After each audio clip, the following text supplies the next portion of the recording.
Chapter 171. Snatch my ass. Laoli, I've been talking for a long time. Do you think I'm asking you to rob? Tubo can't wait for you to rob. If you rob, no matter who it is, as long as it's someone from the Tang dynasty, it will definitely arouse Jinla's anger. Although Jinla is not afraid, there's a fierce tiger beside Jinla. If this fierce tiger wants to protect its cub, and India intervenes in this matter, once they join forces with Tubo, then you have a pig's brain. Zhang Feng pointed at the pale-faced Li Shimin and roared. He was exasperated at Li Shimin's failure to live up to his expectations. After wasting so much saliva on cooperation, this guy only thought of snatching. Snatch your ass. You little thing, aren't you afraid of being scalded to death? Tubo has been planning for this for a long time. He's just waiting for you to fall into his trap. Why are you still digging into it now? Are you stupid? Zhang Feng was furious. He waved his hand and did not expect Li Shimin to understand. He touched his chin and thought for a while. How about this, you listen to me. Get out of here immediately. Go back and immediately sell all the materials related to Jinla. I believe that those rich businessmen in Chang'an are all envious. This is a good opportunity. Also, tell Zhang Sun about the cooperative right away. Regardless of whether he cares about it or not, all of your trading companies must act immediately. At the very least, you must establish the model of the cooperative before this incident happens. Gather all the finances. After this incident, you, Laoli, may become the richest man in Chang'an in an instant. Li Shimin was already dumbfounded. He stared at Zhang Feng with his eyes wide open. Zhang Feng was now looking at Li Shimin angrily. He kicked Li Shimin's butt and said, "Why aren't you getting out of here? Are you waiting to be beheaded or lose your family fortune? Don't King drag me down." Only then did Li Shimin react. When he walked to the door, Li Shimin stopped and said, "Brother Zhang, I plan to send my good-for-nothing sons to you. It doesn't matter. You can just use them as an assistant, okay?" Zhang Feng exploded. "So, you really think I'm a charity hall? If all your sons were like you, wouldn't I have a headache? I still want to eat and wait for death in peace." Seeing that Zhang Feng did not agree, Li Shimin cupped his fists and left in a hurry. Zhang Feng felt that something was wrong, but he scratched his head and couldn't figure it out. In the end, he lay on the recliner and fell asleep. Li Shimin's face was very gloomy. It was so gloomy that it seemed like water was about to drip out. Wei Shuyu was so shocked that she didn't even dare to breathe loudly. She just silently lowered her head and followed Li Shimin. But when they walked out of the alley, Li Shimin suddenly stopped and said, "Pass down my order. Wei Zheng, Fang Xianling, Du Ruhui, Zhang Sun Wuji, Cheng Yaojin, and Li Jing, as long as they are not dead, go to the imperial study immediately to wait for the order." Wei Shuyu was shocked. She hurriedly cupped her fists and said, "Yes, Your Majesty." This matter was too big. Li Shimin had a faint feeling that something was wrong with the Turks before. But he couldn't tell what was wrong. On the other hand, the matter of Tubo this time made him neglect it. All his goals were on the Turks. But if it wasn't for Zhang Feng's reminder, he wouldn't have known until now. This matter seemed to be very good, but once there was a trace of negligence, it would be disastrous. Finally, he knew why Zhang Feng wanted him to set up the cooperative. Although it was a business matter, Li Shimin felt that this cooperative must be set up. On the one hand, the Tang dynasty was indeed out of money. If the Turks found out the truth, they would definitely invade at this time. This was what Li Shimin had been paying attention to all along. There was another aspect. It was to strictly prevent Tubo from robbing them halfway. Whether it was Jinla, Tubo, or the Turks, these three forces seemed to have no connection at all. But with Zhang Feng's suggestion, were these three forces really not connected? No.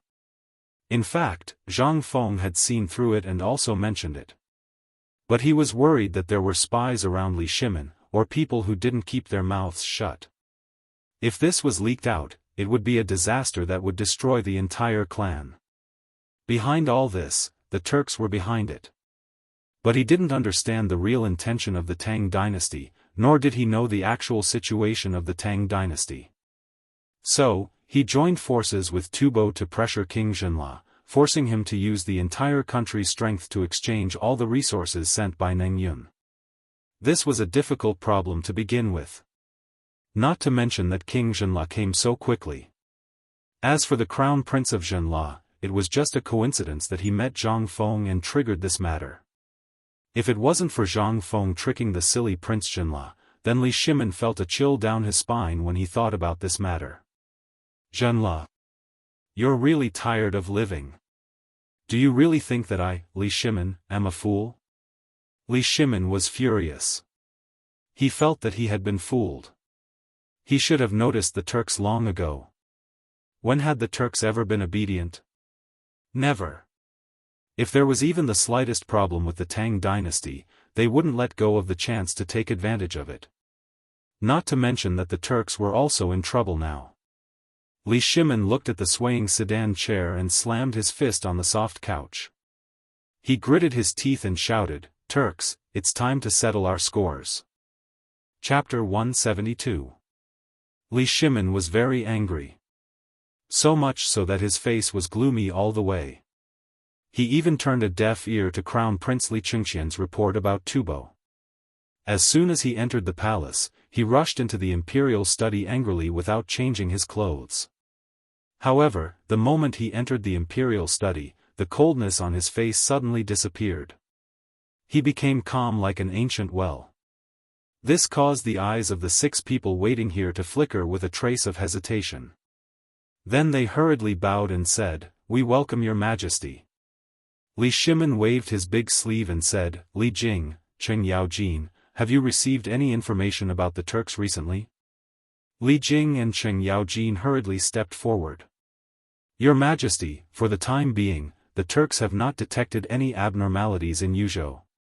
Even the secret agents and our spies disguised as merchants have not detected any abnormalities.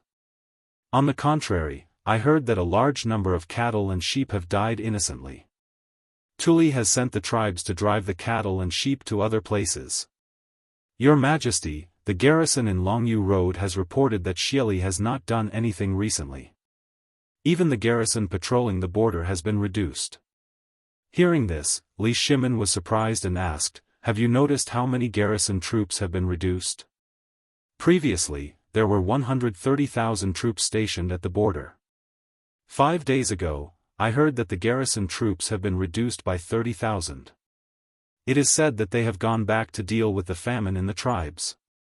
Xieli, famine. Withdraw 30,000 troops. Tuli's military is abnormal? No. There is something wrong. Li Jing, I ask you, has there been any abnormalities in Yuzhou recently? Recently, everything in Yuzhou has been normal. However, General Cheng just said that the garrison in Longyu Road has been reduced. I just noticed that there seems to be some Turk garrison troops in Yuzhou. Your Majesty, did something happen? Could it be that Tuli and Xieli want to go south? Everyone also heard that something was wrong. In addition to the warning from Wei Shuyu, who had just informed them, the emperor was unusually furious after coming out of the small tavern. Could it be? Li Shimin ignored them. He stood on the map on the side of the study and carefully observed. Something was wrong. Could it be that little brother Zhang Feng was thinking too much? There was nothing unusual about the Turks. Could it be Tubo? Thinking of this, Li Shimin asked again, Zhangsun Wuji. Present. Did any of Tubo's spies find anything? Is there any unusual activity in their army? Zhangsun Wuji thought for a while but didn't say anything. Wei Zheng hurriedly replied, replying to your Majesty, this subject received a report from Jiannan Circuit 2 hours ago. Jiannan Dao? Li Shimin's expression suddenly changed. He hurriedly asked, Say what? 4 days ago, there were signs that the Tubo army was secretly gathering. A farmer who was walking around said that a small group of Tubo people had entered Jinla and then disappeared. Tubo. What a Tubo! Li Shimon's fist slammed hard on the map. His fist even broke through the surface. Everyone hurriedly knelt down. Your Majesty, what happened? Li Shimon paused for half a day before he came back to his senses. He said, Today, I went to the small tavern. Brother Zhang Feng, with just a few street children, in a few days' time, he was able to gather some gossip from the eunuchs and palace maids of the pure fragrance square and summarize a major event. I really don't know. Are my court raising pigs? Seeing that Li Shimon was angry, everyone hurriedly prostrated themselves on the ground. This subject is terrified. The temperature in the imperial study suddenly dropped. It was supposed to be summer, but everyone felt that it was as cold as winter. Li Shimon threw a tantrum and then said, the Turks have secretly joined forces with Tubo to launch an attack on the Tang dynasty. Coincidentally, the Prince of Jinla met little brother Zhang Feng. Little brother Zhang Feng took the opportunity of the meeting of the 100 tribes to dig up this matter. What? Everyone was shocked. Thus, everyone thought of what the emperor had just asked and the border issue. At this moment, everyone suddenly felt a chill all over their bodies. Your Majesty! I'm willing to lead 100,000 troops to destroy the bastards of Tubo. While we're at it, we'll make a trip to Old Man Shili's territory and take his head. Cheng Yaojin was furious. Li Jing was so angry that his whole body was trembling. He knelt down and asked for orders. This was a slap in the face. They didn't even notice it under their noses. What was this? This was mocking them. However, Li Shimon waved his hand and said, this matter doesn't need to be so troublesome for the time being. There's still room for negotiation. Is your Majesty talking about King Jinla? Does little brother Zhang Feng have a backup plan? Fang Xianling asked in a trembling voice. But if we don't send troops to deter them, won't it help the Turks to become arrogant? If that's the case, won't my negotiations with Tubo be even more disadvantageous? Your Majesty, please understand. Your Majesty. Wei Zheng bowed and interrupted Du Ruhui. Your Majesty, could it be that King Jinla mobilized the entire country to send the first batch of goods of the Tang dynasty to test us? Doesn't that mean that this matter has been a trap from the beginning? I think that if that's the case, Your Majesty, please take back the order and cut off the trade with Jinla. Jinla's ambition is not to be pitted. Hearing this, everyone hurriedly asked for orders. Your Majesty, please take back the order and expel Jinla. Chapter 173. In fact, Li Shimon had also thought about this. However, after thinking about it, he finally rejected this idea. This way, the effect would be the same. Moreover, if this trade was really cut off, wouldn't King Jinla's 300,000 troops instantly invade the Tang dynasty? This was an army of 300,000. I was too careless. Li Shimon felt waves of dizziness. Brother Zhang Feng. You've really given us a difficult problem. Once it's dealt with, the Tang dynasty will really be able to suppress the surrounding areas. However, if it's not controlled well, it'll be like shooting yourself in the foot. Li Shimon knew Zhang Feng's intention. If it was a small business transaction, or if Li Shimon was really a businessman, then the threat caused by the whole thing to Li Shimon was next to nothing. At most, he would go to jail, at most, he would lose his head. However, he was different. He was Li Shimon, the emperor of the Tang dynasty. Although Zhang Feng had inadvertently found out about this matter and wanted to find the problem from this clue, once this problem was revealed, Li Shimon really couldn't bear it. Li Shimon couldn't help but rub his aching head. When I first learned about this matter, I indeed had the same thought as you. However, have you ever thought that this is a series of traps? Even without King Jinla's interference, think about it, how will this birthday celebration be? Why has Tubo been suppressing this matter? Why has the Turks been deliberately hiding the snow disaster? Until now, apart from the snow disaster, why has Brother Zhang Feng guessed that there will be a famine in the grassland after the snow disaster? Have you ever thought about these questions? I also just remembered that the Turks are planning a huge conspiracy. And Zhang Feng just happened to inadvertently tear open a hole in their plan, causing a trace of a flaw to appear in their originally perfect and impeccable plan. Li Shimin couldn't help but close his eyes. He didn't dare to think about this conspiracy. Once Tuli and Xieli joined forces with Tubo and Tuyuhun to launch an attack at the same time, could the Tang dynasty really stop them? Obviously, they couldn't stop them. The Turks were good at deceit, and now they were connected to India. In this case, the situation of Tubo's drought was worth thinking about. At this time, everyone's expression was extremely solemn. Zhang Sun Wuji stood up and asked, "Your Majesty, since Brother Zhang Feng saw the clue, does he have a plan to deal with this matter?" Everyone slapped their heads. Only then, they thought of Zhang Feng. That's right. Damn it. Since Brother Zhang Feng could see this, it meant that he already had a plan to deal with it. Otherwise, he wouldn't be called Zhang Feng. This guy couldn't be judged by common sense. Since he was able to say such words, and the emperor was angry, but not anxious, it seemed that there was still room to turn this matter around. "Your Majesty, does Brother Zhang Feng mean that he has a way to deal with this before the birthday?" The birthday is a key point in this matter.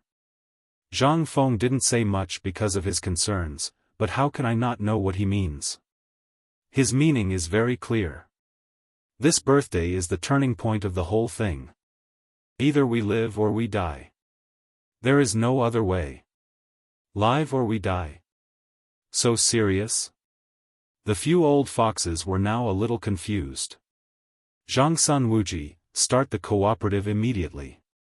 Carry out secret experiments in several states near Chang'an. This must be done in the shortest time possible. Cooperative? This, Zhang Sun Wuji was dumbfounded. "Your Majesty, isn't it a little?" Li Shimin shook his head. "No. This is the right time.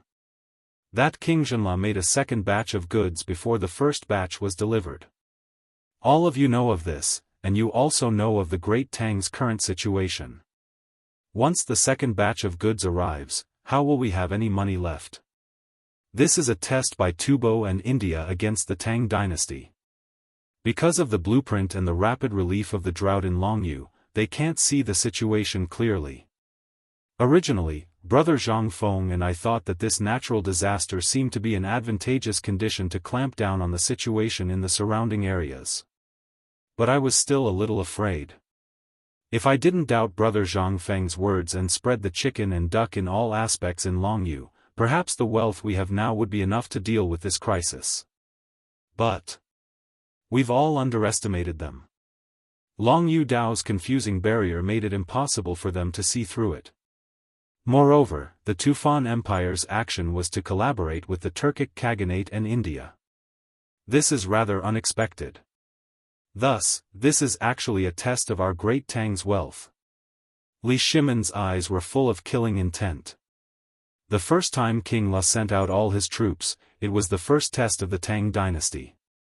In this, I finally understood from Zhang Feng why they sent out 300,000 troops. This is an opportunity for them. But I think that since they dared to come, this is also an opportunity for the Tang dynasty to fully carry out the plan. Li Shimin clenched his fist and slammed it on the map. This time, I will not let them return. Chapter 174. Was the Emperor finally going to make his move? At this moment, no one was more excited than Cheng Yaojin. The absence of war for the past 2 years had tortured his bones to the point of rusting. "Your Majesty, this old general is willing to lead my men, forget it." Li Shimin waved his hand. "This time, it's not about who has the bigger fist that will win this war. This is a war without gunpowder." Li Shimin thought for a moment and said, "Since you want to fight, then I order you to immediately arrange for your subordinates to secretly mobilize 50,000 elite troops, and you province to mobilize 50,000 as well. Both sides will attack the south. At the same time, join forces with the other prefectures to transfer their elite troops, and immediately hide in Jiangnan Road. Why? Cheng Yaojin scratched his head, a little confused. On the other hand, Wei Zheng and the others were deep in thought. Li Shimin was not angry. If Cheng Yaojin could understand these things from these words, he would not be Cheng Yaojin. Then, Li Shimin would have to give Cheng Yaojin a plaque. Yaojin, can't you see this? Zhenla came because he was pressured by Tubo and India. 300,000 soldiers using King Zhenla as a hostage to transport goods. You really didn't think of anything? Li Shimin asked patiently. Cheng Yaojin sniffled, unmoved. Li Shimin felt like playing the lute to a pig.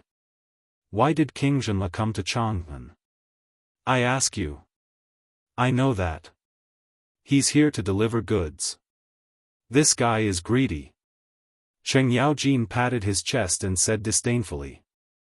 Li Shimin asked again, then what kind of business do you think needs the emperor of a country to personally escort it? What do you think if Khan Shili comes to Chang'an?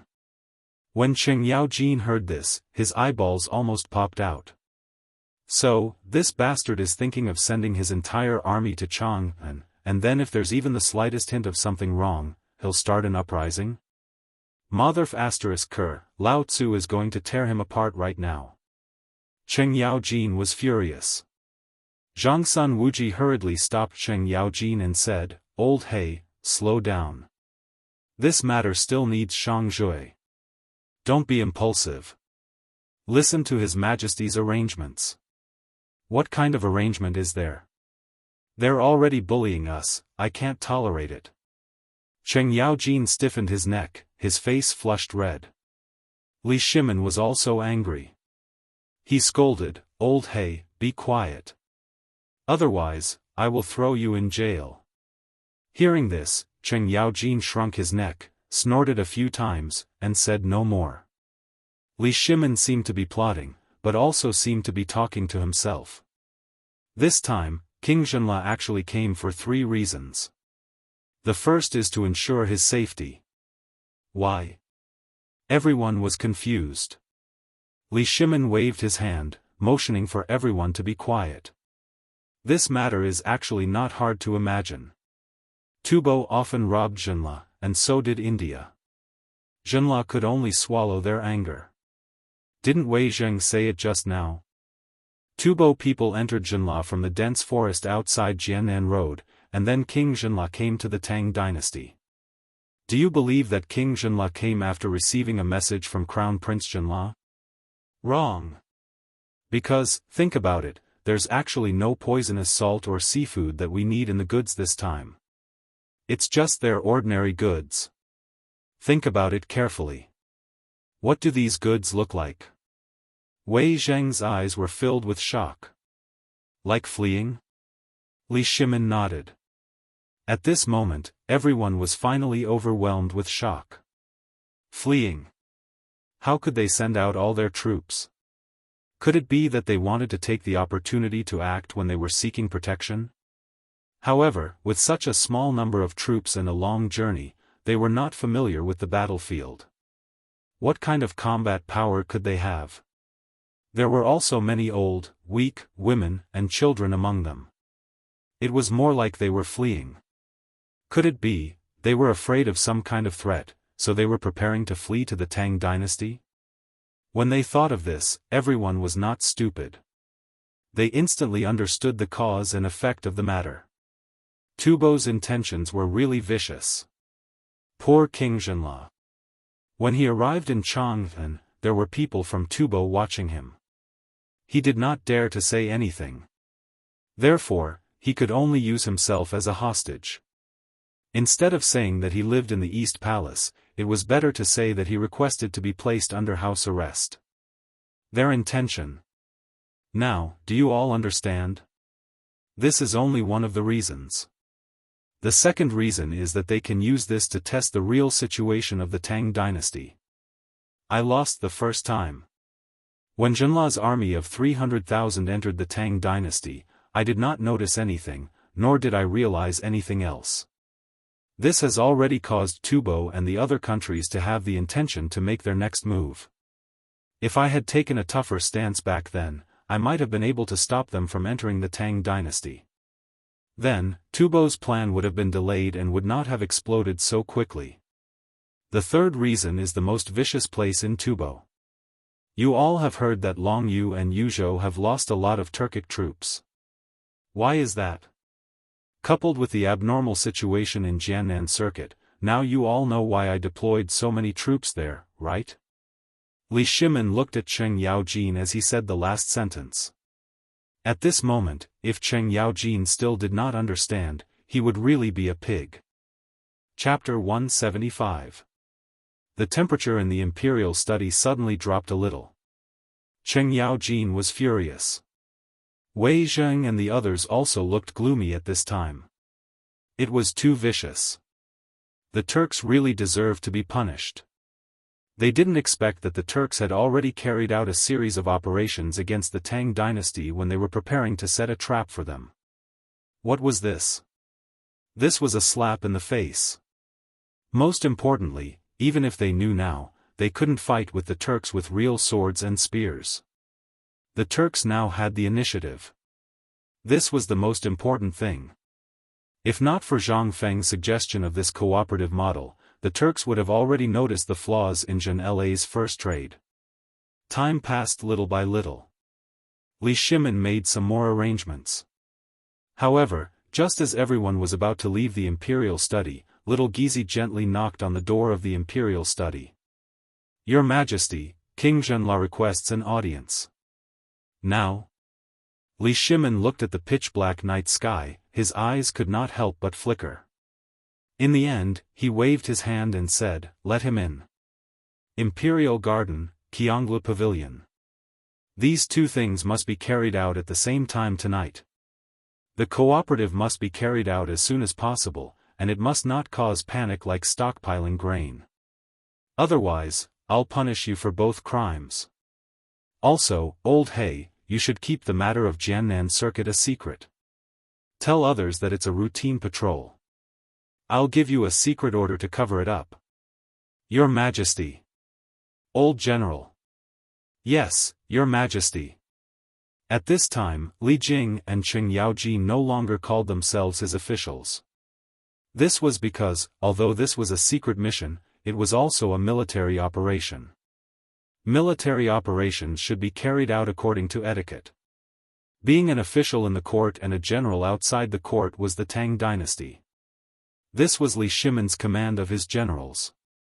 He dismissed everyone. A palace maid quickly changed Li Shimin's bright yellow casual clothes. At this time, the seriousness on his face was gone. Instead, he looked a little excited. The imperial garden was not far away. After exiting the back door of the imperial study and walking along a winding corridor for about 300 feet, they arrived. At this moment, there were already songsters dancing in the air. On the second floor of the Qiong Pavilion, they were like butterflies fluttering in the light. Below the attic, rows of golden guards looked solemnly at a short and fat man with a dark complexion who was waiting at the foot of the Jade Tower. The man wasn't fat. Instead, he looked rather sturdy.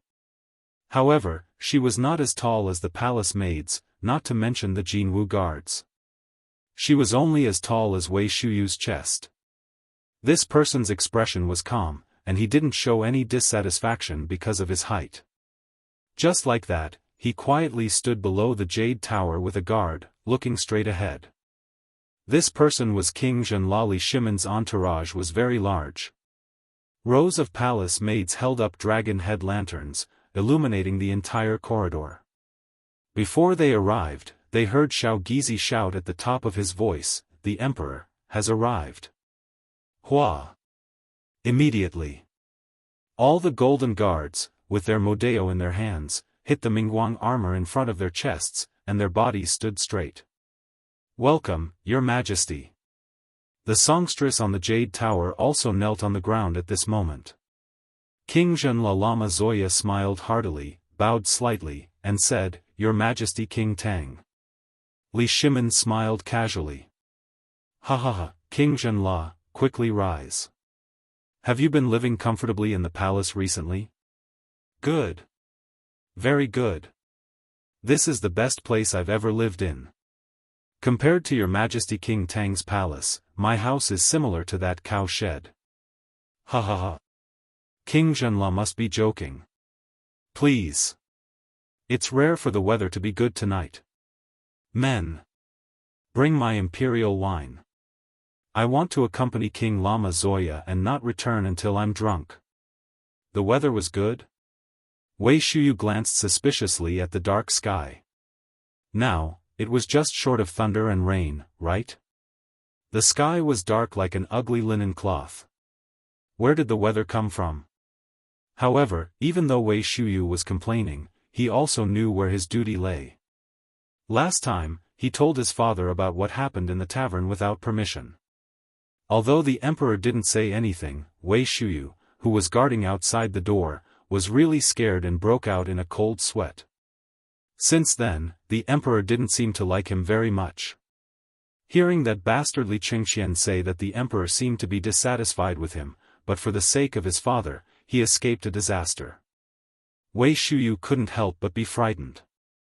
At this time, seeing Li Shimin, he was like a mouse seeing a cat. He was trembling with fear, for fear that he would be beaten if he didn't do a good job. Under Wei Shuyu's evasive eyes, Li Shimin glanced at him and walked up the Jade Tower with King Zhenla's arm around his shoulder as if they had not seen each other for many years. However, looking from behind, it was as if the emperor was holding King Zhenla with his armpit. It was awkward. In the Jade Tower, the music sounded again. After the guests sat down, Li Shimin picked up the glass cup and said, Brother Zhuya, come on, let's toast to the friendship between the Tang dynasty and Zhenla. Hearing this, King Zhenla's eyes flashed and he laughed and said, Come on, it should be me, King Jingtang. The two of them pushed each other for a long time. In the end, they drank the wine. But they just drank it. However, because of this, the topic began to unfold. King Zhenla surveyed his surroundings, his gaze drifting about unsteadily. King Tang, I have a presumptuous request for you this time. Li Shimin's eyes flashed. He waved his hand lightly. In an instant, a group of men in black hiding in the dark quickly lurked out. Chapter 176. The singer's voice became louder. Li Shimin smiled and said, King Zhuya, you can speak freely. This is my harem. Even a fly can't enter without my permission. Hearing that, King Zhenla finally relaxed. At this moment, his back, which had been stiff from the collapse, was completely relaxed. This prince knows that the goods this time have somewhat embarrassed King Tang, as well as the 300,000 people. Although this prince does not know, this prince also knows that there will be a lot of criticism in the imperial court. However, this was not the intention of this prince. Li Shimin waved his hand lightly. I know all these. What? You know? How? This. King Zhenla's tanned face could not help but flash with shock, but it disappeared in a flash. King Tang could even kill his white horse in the Wei River Alliance. How could he not know these things? King Zhenla could not help but feel a little lucky. Fortunately, he came to see Li Shimin tonight. Otherwise, he would definitely be destroyed in King Tang's anger this time. Before the crown prince came to Chang'an, I saw a letter sent by Songtsen Gampo's men. Li Shimin's eyes flashed. He did not say anything. But he was already extremely shocked in his heart. Songtsen Gampo. I have his handwritten letter here. Your Highness, please have a look. King Zhenla was also a tactful person. Seeing that Li Shimin did not speak, he simply took out the letter from his arms. But Li Shimin shook his head slightly. I trust you. King Zhenla did not say anything. He just cupped his fists gratefully. Then he said, "This time, I didn't come to the Tang dynasty. I originally wanted to refuse, but the people from India also came. I couldn't handle it. One Tufan is already too much for this humble prince to handle. Now that India is here, this humble prince has no choice but to comply. I don't know where they got the news from, but they know that this humble king wants to trade with Great Tang. So, they had this humble king transport all the goods that could be sold to Great Tang to test his majesty." Seeing that Li Shimin did not show any emotion, King Zhenla said again, "I also know that things are not that simple, so I took this opportunity to bring all the goods I could bring out. This way, they can't threaten me. This will require His Majesty King Tang's assistance. You're too kind. As a neighbor, I will definitely help my friends when they are in trouble. But what do you mean by bringing all the goods you could bring out? Could it be that you can't stay here any longer?" Sigh. King Zhenla sighed, took a big gulp of wine, and said, "India has already sent out more than 3,000 scouts. Tubo seems to be preparing to amass troops in Jiannan. This time, whether I succeed or not, I can't hide it anymore. So, you scattered 300,000 troops in the Tang dynasty, disguised them as businessmen, and then took the opportunity to attack at a certain time? Usurp Chang'an?" Li Shimin was a little playful. King Zhenla's attitude was a little shaky. "You're dishonest." In that case, Li Shimin had to knock some sense into him. "I already knew about what you said when you entered the Tang dynasty. Otherwise, how could I let your 300,000 troops enter the country? Moreover, I also know about the matter regarding Tufan.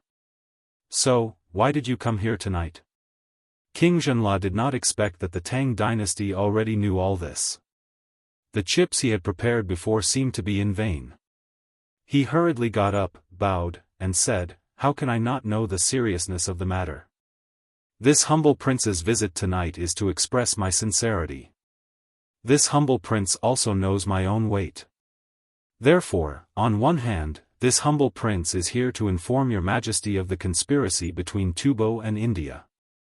On the other hand, it is for the sake of mutual exchange in the future. King Zhenla, you don't have to do this. After this matter is over, I won't make things difficult for you. But while this matter is going on, I hope that your people will suffer a little." "I understand." After talking about serious matters, the two of them continued to drink wine and enjoy the wonderful dance as if the crisis just now did not exist. At this moment, a large plate of roasted golden mutton was suddenly brought to the Cheong pavilion by a palace maid. Li Shimin waved his hand and said, "King Zhenla, come and try this delicacy. I've long heard that King Tang's mutton is famous all over the world. I'm so lucky today." King Zhenla did not refuse. He cupped his fists and began to eat. While eating, Li Shimin asked casually, "I heard that King Zhenla's second batch of goods will pass through Jiannan Road in a few days. I wonder if the goods this time are what I need? Don't worry. To show my sincerity, I won't take a single cent of the goods this time." "Ha ha ha. Good. Thank you very much, King Zhenla." Li Shimin did not call King Zhenla by his full name. Because at this time, the matter had been explained. He wanted to tell King Zhenla that although the matter between them had been clarified and Zhenla had avoided the crisis, Li Shimin was very dissatisfied because of the concealment. After the two of them toasted for a while, Li Shimin got up and left. At the moment of leaving, Li Shimin suddenly said, "When are your people going to escort the goods back to the city?" 3 days later. "Then, replace them with mine." "Yes." Chapter 177. King Zhenla sent Li Shimin away. The smile on his face slowly turned into desolation. At this moment, looking at the pitch-black palace, he felt incomparably terrified. It was like a huge cage. Not only was this huge dragon looking down on the common people coldly, but it would also extend its sharp claws and teeth at any time. And he was a chess piece crawling at the feet of this huge dragon. It was very sad. But this was his true situation. He had to choose a faction to rely on. Otherwise, what awaited him would be complete destruction. Tubo. There was no need to think about it. This was a hungry wolf that ate meat without spitting out the bones. And India?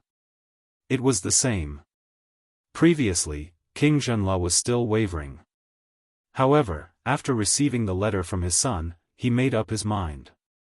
Since they all forced him, he would take everyone away. He knew that the Tang dynasty. He had also looked up to it before. He didn't know if the bet this time was right or wrong, but he had to consider Zhenla's future. The Tang dynasty was his last backer. Father? Unknowingly, King Zhenla had returned to that cold cage. At the door, the crown prince and the princess consort were looking forward to it. Although it was already late at night, their eyes were full of rewards. King Zhenla waved his hand, indicating for the princess consort to go to sleep.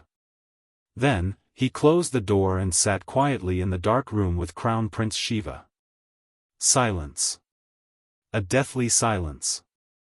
It was as if the two of them had fallen asleep in the darkness.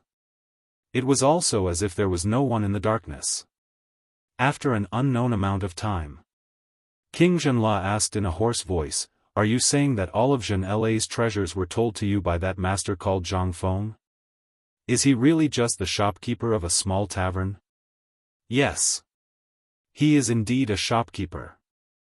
In the future, if you have nothing to do, don't go to a small tavern." "Yes, I understand." The room was silent again. No one knew what King Zhenla was thinking. But at this moment, in Li Shimon's bedroom, Li Shimon was still awake. "Guanyin maid, do you think we are being merciful to King Zhenla this time?" Li Shimon told Empress Zhangsun everything that had happened just now, as well as what had happened in the tavern today. At this moment, his mood was slightly better. At the very least, it was confirmed today that Zhenla had no intention of rebelling. "Second brother, isn't the current crisis starting to be resolved?"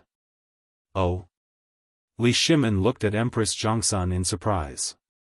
Empress Zhangsun pursed her lips and said, "Originally, I shouldn't have interfered with second brother's decisions, but I feel that now, we have already made a counterattack. The people of Tubo and India probably still don't know that your majesty knows about this matter. Moreover, the moment King Zhenla left, I had already cleaned up the mess. This matter won't spread for the time being. And now, the first stage of Tubo's probing has passed. Although Zhenla is helping the evildoers, he has revealed everything tonight. This is a good thing for second brother. Second brother can wholeheartedly solve the problem of Tubo. The root of the problem is still Tubo's drought. But I feel that at this time, we should give them a little warning." "What kind of warning?" Li Shimon's eyes flashed as he asked. He knew the key point of this matter. As long as they firmly controlled Tubo and Tuyuhun, the Turkic people's desire to join forces and invade the south would collapse. Moreover, as long as the cooperative was established, as long as there was a steady stream of economic recovery, they would naturally not have to worry about their probing. After all, none of them could afford to waste time. Now, as long as they dealt with Tubo, would the Turkic people and India be able to cause a ripple? No.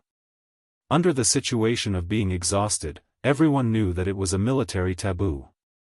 Moreover, Shui Yantua, who was watching the Turkic people, did not dare to act rashly. Otherwise, why would he need to join forces with other countries? After thinking through all this, Li Shimon's expression could not help but soften. He could not help but smile bitterly. In the end, the Tang dynasty is still short of money. If the country is rich and the people are strong, who would dare to act rashly? Second brother, there's no need to worry too much. No one dares to carelessly start this war. Just as Zhang Feng said, whoever starts this war will be the country that will perish. What they're doing now is simply putting pressure on the Great Tang. Oh? Tell me about it. Hearing this, Li Shimon's interest was aroused. He wanted to see who dared to put pressure on the Tang dynasty. Tubo. Except for Tubo, there is no one else. Second brother, have you forgotten the last negotiation? They dared to cause trouble in Jianghu city. Do you think they will let it go this time? Last time, second brother, you asked them for 40 million gold. They went back and advertised vigorously, but they could not produce it. Obviously, they have realized that they have fallen into a trap. Second brother, what do you think you will do if you are in their shoes?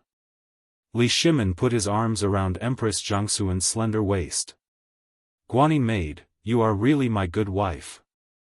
Empress Jiangsun blushed and said coquettishly, second brother, don't be happy first.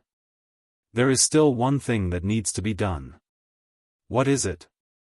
A show of force. Chapter 178. Clip-clop, clip-clop, clip-clop. In the quiet palace, the crisp sound of a warhorse's hooves tore through the silence of the night. As soon as the warhorse came out of Li Shimon's stable, it hurriedly held up a token, passed through various large and small doors, and disappeared into the darkness of Jianghu city. On the outer wall of Honglu Temple, 3 men in sheepskin shirts narrowed their eyes and stared at the galloping horse thoughtfully. Brother Sok, why did this horse go out at this time? Did something go wrong with our plan? In the darkness, a burly man looked at Jianghu city in the distance and asked a thin man beside him. The man was very thin, but his arms were unusually long. His palms were also unusual. They were twice the size of an adult's, like a palm leaf fan. The man narrowed his triangular eyes and glanced at Jianghu city. Then, like an ape, he climbed between the houses of Honglu Temple. After a while, he appeared in a room with an oil lamp still on. After a while, the other 2 men returned to the room. One of them was a burly man with a sallow face. He had a horn dagger at his waist and a large wine sack hanging from his neck. He was a Turkic. The other man was a Tubo man named Sok. He wore similar clothes, but his headdress was different from Sok's. He was a Tuyuhun expert named Gokopi. At this time, Sok was playing with a dagger in his hand. This matter may have nothing to do with our plan. If there's nothing else, back it, I hope you can keep your mouth shut. You should know how serious this matter is. Although we're not sure if the people of the Tang dynasty can start a war, if we push them too far, we'll be in trouble. You worry too much. Didn't Zhenla, that dog fart King Zhenla, flee to the Great Tang in fear? I think if King Zhenla is not a fool, his army of 300,000 must be here to take a share of the Tang dynasty. 300,000? Gecko Pai laughed disdainfully. He's such a coward. I think if the emperor of the Tang dynasty knew about this, the first person he would kill would be his father. Otherwise, why would he be grounded by Li Shimon? Don't ever mention this again. Sok glanced at the 2 of them with a cold expression. If anything goes wrong, I believe that your Khan and the Mun King will tear your tendons and skin you alive. When the 2 of them heard this, they awkwardly stopped mentioning this matter. I don't know what the higher-ups have arranged. Why are they so cautious about the Tang dynasty? Wouldn't it be easy for the 4 of us to conquer the Tang dynasty? At this moment, a young man in a purple robe silently appeared in the room through the window. When the people saw this person, they hurriedly bowed. Little Prince. The young man lay on the chair with his legs on the table and asked, "What's the horse that just went out for? Did you find out?" "I haven't found out yet." The 3 of them lowered their heads and didn't dare to speak. Even their bodies couldn't help shaking. The young man in the purple robe looked at them playfully. "Forget it. It's not important. I've already dealt with the person. He's a messenger who went to Longyu Road to deliver a letter. The dog emperor wants to eat locusts' eggs in the middle of the night. He's really stupid. Okay, you can leave now. Continue to monitor every movement in the imperial city. Don't touch King Zhenla for the time being. Now the security there is tight. Even I can't get in. Yes. What could they say? What else could they say? At this time, they had no choice but to agree. This person was Xieli's eldest son, the future Khan of the Turks. How could they dare to offend him? They left embarrassedly. However, they didn't know that they were in the Tang dynasty. And they were in the deepest part of the Tang dynasty, the Honglu Temple, which was specially used to receive foreign guests. Their every move and everything that happened just now had been secretly recorded in a small notebook by the palace experts hiding in the dark. As for the person who just went out, he was a prisoner on death row. He was just a puzzle sent to them. If Li Shimin couldn't even think of this, he wouldn't be Li Shimin. After a while, in Li Shimin's bedroom, Wei Shuyu knocked on the door of Li Shimin's room. Your Majesty, it's done. It's just as Your Majesty expected. Li Shimin didn't even open the door. He looked at Zhang Feng's calligraphy and wrote something on a piece of rice paper. Hearing this, Li Shimin's expression didn't change. He said lightly, send an order. Keep a close watch on the Honglu Temple. Their every move must be reported at any time. Even if their servants go out, where they go and who they come into contact with, they must be reported to me as soon as possible. Wei Shuyu was silent for a moment. She asked, Your Majesty, what if they go out in the middle of the night? Li Shimin said lightly, kill them. Yes, Your Majesty. Also, the people who go to Longyu can set off now. Let the people in Longyu chop the water wheel. There's no need to hide this matter. It's best to let the whole world know. Wei Shuyu trembled all over. She hurriedly accepted the order. Yes, Your Majesty. Chapter 179. Tonight was destined to be a restless night in Chang'an City. The night watchman had just struck the gong. Groups of men in black rushed out from the depths of the palace. They were densely packed. The gambling house was still shrouded in smoke.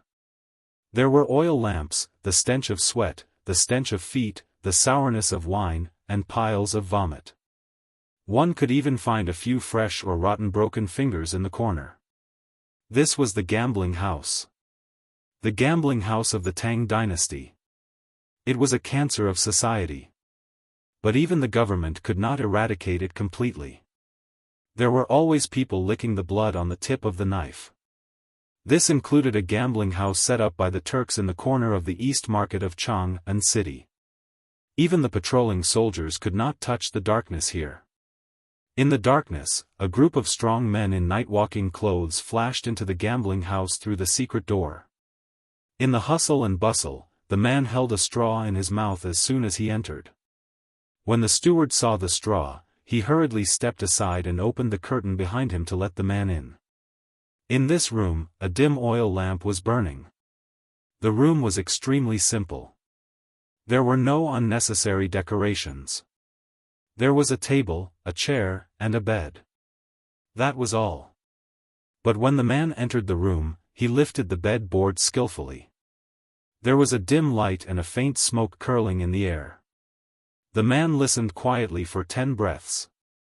When he found that no one had entered, he jumped into the cave. Along the stairs, the man turned left and turned again. Then, he entered a spacious underground room that looked like a yurt. The room was very large, and cracks could be seen all over the pale yellow walls. It was obvious that this secret room had been here for many years. In the room, the sound of a woman's unrestrained laughter could be heard, as well as the sound of rough breathing. The man did not look up. As soon as he entered, he knelt on one knee and waited quietly. In front of him, there were 3 small rooms with no doors on a large red sandalwood bed. On the bed, he could vaguely see at least 10 women on the bed, and he could also vaguely see a few muscular men among them. The man's appearance did not attract the slightest bit of attention. It was as if he was air. A moment later, a bare-chested burly man with a scar on his face came out from behind the curtain. The man reported in a low voice.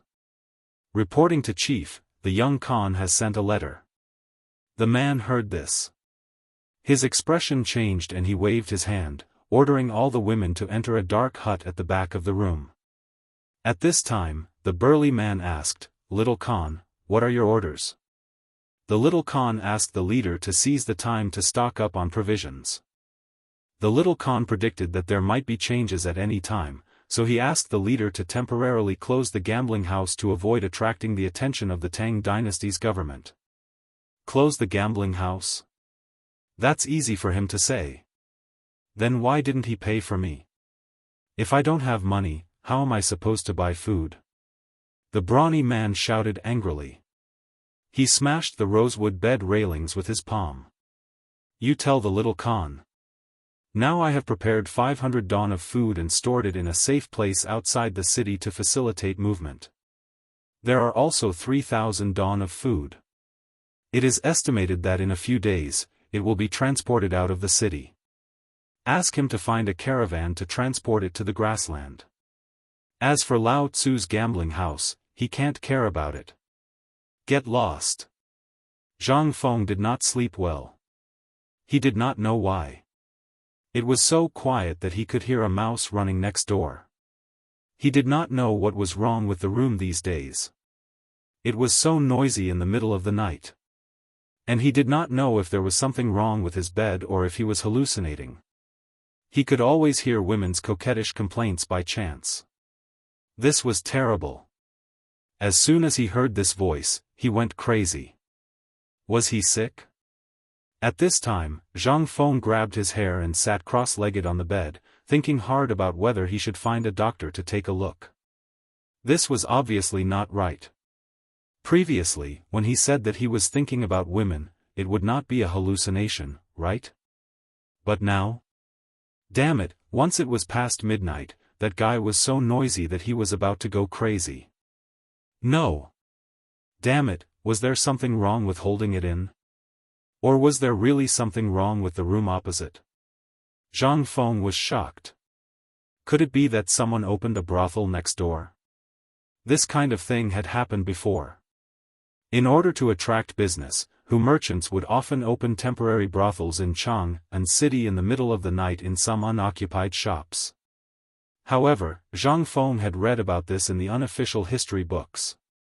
He also heard about it from the old man who rode at the corner of the street. At that time, the old man's eyes were no longer cloudy. It was as if he was talking about his glorious past. Something's not right. Zhang Feng finally exploded when he heard a woman's coquettish complaint. He hid in the corner and listened without even turning on the lights. The walls of the ancient times, especially the walls of the houses, were made with an inexhaustible amount of mud. In addition, mice were diligently digging holes every day. Basically, as long as one squatted in the corner of the wall, one could hear the conversation of the neighbors through the mouse hole. However, when Zhang Feng put his ear to the mouse hole, he really heard that something was not right. It was actually a gambling den opposite. Damn it! How could this be? However, at this moment, he suddenly realized that there was someone outside the window. In the night, a figure was standing quietly outside the window. His ear was pressed against the paper window, listening to the movement. Zhang Feng was scared out of his wits. At this moment, he really hoped that the dam system would be activated at this time. However, things did not go as he wished. Zhang Feng could only pretend to be asleep. He squatted in the corner and snored softly.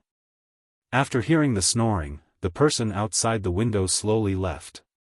At this moment, he and the person outside were only separated by a thin piece of paper window. Damn it! After the person left, Zhang Feng took a deep breath. He subconsciously pressed his eyes against the window and looked outside. In the moonlit night, a person dressed in night clothes was slowly disappearing into the night. Night-walking clothes? Did he need night-walking clothes to enter a gambling den? Chapter 180. That night, Zhang Feng slept very badly. So much so that when the sun was high up in the sky, he still had panda eyes and mosquito kisses all over his face. He was snoring loudly in the shadow under the crooked tree. So much so that Guzi and the others came. Seeing that there was no business to be done, they covered Zhang Feng's face with a lotus leaf and left. Gulp. Gulp. After some time, Zhang Feng was so hot that he almost stopped breathing. Then, he woke up amidst the protest of his stomach. What entered his eyes was a large patch of green, which almost made Zhang Feng think that he had transmigrated again. After pondering for a long time, he realized that this thing was just a lotus leaf. Zhang Feng was so angry that he cursed Guzi and said that he was going to murder him. It also attracted a few patrolling guards. After confirming that this was a farce, the guards left with a strange expression. There was no choice. It was useless to say anything now. The most important thing was to worship the temple of the five viscera first. He yelled. The boss of a dumpling stall across the street brought a big bowl of dumplings over. He didn't even want the money and left. How could Zhang Feng be willing? While the two of them were arguing, the man who bought the dumplings became anxious. He grabbed Zhang Feng's collar and asked, "Are you going to eat it or not?" Zhang Feng was terrified. He raised his hands in surrender. Only then did the man put him on the ground in satisfaction. The Tang people were so simple. The name of a good person was useful. Even if you went out to eat, you didn't need to bring money at all. If you dared to mention money, the boss of the stall would either hold a kitchen knife, a rolling pin, or a fist as big as a sandbag to greet you. What a cute and simple person. Zhang Feng squatted on the ground, holding the big bowl and sucking the dumplings. A bowl of dumplings finally stopped his stomach from making a fuss. Zhang Feng had nothing to do again. He moved the stool to a shady place. Seeing the daughter of the boss of the dumplings staring at him, Zhang Feng waved his hand and said, "Xiaoya, come over here." "Oh." The little girl responded in a crisp voice, and then ran over eagerly. Usually, when Zhang Feng was bored to death, he would find some children to play with him in the shop. What kind of games? They were competing to see who could eat faster. Moreover, all the children were fascinated by the big mouth game that he invented. Xiaoya was only 8 or 9 years old. Because she was malnourished, her hair was still yellow like straw. She wasn't afraid when she saw Zhang Feng. She asked, "Brother, are we going to play the game of Big Mouth? Brother Guzi and the others aren't here." "No, no, no. Look at this." As he spoke, Zhang Feng took out a piece of silver from his bosom and said, "Big brother isn't feeling well today. Help Big brother fan me, and Big brother will give you money, okay?" "No. Big brother is a good person. Daddy won't let me take your money." As she spoke, the little girl didn't even look at the pitch-black silver in Zhang Feng's hand that was full of teeth marks. That was awkward. Zhang Feng scratched his head. "Then, help Big brother fan me. When Big brother is better, I'll give you braised pork, okay?" "Okay." The deal was quickly reached. Zhang Feng lay on the recliner happily. The little girl started fanning with all her might. Although her little clothes were already drenched, at the thought of being able to eat delicious braised pork with her mother at night, Xiaoya held back her strength and started fanning with all her might. In fact, Xiaoya's father had already seen it, but he pretended not to see it. Zhang Feng was a good person. That was something that everyone on this street knew. However, Zhang Feng also had a nickname. Slacker. The super lazy kind. Moreover, he was a prodigal. He didn't run the shop properly and only knew how to sleep all day. Not to mention that, no one knew where he got the money from. Every day, he would take out a handful of money and give it away. This also made the neighbors sigh secretly. He was a good person. However, he was a poor man. At the age of 20, he didn't join the army, nor did he go to the Imperial College. All he did was sleep all day. And he was AF** King Bachelor, as a man, Boss Hun saw the heavy dark circles under Zhang Feng's eyes at a glance. He was missing a woman. Alas! Such a good boy. Is there something wrong with his body or something? At the thought of this, Boss Hun Dun endured the pain and went to the winery next door to buy 2 taels of wine. Then, he walked slowly to Zhang Feng's side. "Little brother, you're still sleeping there." Seeing that Xiaoya's father was here. How could Zhang Feng still be sleepy? "Hey, brother you're not guarding the stall." "Hey! What's there to guard? There's no one here. Besides, I have a problem with that guy. Even if I leave it on the street, no one will want it. It's all because I'm popular." Brother he smiled honestly and said, "Feng, I see that you have dark circles under your eyes these days. Could it be that you didn't sleep well? If there's something wrong with your body, go see a doctor. Although I don't have money, I'm familiar with all the neighbors on this street. I know a doctor who specializes in men's diseases. Why don't you?" "Fine." Zhang Feng's face instantly darkened. "Brother you. Fine, I'm all right. There's no problem." Although he said so, Zhang Feng still felt a little guilty. Damn, he was hallucinating. But he was sure that there was nothing wrong with him. It was embarrassing to say this in front of Xiaoya. Seeing that Mr. He was carrying a bamboo bottle of wine, he pulled Mr. He into the store. "Brother we've known each other for more than half a year, but you haven't tasted my cooking. Today, I'll let you have a taste. Let's talk while eating. Mr." He was flattered and waved his hand repeatedly. But he couldn't resist Zhang Feng's persuasion. Just now, he seemed to have pushed Zhang Feng into a corner. Now, Mr. He was holding his collar, but his face was red and he couldn't pull it up. Finally, Mr. He compromised. Okay, let's go in. I have something important to tell you." Chapter 181.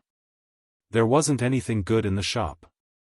Zhang Feng simply removed a leg of lamb and washed it in a big pot. Then, he set up a firewood and burned it. A moment later, the fragrance of meat wafted in the air. Old He and his daughter, Xiaoya, widened their eyes and swallowed their saliva. Poor people basically relied on squatting in the wild to eat meat. If they could get it, it would be enough to last them for half a month. If they couldn't, they would go to the river to try their luck and see if they could catch a fish to satisfy their cravings.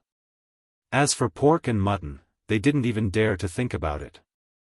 Usually, the wild rabbits around Chang'an were extinct. The bigger ones hid in the depths of the Qinling Mountains. Therefore, for the commoners, they were still considered lucky. At least they could start a small business and feed their family. Sometimes, if they were lucky, they might be able to see some meat during the new year. Only Zhang Feng didn't care about their status. Sometimes, when he was happy, he would give Xiaoya a piece of meat and say that it had gone bad and couldn't be eaten anymore. However, old He knew that it wouldn't be a problem to keep it for at least a month. Even if it went bad, it would be boiled in water and eaten together with the soup. How could there be any smell of rancidity? In the end, old He could only sigh that Zhang Feng was a prodigal. "The dishes are here." Just as old He's imagination was running wild, Zhang Feng shouted and came out with a big tray. There weren't many dishes. 5 plates. 1 plate of hand-shredded lamb. The other plate was cut into pieces and dipped in vinegar. There were also a few stir-fried dishes and a big bowl of rice.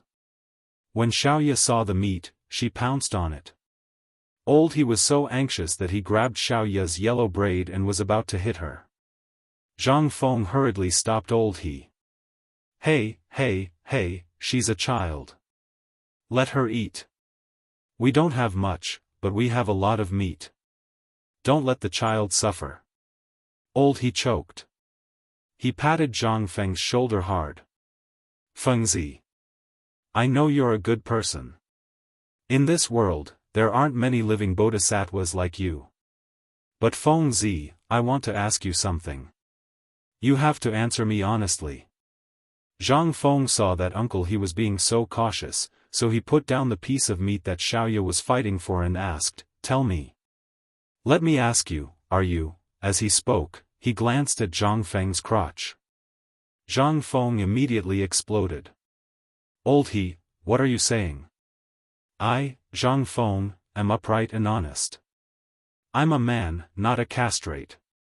That's good, that's good." Old Ho patted his chest, picked up the bowl of wine, and gulped it down in one gulp. 2 taels of wine in a bamboo flask was not much, but Zhang Feng had a lot of good wine. As soon as he entered, he smelled the aroma of wine. He was a little embarrassed to take out his wine, but it would be inappropriate if he didn't bring anything when he came to talk to him. Zhang Feng didn't mind his wine. He finished a bowl of it. Seeing that there was no more wine, he turned around and took 2 jars from the counter. "Old he, let's drink to our heart's content today. If you have something to say, say it. Brother, if you don't want to take a look, I'll show you." As he spoke, Zhang Feng was about to unbuckle his belt. However, Old Ho pulled him back. "I believe you. But if you don't find a wife like this, it's not a good idea either. You spend money like water every day. This is not good. Yes, you have a wife to do the housework for you." What did he mean? Zhang Feng was dumbfounded. It seemed that Old He's purpose for coming here today was not pure. "I know you don't like people like us, but it's not good for the neighbors to see you like this. 20 years old and not marrying is disrespectful to your ancestors. I can't watch you go on like this. There are 3 ways to be unfilial, and having no descendants is the worst. You're not young anymore. I've been looking on the streets during this period of time and really found a young lady from a big family. She looks very similar to the singers at the entrance of Tsueyin restaurant. Nod your head. If you like her, we'll find a matchmaker." "Fine, fine, fine. Old he, brother. We're not in a hurry. We're only 20 years old." Zhang Feng was going crazy. They were matchmakers. Why were Lao Li and the others like this? Even Old he was like this?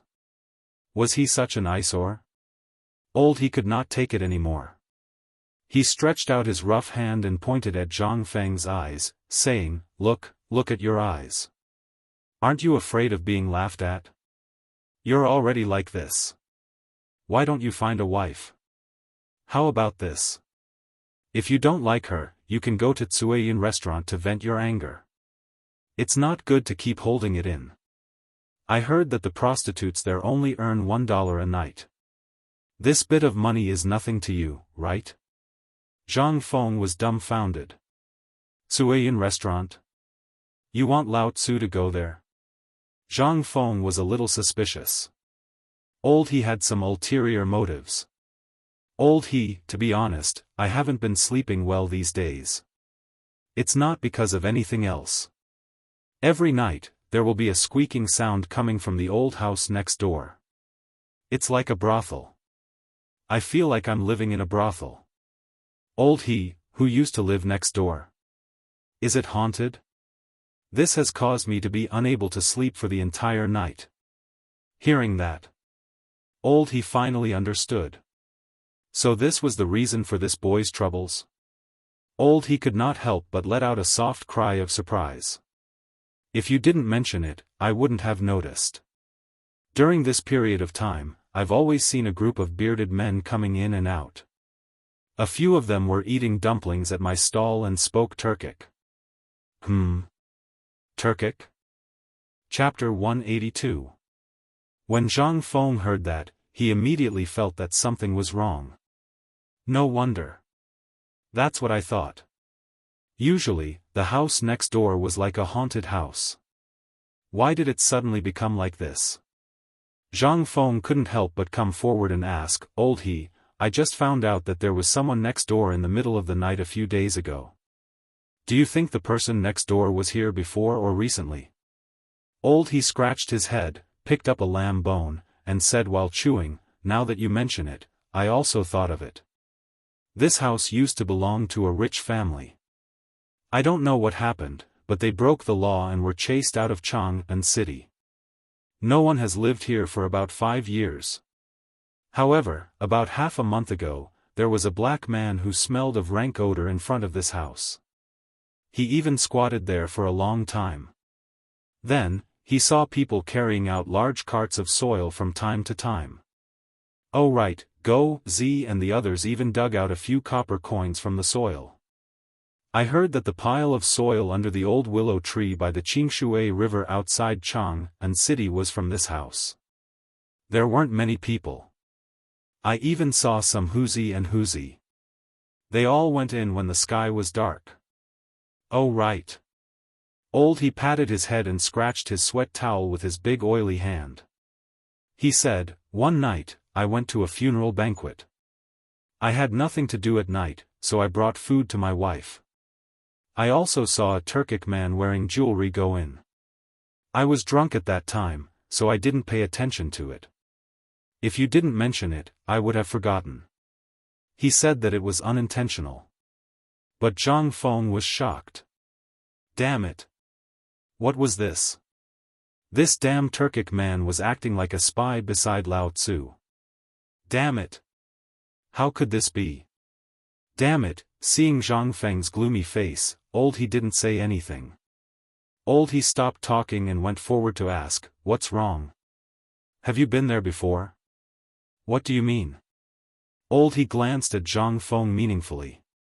"So what if I've been there? I'm a man. What's the big deal about playing around?" "You, really haven't been there?" He asked in a low voice. Zhang Feng's head was as white as a rattle drum. "No. Never been there. Why would I go there? If I want to go, I'll go to those big gambling houses. That would be more in line with our identity." "But have you heard what's inside? Why does it always open after the curfew? This doesn't make sense." There was something strange about this gambling house. Generally, the gambling houses in Chang'an City were set up by the government. There were also black market merchants, but basically, they were all registered in the government office. However, the one next to his was obviously not the case. Which legitimate casino would open in the middle of the night? This isn't right. You don't know? Seeing Zhang Feng like this, Old Ho confirmed that he didn't go next door. He then drank a bowl of wine and said, "Here. It seems like you haven't been there before. I'm relieved. You don't know, but a butcher from Ping and Fong went in a few days ago. On the second day, someone found that 3 of his fingers were missing. And I heard that not only did he lose his shop overnight, but he also owed a huge debt. That gambling house is set up for the rich. Many rich people in the city have visited it before. I heard that the gambling house doesn't accept much money. Instead, it has a special liking for food." Sigh. What kind of world is this? The owner of the gambling house doesn't like money, but wants food instead? Although the price of food in Chang'an City is unusually high recently, it doesn't make sense to play like this, right? If the government finds out about this, he'll be beheaded sooner or later.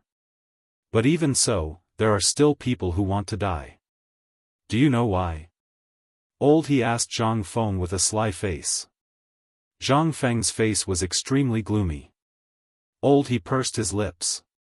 He was extremely disgusted with Zhang Feng, who didn't know anything. "There's a woman in there. I heard from the butcher that there's a cave under the gambling house. The decoration there is similar to that of a palace. And there are a dozen or so ladies and women from the Central Plains. They're so beautiful that they look like they came out of a painting. They're even prettier than the top hostesses in Chang'an City's top Tsueyin restaurant. You know Tsueyin restaurant, right? It was said that the top hostess, Big Shot, was only good enough to serve tea and water wherever she went. TSK. I don't know which rich family owns it. If you lose money, not only will you chop off your fingers, but you'll also have to pay your debt with food. If you win, you'll get a free night's sleep. That's... Old he seemed to be drunk. He spoke eloquently as if it was one of the biggest regrets of his life that he had never been in there. However, Zhang Feng didn't think so when he heard it. Now, everyone in Chang'an City knew that the imperial palace had issued an imperial edict. Whoever dared to embezzle food would have his or her entire family executed. However, the mysterious man next door not only wanted to store food, but he also seemed to be dragging all the rich families in Chang'an City into the water. That was interesting. The Turks. Moreover, they were stirring up trouble here at such a sensitive time. This was a big move. No wonder Lao Tzu could hear that voice every day. *CK Zhang Feng secretly spat. He looked at Old He and said, "Old He, do you believe me?" "Yes." "Then don't do anything for now. I'll pay for the losses. I think it won't be peaceful here in the near future." Chapter 183. In the end, Uncle He did not ask anything. He was a boorish man. Zhang Feng was the most handsome man on this street. He was also the only one who could read and write. Not only that, he was so young. Who would believe if not him? Besides, Uncle He also felt that something was wrong recently. He seemed to have thought of something and said, "By the way, Feng Zi, a few days ago, I heard from the night watchman, Bonzi, that 5 days ago, after he knocked on the clock, he was taking a nap in the Wei family's alley when he saw a group of people speaking in Turkic language driving a group of carriages. They threw bags of oilcloth that were big enough to fit a person into the river along the Yong'an Canal. Bonzi saw that those people were holding shiny scimitars in their hands. Bonzi was scared out of his wits. If not for the fact that he was drunk at the funeral last time, he would not have dared to tell anyone. Who else knows about this? Zhang Feng asked. I think it's just me, Bonzi, butcher, and your Auntie Sunday. Zhang Feng could not help but have a playful look in his eyes. He did not ask any more questions. He drank bowl after bowl with Uncle He and pondered about this matter while drinking. The Turks. Before the Tang dynasty, there were businessmen doing business in Chang'an City. It was inevitable that there would be some spies keeping watch in Chang'an City. But why would they take the biggest risk and expose themselves at this time? This matter was not simple. It was extremely complicated to train a spy, not to mention to plant a spy in a place like Chang'an City. The cost of a spy was astronomical. Losing even one would be a huge crisis. Yet, the Turks still took such a risk and exposed their spies. Why was that? This was something that Shang Zhui needed to know. And most importantly, what was Tubo's attitude now? He still did not know. The whole thing revolved around Tubo. But until now, there was no sign of Tubo. And was this the only spy the Turks had? No. Definitely not. If he could have a spy doing this, then it meant that all the Turkic spies in Chang'an City were stocking up on grain. What about Tubo? Thinking of this, Zhang Feng gripped Old He's hand and said, Old He, after you go back, you must find Zhu Zi's father and ask him to tell Zhu Zi, Guzi, and the others not to inquire about anything strange during this period of time. This matter will become known sooner or later. At that time, many people will die. Seeing that Zhang Feng had mentioned this matter twice, Old He couldn't help but become serious. He put down the lamb hoof in his hand and wiped his hands with the linen cloth on his shoulder. He asked, Feng Zi, is it the Turks? Good that you know. I reckon that they are being targeted by someone now. So, Old He, it's enough for you and me to know about this matter. This matter is too important and people will die. Good. I'll go back now. As he spoke, Old Ho grabbed Xiaoya, who was still desperately kicking the meat in her arms, and walked out of the door. Zhang Feng stopped Old He, take the meat and rice back. I can't eat it alone. Without waiting for old He to refuse, Zhang Feng went into the room in the backyard. Of course, he wasn't going to sleep. After sleeping for a day, he had already slept enough. He just wanted to confirm one thing and didn't want to argue with old He. He suddenly realized that all this seemed to be related to that dark and silly prince. Right. It was Zhenla. Could it be that this matter was caused by Zhenla? Then, Zhenla was used by Tubo and the Turks. Then, all of Zhenla's goods were transported to the Tang dynasty? This time, it was much clearer. Zhenla was just a tool. A tool used by Tubo and the Turks to test the Tang dynasty. Good plan. This was in line with the usual style of the Turks. The whole thing was under control, but the Turks were an accident. He originally thought that the Turks were suppressed by Shui Yantua and wouldn't make a move. Well, he didn't make a move. He quietly carried out this shocking plan. He didn't want the Tang dynasty to have an easy time at all. Zhang Feng actually didn't hate the Turks. Perhaps it was because as a 21st century person, living under the flag of the Turks had this kind of feeling. However, in this feudal Tang dynasty, he didn't have a good impression of the Turks at all. *CK, in their eyes, the people of the Tang dynasty were food, four-legged sheep, and tools to produce food for them. He somewhat underestimated these people on horseback. However, just as Zhang Feng discovered this, a voice suddenly rang out. In the palace, one secret report after another had already appeared on Li Shimon's desk. Li Shimon looked at the secret reports on the desk and his face was so gloomy that it looked like it was about to drip water. Prime Minister Wei, what do you think we should do? Kill? Or? Li Shimon waved his hand and pushed the secret reports on the desk to Wei Zheng. Wei Zheng hurriedly stepped forward. It was written on the secret reports. In the west market of Chang'an City, the Hu merchants of Huayuan Square are secretly hoarding food, suspected to be related to the Turks. The pawn shop of Chonghua Square is wantonly collecting money recently and signed a contract with a grain merchant for 300 don of food. In the brothel of Yongding Square in the East Market, the Tubo people are suspected to be active there. The details are unknown. The people of Honglu Temple have been in close contact with the East and West markets recently. Reading the situation on the secret reports, Wei Zheng's face turned pale. Your Majesty, this, I ask you, kill or not? Chapter 184. Li Shimon was really angry. To think that there was such a shameless person hiding right under his nose. How could he not be angry? If this happened elsewhere, he would turn a blind eye to it. He could catch all of them in one fell swoop and make a lot of money. But this time, he couldn't bear it. This was his territory. If these people jumped out like this, what about other places in the Tang dynasty? What would happen then? Summon Zhangsun Wuji.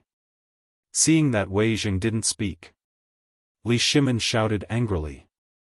A moment later, Zhangsun Wuji rushed into the imperial study, panting heavily as he lifted his robe. Before he said anything, Li Shimon shouted, Zhangsun Wuji, do you know your crime?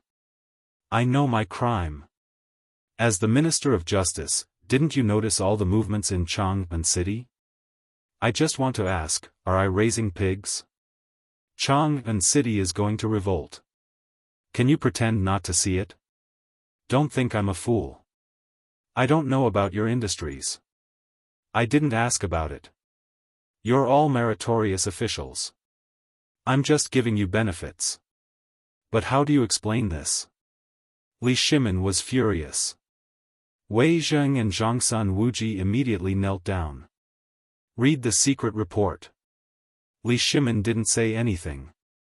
He turned around and looked at the birds in the birdcage outside the window.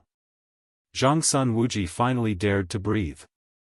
He quickly grabbed the secret report scattered on the ground and hurriedly read it. The more he read, the more Zhangsun Wuji's hands trembled. In the end, Zhangsun Wuji's entire body was trembling as if he was suffering from epilepsy. Your Majesty, it's my fault. I know my crime. I know you have a mouth. But did I ask you about this? I asked you how to solve it. Li Shimin suddenly roared. This was something that had never happened before. At the very least, it had never happened to any of them. But today, Li Shimin was furious because of this. How could Zhangsun Wuji not know the stakes involved? However, he had been busy with the cooperative recently, so he had neglected this matter. But what did the emperor mean now?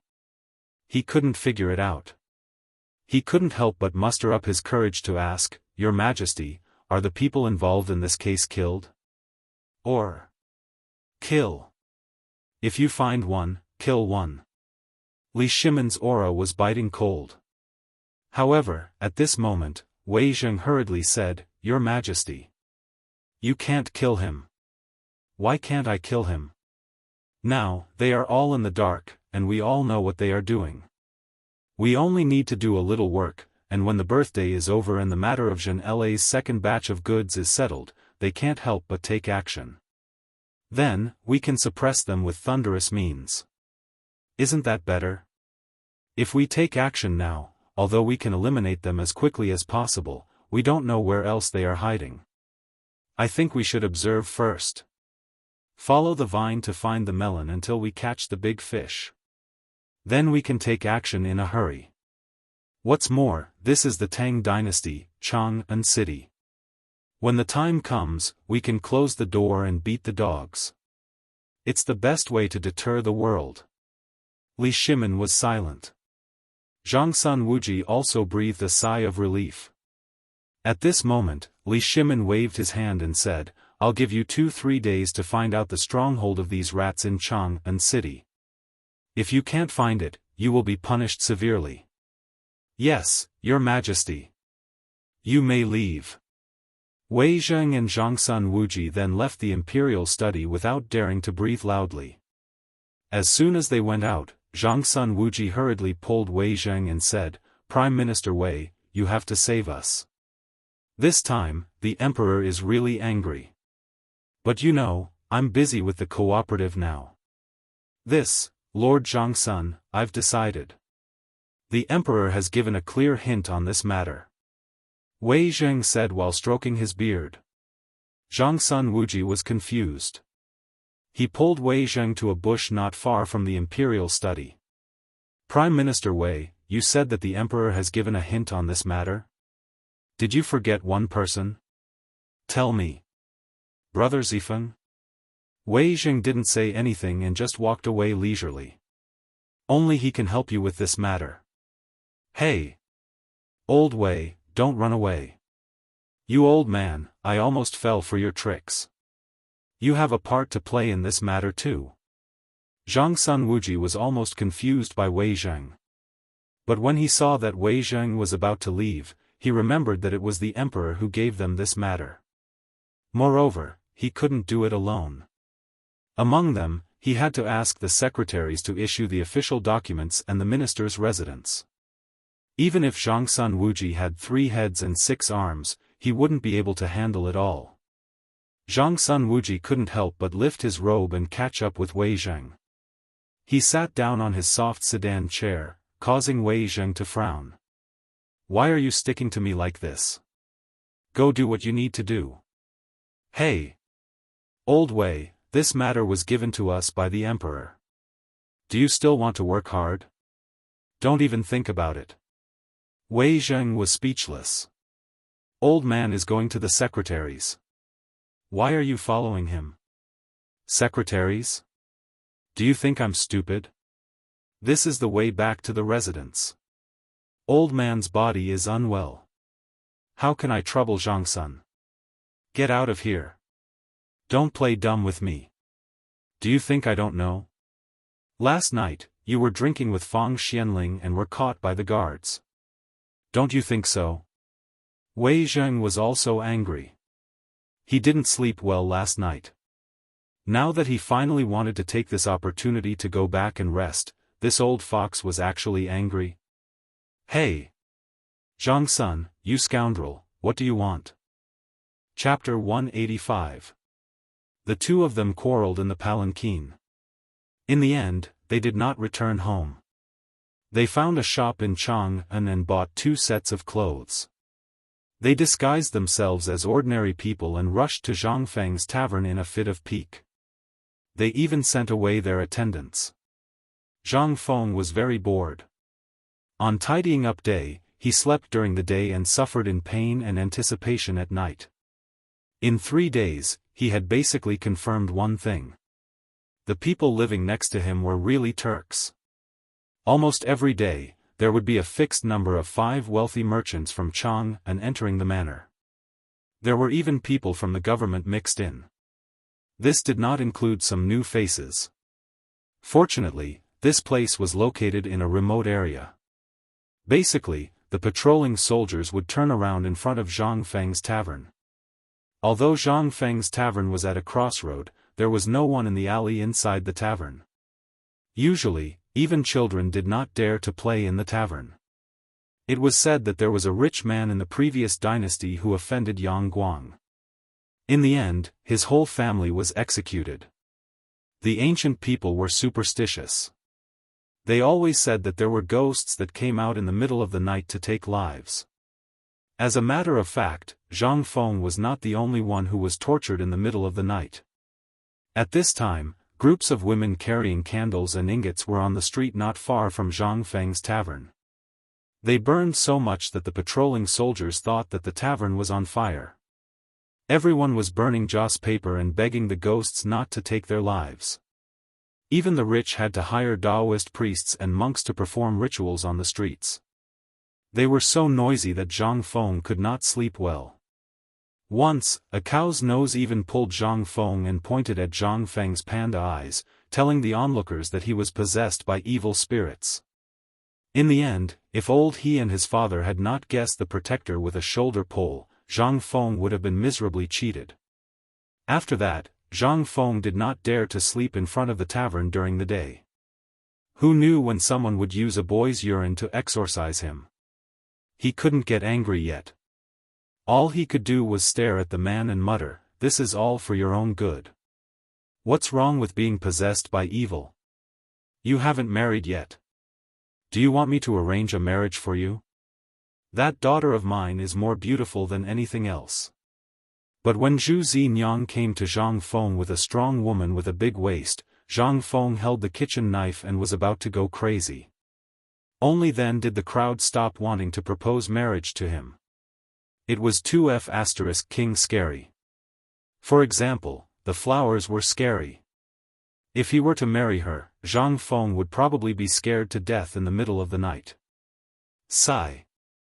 It's too damn difficult. Zhang Feng looked up at the sky and sighed. However, he was reprimanded by Zhu Zi's mother. "Man, if you don't find a wife, you'll bring shame to your ancestors. Tell auntie, which family's girl do you like? Even if she's a concubine, you should marry one. If you endure like this, even if you don't feel uncomfortable, we feel uncomfortable watching it. Auntie, I actually have a wife. She's currently studying at Han University." Zhang Feng was helpless. He could only use a girlfriend he had dated online for 3 years in his previous life, whom he had met 3 times, and who was about 9 years older than him. But this time, it was over. The entire neighborhood knew in the next moment. "Sai, Fengzi, where is your wife from? Is she good at giving birth? Where is Han University? Why haven't I stopped? Fengzi, are you fooling old man? Studying? Do you think old man studied Confucius for nothing? Which girl who can study isn't a lady from a wealthy family? If you can marry her, old man will take your surname." This was the roar of old man, who wrote letters for others on the street. As for the purpose, Sima Zhao's heart was enough. The old man wanted to find a good family for his 14-year-old granddaughter. Zhang Feng, who was literate, handsome, and had a family with too much money to spend, had become his target. Now that he knew that Zhang Feng had a wife, how could he be willing? This was difficult to handle. "Old man, I appreciate your kindness, but this marriage was decided by my parents. Moreover, it was decided when I was young. You can't expect me to be an unfilial son, right? This, sigh. Forget it, forget it. This old man doesn't understand young people's matters. Old man flicked his sleeves.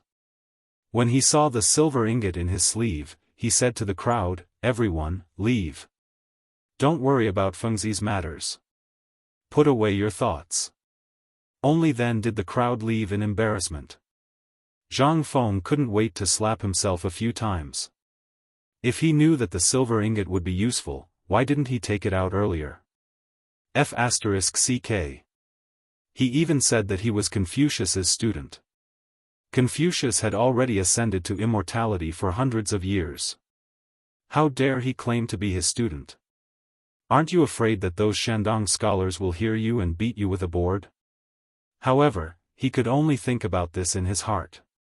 Who knew if old man was really from Shandong before?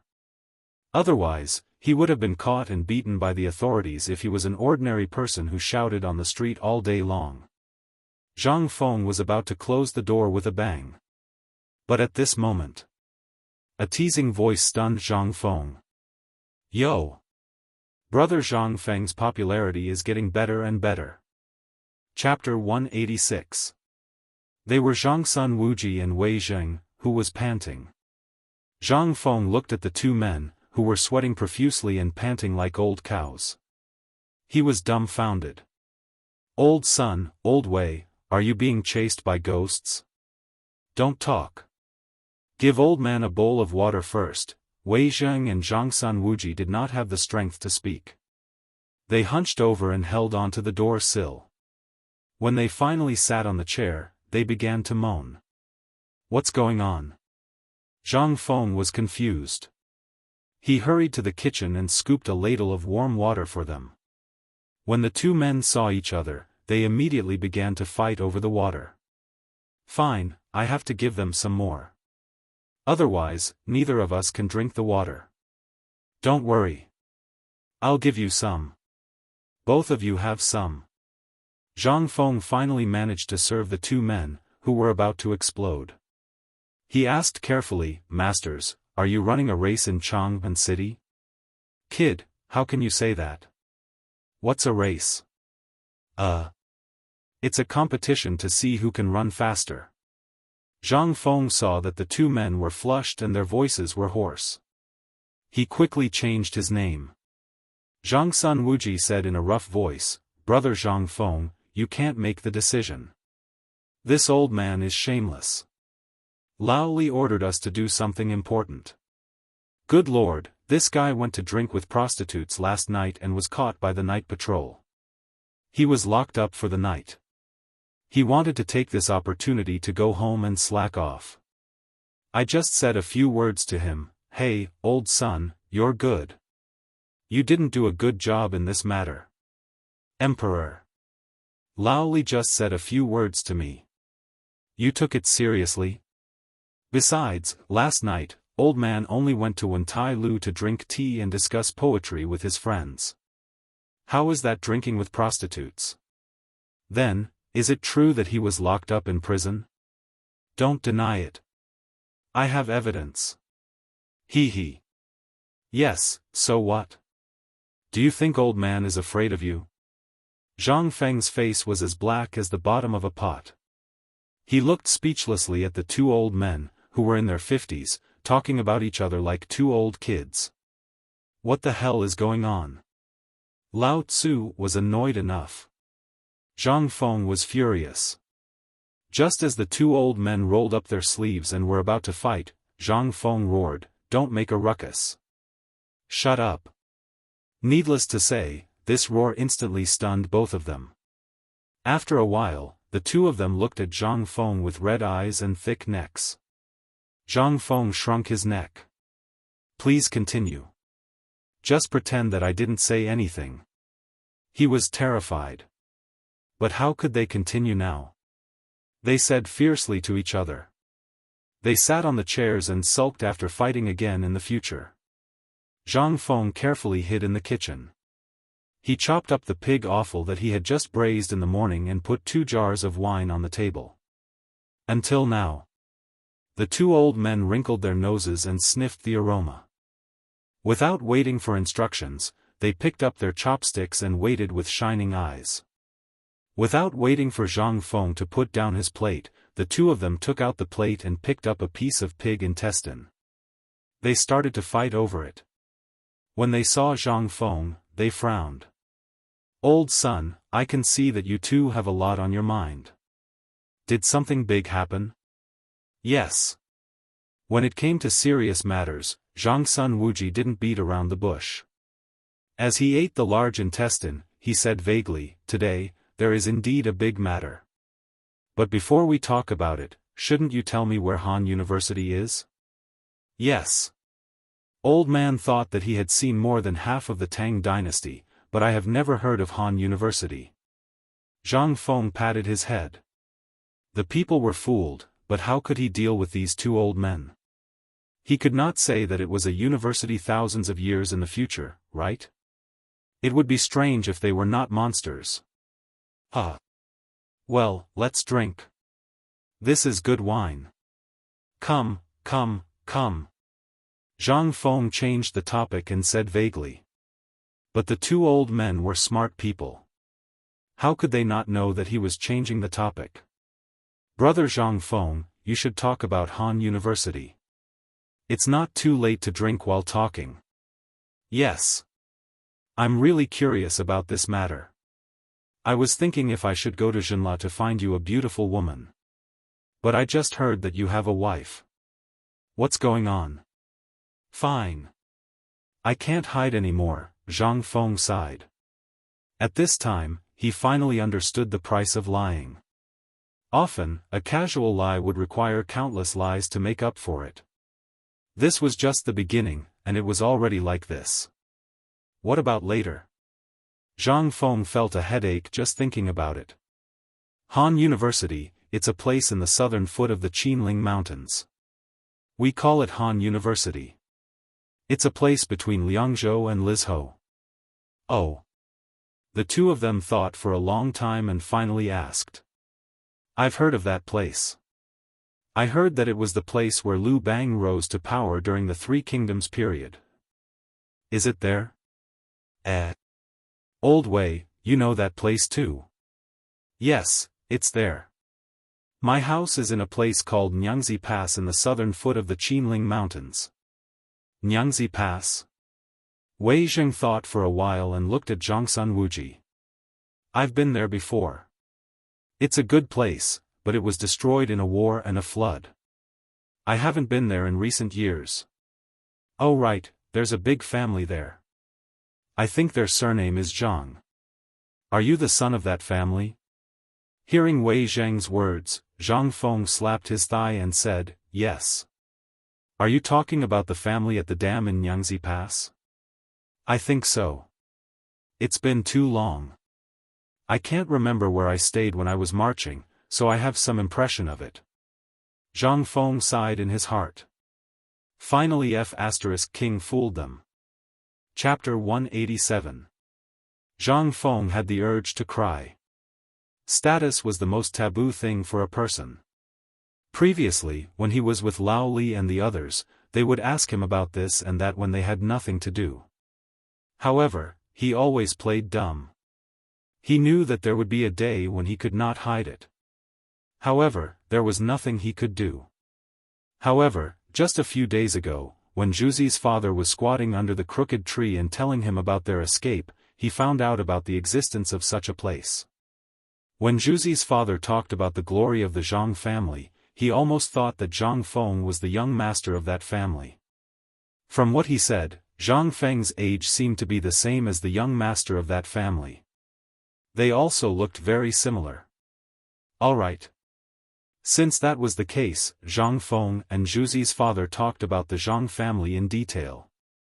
Basically, the Zhang family's 18 generations of ancestors were revealed. He even clearly stated who the young master of the Zhang family was engaged to. In the end, Zhang Feng asked how he knew so much. In the end, he found out that Zhuzi's father was someone who lived near the Zhang family. He worked for the Zhang family all year round. How could he not know the situation of the main family? This was the reason why Zhang Feng could casually mention these places just now. The matter was explained clearly. At this time, Zhang Feng also seemed to be very comfortable. People had to have roots. The faster they rose, the more they had to have roots. This was the origin of the so-called roots in the feudal era. Zhang Feng was someone who would enter the imperial court in the future. Even if he did not enter the imperial court, he was destined to be extraordinary.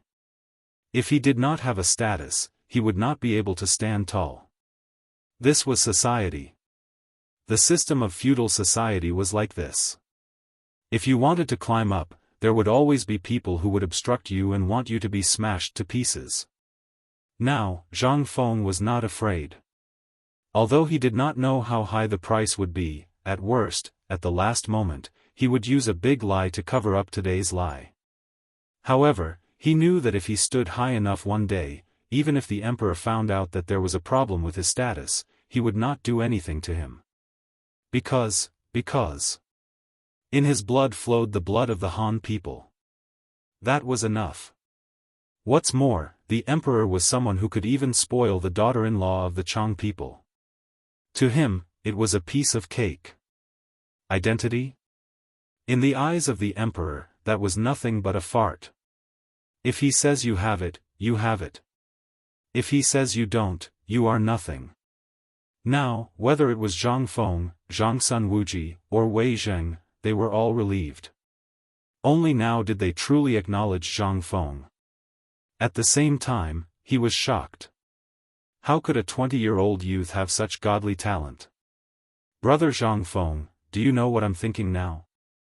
Wei Zheng looked at Zhang Feng and patted him on the shoulder. I used to think that a man would definitely protect his country or enter the imperial court as an official. That would be the most important thing in life. But today, I don't see these two things in you. Don't tell me you don't want to. Yes. Zhang Feng nodded honestly. Who doesn't want to stain the battlefield with blood and be buried in horsehide? That kind of hot-bloodedness makes one's blood boil just thinking about it. Who doesn't want to be in that kind of situation? But. Zhang Feng shook his head. Zhang Sun Wuji sucked a piece of small intestine in one gulp and patted his oily hands, praising, what a great saying, the bright mirror grieves for white hair. Brother Zhang Feng, then, you want to. Zhang Sun Wuji never forgot his original intention. He wanted to rope in Zhang Feng. Now that he saw the opportunity, he hurriedly tried to rope him in. No. Zhang Feng shook his head. Now is not the time. Besides, who said that serving the imperial court requires one to be buried in horsehide and have white hair in the court? Wei Zheng was shocked. He had read the books of sages all his life. The principles in the books were basically the same as what Zhang Sun said, but why did Zhang Feng have a different meaning? Wei Zheng hurriedly got up and bowed with the etiquette of a Confucian, saying, Please enlighten me, Brother Zhang Feng. Now, the imperial court of the Tang dynasty was spreading the word in order to recruit virtuous officials, but the effect was very little. But today, Zhang Feng's words were different. Could it be that he was talking about another academic field? Wei Zheng and Zhang Sun Wuji couldn't help but be in awe. I can't say it explicitly. Zhang Feng smiled. Actually, this is the case. I think there are many ways to serve the imperial court. If it's within your ability, you can help the world. Isn't this a kind of reimbursement? As long as we can ensure that the people are clothed and fed within our ability, even if the power of one person is small, if there are thousands of people in the world like what I said, think about it, what will happen? He will pass down this virtue like a wildfire. This, Wei Zheng was shocked. Zhang Sun Wuji was shocked. What kind of logic was that? However, it did seem to make a lot of sense. At this time, after the two of them found out about this, they finally achieved their goal. Zhang Sun Wuji got up and said with a sad face, Brother Zhang Feng, are we brothers? If what you said is right, then now, I have a problem and need your help. Will you help me? Of course. Who the hell said we're not brothers?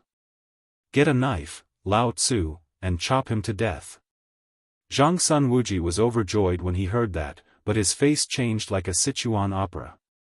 As soon as he lowered his head, his face changed into a crying face. Brother Zhang Feng, help. Chapter 188. What's going on? Are you King acting? Why don't you go to the Oscars? Lao Tzu guarantees that you'll get the Best Actor award. Really? I swear. Zhang Feng gave Zhang Sun Wuji the middle finger in his heart. However, the corners of his mouth twitched as he asked, Old son, do you have to do this? We're brothers. Just tell me what it is. As long as it's not life-threatening, I, Zhang Feng, will definitely help you. Really? I'll keep my word. Good. I've been waiting for you to say that. Now, the emperor is furious. He heard that there are many Turkic spies operating in Chang'an City. Lord Zhongsun was scolded badly. In the end, he came to me and scolded me. He wants us to cooperate with them to find out who's hiding in Chang'an City. If we can't. Stop. Zhang Feng didn't feel good at all. He immediately got up and gave a fist salute. Please enjoy. I'll take my leave now. As he spoke, he was about to slip away. This is King deadly. Just a moment ago, he was still warning his neighbors not to provoke these people and to run as far away as they could. He was even considering if he should find another place to hide. Now, look at the unlucky Zhang Sun Wuji. The emperor scolded you because he thinks highly of you. Just let him scold you. You shouldn't King hurt others. Now, you've King hurt others. Lao Li too. If you have nothing to do, what can't you do? Even if you wash a piece of mud in the river for fun, Lao Tzu will still praise you. Now, look at what you've done. You've flattered the wrong horse. No. You've hit the horse's balls. If you want to die, why are you dragging me into it? Wei Zheng and Zhang Sun Wuji were completely dumbfounded when they saw Zhang Feng making such a big commotion. However, when Zhang Feng opened the door and was about to go out, the two of them sped up and grabbed the back of Zhang Feng's collar to bring him back. I say, little brother. Why are you running? I need to pee. Come on. I knew you were a coward. Zhang Sun Wuji curled his lips and said, This isn't difficult at all. I heard from Lao Li that the group of kids at the entrance of your shop are all your informants. You're really a genius to have someone like that in front of you. That's why we're here to ask you for advice. As for other matters, the officials will naturally take care of it. If you're afraid, I'll have someone send you a few well-dressed boys. By the way, my son has practiced a few moves before. Old Wei's silly son has also learned martial arts for a few years. Old Chen's son is also there. Is that enough to ensure your safety? Fine. You bunch of cheaters. You're thinking of ways to stuff your son here with me. Zhang Feng said snappily, I'll take care of my own safety. I'll be honest with you, I'm very safe here. The most dangerous place was the safest place. Zhang Feng now felt that this sentence was really King wise. He was alone, a small target, and not a threat. This would be of great help to his safety. Moreover, it wasn't as if he wasn't prepared these few days. He had watched the dungeon battle movie no less than a dozen times. He still understood this principle. Fine. Since you don't want protection, then tell me, do you know about this matter? Seeing that Wei Zheng and Zhang Sun Wuji didn't understand what he meant by the safest place, Zhang Feng rolled his eyes and said, I know about this matter, and when Crown Prince Jinla came to my place, I found out that they seemed to be the ones behind this rice robbery. Moreover, anyone with a brain would understand that if no one instigated this matter, who the hell would dare to expose the matter in the palace? You mean, there's also someone in the palace, Wei Zheng's eyes narrowed slightly. Without waiting for him to finish, Zhang Feng hurriedly motioned for him to stop. Zhang Feng nodded. So, I think it's best for you to let Zhongsun Wuji investigate this matter from the palace. That way, it'll be much easier to handle. And to put it bluntly, I reckon that the lord in the palace has long known about this matter and has already started to make arrangements. Since he can let you cooperate with Zhongsun Wuji to investigate the merchants in Chang'an City. Then, you know the ins and outs of this matter? Wei Zheng and Zhongsun Wuji hurriedly lowered their voices and asked. I don't know. TSK. I thought you knew. After all this time, you don't know anything. Zhongsun Wuji rolled his eyes. Sigh. F***ck. Zhang Feng exploded. He was most afraid of being looked down upon. How could he tolerate this? He couldn't tolerate being looked down upon. He hurriedly said, let me tell you. Don't even think about this matter. If you investigate the merchants in Chang'an City now, I guarantee that you won't find anything. Don't ask me why I know. If you ask, I just don't know. Let me remind you, if you want to investigate this matter, you have to go outside. Go outside and investigate. You'll be able to find the source of this matter once you investigate that place. Outside? You mean, they've shipped it out? Chapter 189. Ahem. Zhang Feng drank a bowl of wine mysteriously. He leaned back on the recliner and snorted a few times. There are some things that need more of this. If you don't use it, you'll lose it sooner or later. Zhang Feng pointed to his head. These inexplicable words made Zhongsun Wuji and Wei Zheng confused. But seeing that Zhang Feng stopped talking about this matter, they could only jest with Zhang Feng for a while. After drinking, the two of them left contentedly. But it was obvious that they left with a lot on their minds. The Imperial Palace. On the Vermilion Bird Bridge of the Imperial City. Wei Zheng and Zhongsun Wuji squatted on the bridge in a daze. They wanted to go to the Emperor, but they didn't dare to. They could only sit here and think. Hey, old man, what do you think Brother Zhang Feng meant by his last words? He said you're brainless. Get out. Zhongsun Wuji frowned and said, I have a feeling that Brother Zhang Feng always wanted to say something but stopped. Did you notice? Yes. Wei Zheng nodded. That's really a rare thing. Didn't you talk about it in detail before? What's going on this time? Is he really afraid of death? Him? Afraid of death? Zhongsun Wuji smiled. If this guy was afraid of death, he wouldn't have said those words in front of the Emperor. Think about it, if these words were said to others, who would still be alive? That's true, the two of them fell into silence again. However, at this moment, from afar, a small yellow door ran over, gasping for breath. Prime Minister Wei. Lord Zhongsun. Your Majesty. Your Majesty. The two of them were shocked. They took a closer look and found that this person turned out to be Shao Gizi by the Emperor's side. They hurriedly got up and asked, what's wrong with the Emperor? Your Majesty. Your Majesty asked you to go see him. In the pavilion in the middle of the lake in the Imperial Garden. Li Shimin sat on the soft couch and flipped through the memorials. As for Zhongsun Wuji and Wei Zheng, they were like air, standing outside the pavilion with their bodies bowed under the sun, standing there. Sweat and the effects of alcohol almost made the two of them faint. However, the Emperor acted as if he didn't see the two of them and continued to read the memorials. Even Shao Gizi, who was beside him, wanted to speak twice, but after thinking about it, he still closed his mouth. After an unknown amount of time, just as the two were on the verge of collapsing, Li Shimin lightly coughed and dismissed the crowd, indicating for the two to enter the pavilion in the middle of the lake. She handed a pot of herbal tea to the two of them and said with a playful expression, I told you to do something, and you just sat on the Vermilion Bird Bridge to embarrass me? No, Your Majesty, you've wronged this old subject. Oh?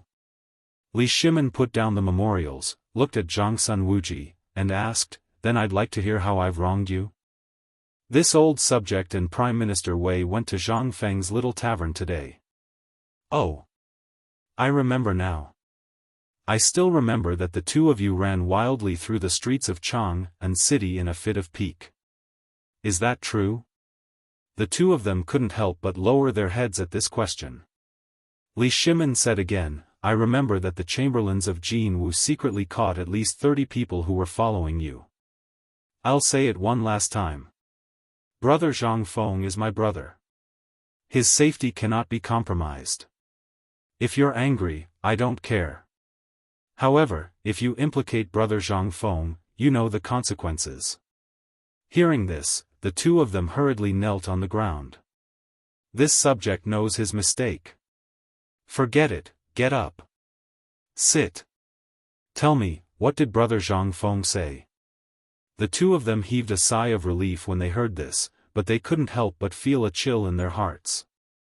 More than 30 people who were following them? Weren't the Turks too arrogant? If they secretly shot an arrow at them, then the two of them couldn't help but break out in cold sweat. However, this was clearly not the time to think about this. Wei Zheng collected his emotions and said, today, this subject and I have confirmed Brother Zhang Feng's identity. He's from Nyangzi Pass. Your Majesty should have known that place at the time. Nyangzi Pass? Could he be a descendant of the Zhang clan? Didn't I hear that his family was destroyed in a flood and landslide, and no one survived? Zhangsun Wuji thought for a while and said, Your Majesty, when this subject heard about this, I specially sent someone to Nyangzi Pass to inquire about the young master of the Zhang clan. His whereabouts were unknown, and even his body was not found. He must have come ashore in the flood and then came to Chang'an to seek refuge. And his tavern now is considered the property of the Zhang clan in Chang'an. Oh. With Zhangsun Wuji's explanation, Zhang Feng's identity was finally revealed. If Zhang Feng was here, he would really be excited to go to Nyangzi Pass and set off a cart of firecrackers for the missing young master of the Zhang clan. Then what does this matter have to do with the task I asked you to do? Yes. At that time, this subject also felt that the place where Brother Zhang Feng was at was too dangerous, so I wanted to ask my son to protect him. But he said where was the safest place? Hearing this, Li Shimin's face suddenly changed. He asked, did Brother Zhang Feng really say that? It's absolutely true. Li Shimin's eyes suddenly burst out a trace of killing intent. Oh no! Idiot, Brother Zhang Feng is in danger. Chapter 190. What? This, Wei Zheng and Zhangsun Wuji suddenly had goosebumps. How could there be danger? However, the next moment, Wei Zheng immediately felt the world spinning around him. He cried sadly, I finally know why Brother Zhang Feng always spoke so strangely today. Why he was so eager to drive us away. It turns out that he didn't want us to be in danger. God! I know I was wrong. Wei Zheng wailed. Zhangsun Wuji was not any better. Li Shimin was anxious. He grabbed Zhangsun Wuji's collar and asked, tell me, what is going on? Your Majesty, this is what happened. We originally wanted to ask Brother Zhang Feng to help us find information about the spy in Chang'an. However, Brother Zhang Feng avoided the topic. Finally, after I asked, he said that the cause of this matter was Your Majesty's stockpiling of grain. What? Li Shimin was shocked. And then? He said that Your Majesty's stockpiling of grain must be confidential. However, such a thing would be leaked by someone. This person either wanted his whole family to die or was a spy. A spy? There is a spy in my palace? Li Shimin's face was so gloomy that it was about to drip water. He asked again, tell me everything that Brother Zhang Feng said, without missing a single word. Yes. Wei Zheng and Zhangsun Wuji said, this matter, after we figured out Brother Zhang Feng's identity, we told him about what happened in Chang'an. Before we finished, Brother Zhang Feng wanted to run away. In the end, we caught him and held him in a chair. Then he told us what happened.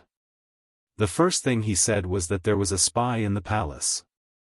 Then he said that he was afraid of death and told us not to investigate further. People would die, many people would die. But when I told him that Zhangsun Wuji wanted us to investigate, he said that if we wanted to investigate, we would have to go outside the city. We wouldn't be able to find anything inside the city.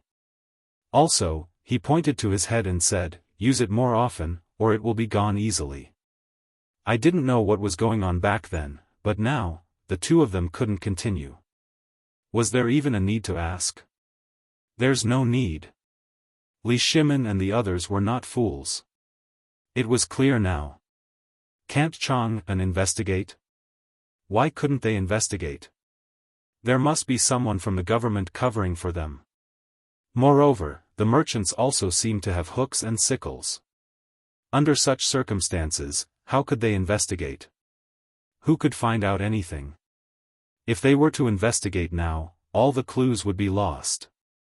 Prime Minister Wei, tell me, what did Brother Zhang Feng mean by going outside the city to investigate? Li Shimin thought for a while and added, could it be that he wants us to investigate from both sides? I think that might be the case. There's a saying in the military that when we surround them, we can make all the demons and monsters unable to hide. I think that Brother Zhang Feng must have read this sentence in a military book. That's why he said it at this time, under such dangerous circumstances. Then, do you feel that there might be a big shot hiding around Brother Zhang Feng? This, Wei Zheng and Zhangsun Wuji were shocked. They had thought of this before, but they didn't dare to think about it. However, the more they didn't want to think about it, the faster they thought about it. Everything became clear at this moment. If it wasn't for the danger around them, why were those children gone today? Why did Brother Zhang Feng leave in such a hurry? He didn't hesitate to give away his wealth. After all, Brother Zhang Feng was very stingy. At this time, Zhang Feng's words that this was the safest place and the strange look in his eyes made the two experienced officials break out in a cold sweat. Damn it! Brother Zhang Feng is such a loyal friend. I'm ashamed to face Brother Zhang Feng. Li Shimin said bitterly as he smashed his fist on the stone pillar. If it weren't for the fact that so many things are involved, I would really like to pick up my long sword and wipe out Chang'an City one strike at a time. Your Majesty, you can't do that. Your Majesty, please calm down. Wei Zheng and Zhangsun Wuji both knelt down. Li Shimin waved his hand. I'm fine. Now tell me, is the chess piece in the palace in the Honglu Temple or someone hiding in the palace? This, Wei Zheng and Zhangsun Wuji looked at each other, bowed, and said, we are stupid. We don't know. Alas. Forget it. Since Brother Zhang Feng said that we should start the investigation outside the city, then, there are gate handles around Chang'an City. Let's start with these city guards. Your Majesty, the city guards are basically old Cheng's subordinates. I think, here should be. Zhangsun Wuji wanted to say something, but stopped. Li Shimin said impatiently, if you have something to say, just say it. I have an immature idea. Then don't say it. Zhangsun Wuji almost choked. He said quickly, I think the rivers that run through the palace are the biggest suspects. I think we can start the investigation from there. Oh? Li Shimin's eyes lit up. Then which river do you think is the most likely? The Yong'an Canal. The Yong'an Canal goes straight down and then enters the Bar River. It can enter Luozhou in the south and Qinling in the west. The waterways are complicated. We can't trace it. The Yong'an Canal. Chapter 191. The conversation in the imperial palace soon ended. But after the conversation, Zhangsun Wuji no longer cared about anything in Chang'an City. He even stopped working on the cooperative and focused on the construction of the cooperative in Luozhou. Wei Zheng finally returned home after the conversation. It was as if nothing had happened just now. This caused the triangular-eyed man's eyes to flicker slightly. Then, he disappeared from the palace. After a few leaps, the man's huge palm clung onto a wall of the Chamberlain of Dependencies like a bat. The man's eyes were like a poisonous snake, but his arms were like an ape. After the group of guards from the Chamberlain of Dependencies had left, he quietly entered a room in the Chamberlain of Dependencies. As soon as he entered, a man in a purple robe glanced at him and asked, "Is there any news from the Imperial Palace?" "No, it seems that His Majesty didn't say anything." "Well." The other two men, a strong man named Sok, grinned. "Want to investigate us? Let's see how the Tang Emperor will find out." The eyes of the other Tuyuhan man with a curly beard flashed. "Sok, don't say that. I think our people should be more restrained for the time being. I think His Majesty the Tang Emperors should have noticed something." Gokopi, if you want to be a coward, we Tubo people won't do it." "Enough." The long-armed man who just came in glanced at the three men with a sinister look and said, "Little Khan hasn't said anything." "What are you talking about?" "That's enough, Barter. They are just making plans. It's not surprising." The purple-robed young man waved his hand indifferently. "Pass down the message. Keep a low profile. When Lord Jun La's second batch of goods arrives, it will be the time for us to take action. The premise is that Jiangnan Circuit doesn't take action. If Jiangnan Circuit does take action, we still have to continue to hide in Chang'an City. So, keep your tails between your legs for this matter. Remember, stockpiling food is the most important thing. I think you don't have much food left, do you?" The purple-robed man looked at the two men mockingly. "We know." What else could the two men say? He could only agree. However, just as the three of them were about to leave the room, the purple-robed young man asked playfully, "Today, I heard that more than 30 people went to track down Zhang Sun Wuji and Wei Zheng. Are they your people?" Hearing this, the three of them stopped in their tracks. However, they looked at each other, as if no one knew what was going on. Seeing this, a sinister look flashed across the purple-robed young man's face. "Pass down the message. Whoever dares to do such a foolish thing again will have their entire family wiped out." Yes. Everyone was afraid of him. Not because Lao Tzu was Shili Khan. Instead, it was because this person's style had always been very sinister. It was unknown who he had learned this from. Now, when he looked at the three of them, he actually revealed a sinister expression. It was clear that he was truly angry. The three of them walked out of the room. However, they ran into the steward of the Chamberlain of Dependencies who was going up the stairs. The three of them looked at each other, and their faces hurriedly revealed a touch of indifference and respect. "Isn't this Lord Zhou? What are you doing?" Zhou Weicheng, who was wearing a green official's robe, wiped the sweat off his forehead and cupped his fist disinterestedly. "It's just a routine official business." Then, he walked around the three of them and entered the Turkic young Khan's room. The three of them looked at each other and stopped where they were. At this distance, it was extremely easy for the three of them to hear what was going on inside.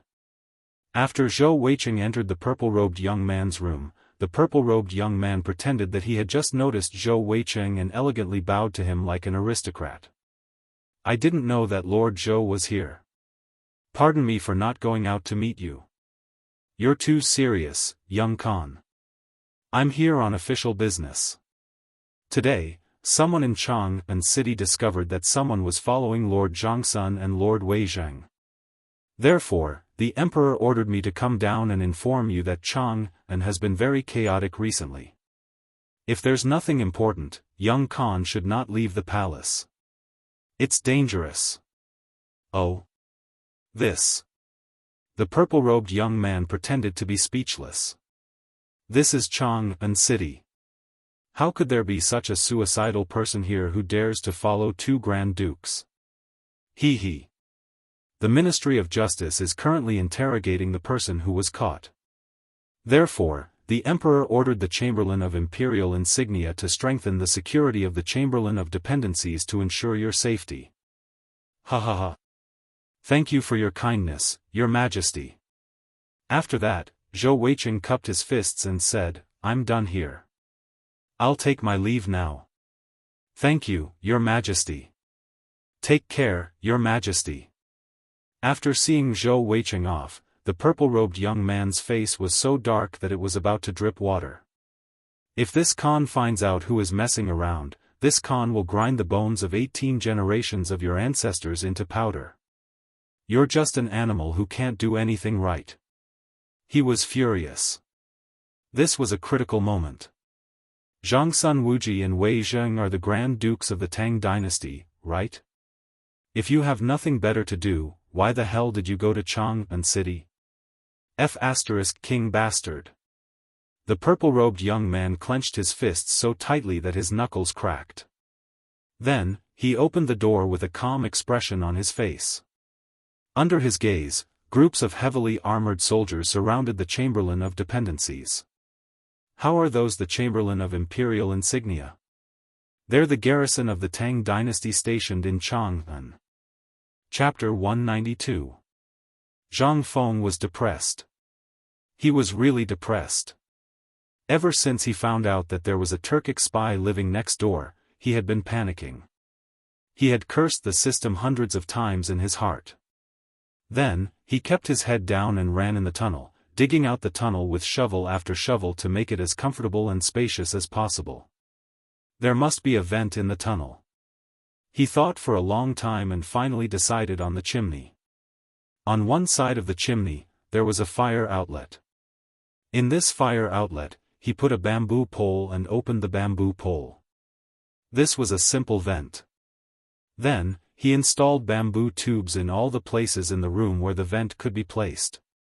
On one hand, it was for safety, but more importantly, it was for light. He had watched many ancient movies and TV series. Basically, all the houses in this era were made of wood, so it was easy to catch fire. They also took advantage of this. When there was no other choice, everyone's favorite thing to do was to set the house on fire and destroy the evidence. At that time, if Old Wei could guess what he meant from his words, then he really had to make sure he was safe. This tunnel was his safety barrier. The tunnel was not big, only enough to fit a bed, a toilet, and some simple toiletries. Zhang Feng even stored a lot of dried meat here. Just in case, he could come in at any time. He did not know how long he would have to hide. So, he had arranged everything here properly. However, even so, he was still very depressed. He thought that Old Wei was the smartest person besides Lao Li. He did not expect him to be so blind. She just didn't know if he had understood the last sentence clearly. If he did not, then it would be fine. But if he did, then it would be best. He was not afraid of their intelligence, but he was afraid of the emperor in the palace. If he got angry and sent a large army to attack, then it would be terrible. He did not want the small tavern to suffer. He did not know if this small G tavern was directly related to the binding of the system, so he had to stay here until the activation of the system. Otherwise, he was afraid. The Tang dynasty was too dangerous. If he entered the palace one day and did not have the system with him, he was afraid that he would not be able to defeat this guy. In history, if this man was a good man, he would rather chop off his own head if he dared to mark the streets of Chang, and with the words, 9982 Li West Straight Road, to show his sovereign territory. The people around this master were all King shrewd. There was no need to talk about Wei Zheng. To be able to be called a human mirror, it was easy to imagine how powerful he was. However, he wasn't afraid of Wei Zheng. He was confident that he could toy with Wei Zheng. But this Chang person, Zhangsun Wuji, and the emperor, made him feel uneasy. Sigh. Zhang Feng shook his head. He chewed on a piece of straw that he pulled off from the bed to stop himself from thinking about those annoying things. Now that it was quiet, he had the urge to go next door and take a look. After shaking his head hard, Zhang Feng got up and walked out of the small tavern. He squatted at the entrance of the small tavern and looked at the bustling street on the other side. Compared to the empty street he was on, Zhang Feng suddenly felt excited. That's right. If he could build a house on the second floor of Lao Tzu's small tavern, he would not have to be afraid anymore. Even if he was surrounded by soldiers, he just needed to climb down the rope ladder and say Zhang Sun Wuji's name and Lao Tzu would be fine. At this thought, Zhang Feng hurriedly found the dog and asked him to buy a wooden plank for him. He wanted to tidy up a room on the second floor of the tavern. While Zhang Feng was busy building because he had found a sense of security, he encountered an extremely troublesome matter in Luozhou City. At this moment, in Luozhou City, in a single night, the hair on the head of the Luozhou provincial governor had disappeared without a trace under the demonic claws of the shrew. At this moment, the Luozhou provincial governor was squatting in front of the residence of Duke Lu, Ho Junji, waiting for an audience. A moment later, a servant opened the door and lazily said, "Come in." The Luozhou provincial governor hurriedly got up and followed the servant into the residence. The moment he entered, Ho Junji put down the book in his hand and laughed, "Lord Wei, what happened to your hair?" Hearing these words, the Luozhou provincial governor Wei Yujie wanted to cry. "Lord Duke! You have to save me. What's wrong?" Ho Junji deliberately frowned. He pretended to be displeased and said, "As an official of the imperial court, how can you cry like this? Lord Duke. It's not that this lowly official is crying, it's because this subject really couldn't do it. Moreover, this subject has distributed all the money in the Luozhou treasury. 3 days have passed. This official brought people to check the accounts, but those people lied and said that they didn't know about this matter." Oh. Only now did Ho Junji realize that this matter had truly gotten out of hand. Moreover, the emperor had secretly ordered him to cooperate with the Luozhou provincial governor and unfold this matter in Luozhou. But now, he realized that this matter had gone a little too far. "How much money did you release?" "This subject has released it. 5,723,892 taels. This money was basically all borrowed by the rich families and merchants of Luozhou. The common people only borrowed around 300 taels. Then, why can't you take it back?" Ho Junji stood up, his expression dark. "Don't they know that this is His Majesty's money? They're rebelling." Chapter 193. More than 5 million taels of silver. This was a huge sum. If it was just a small sum, he really wouldn't have cared. Moreover, the emperor had already prepared himself to suffer some losses for this matter. But if this 5 million taels were all wasted, the emperor would really kill them. With this thought in mind, Ho Junji waved his hand and said, "Tell me in detail. What is the reason for this matter?" "Yes. 3 days ago, this official was ordered to meet up with those wealthy merchants and families in Luozhou and explain the matter clearly. But when this official went the next day, this official only found that the money was gone.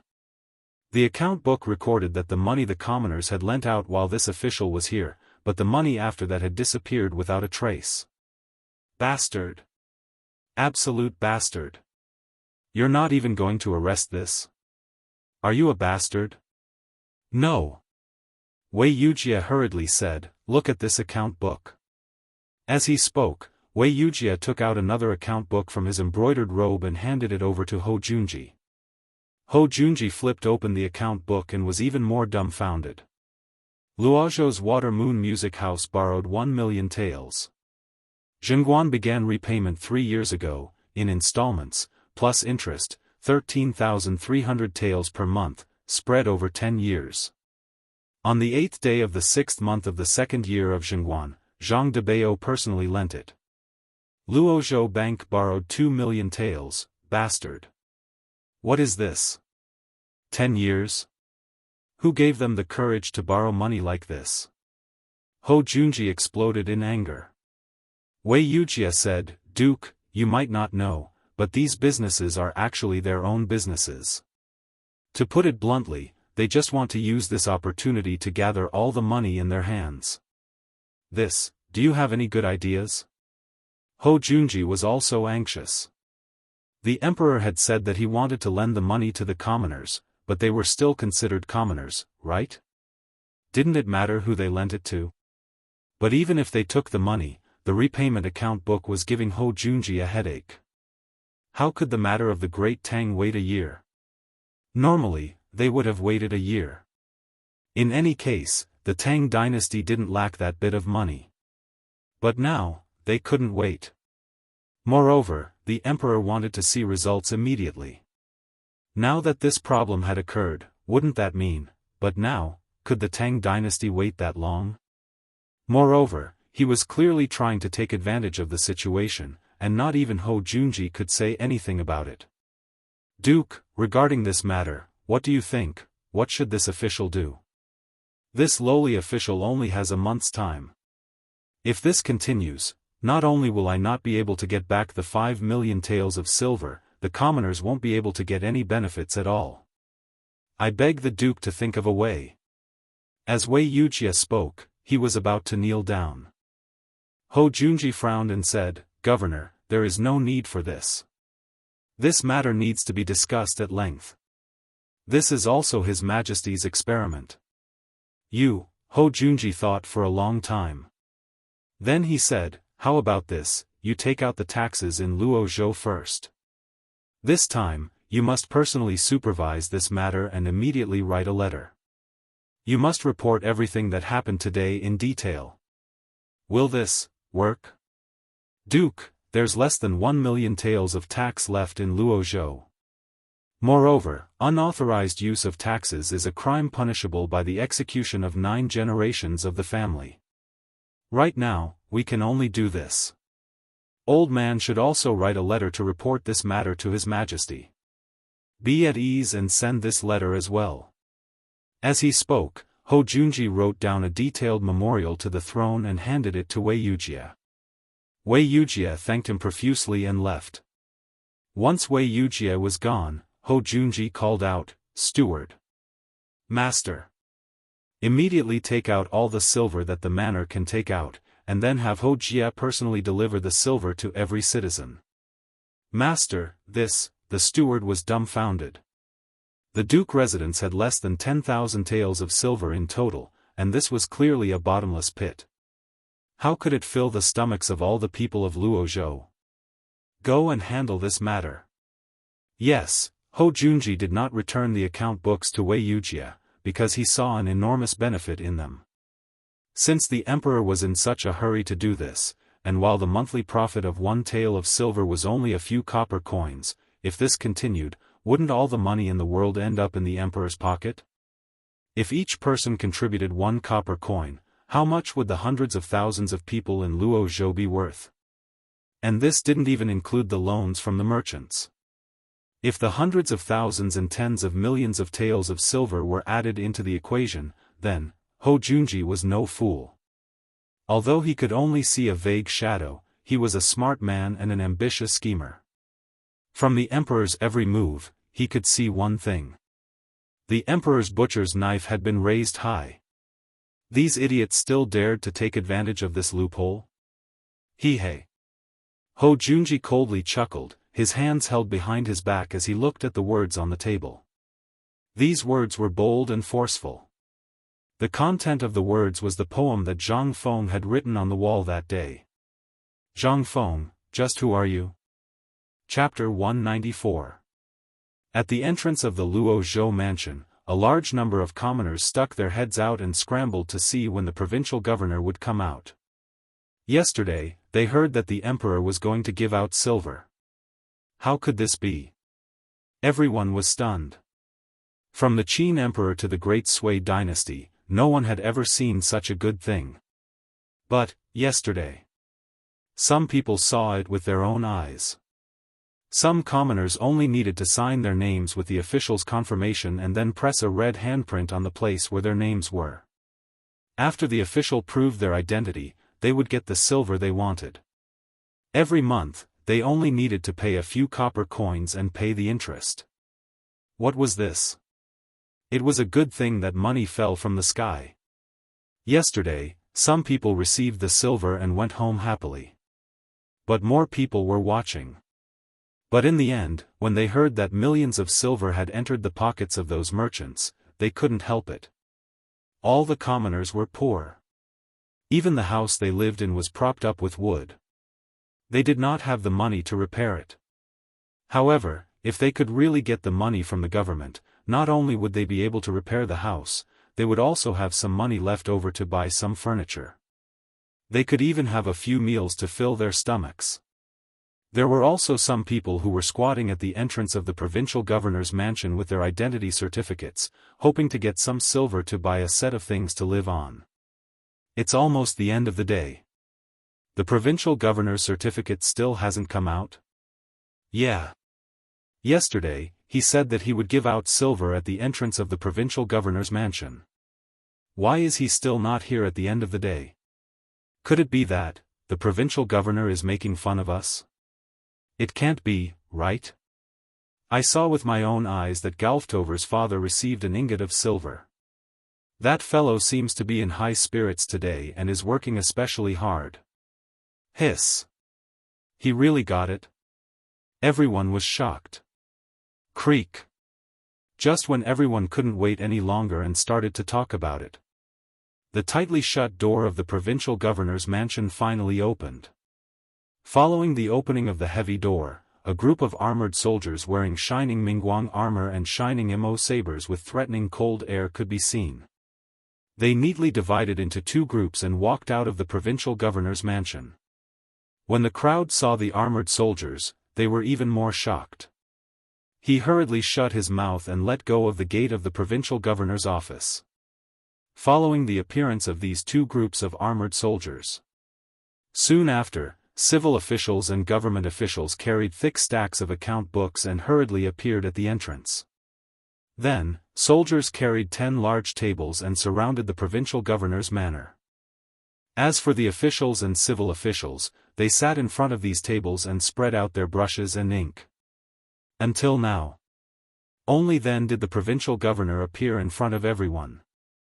Behind him, boxes with seals were being carried out with great difficulty, placed in front of the provincial governor's office, and opened. The dazzling silver ingots made everyone aghast.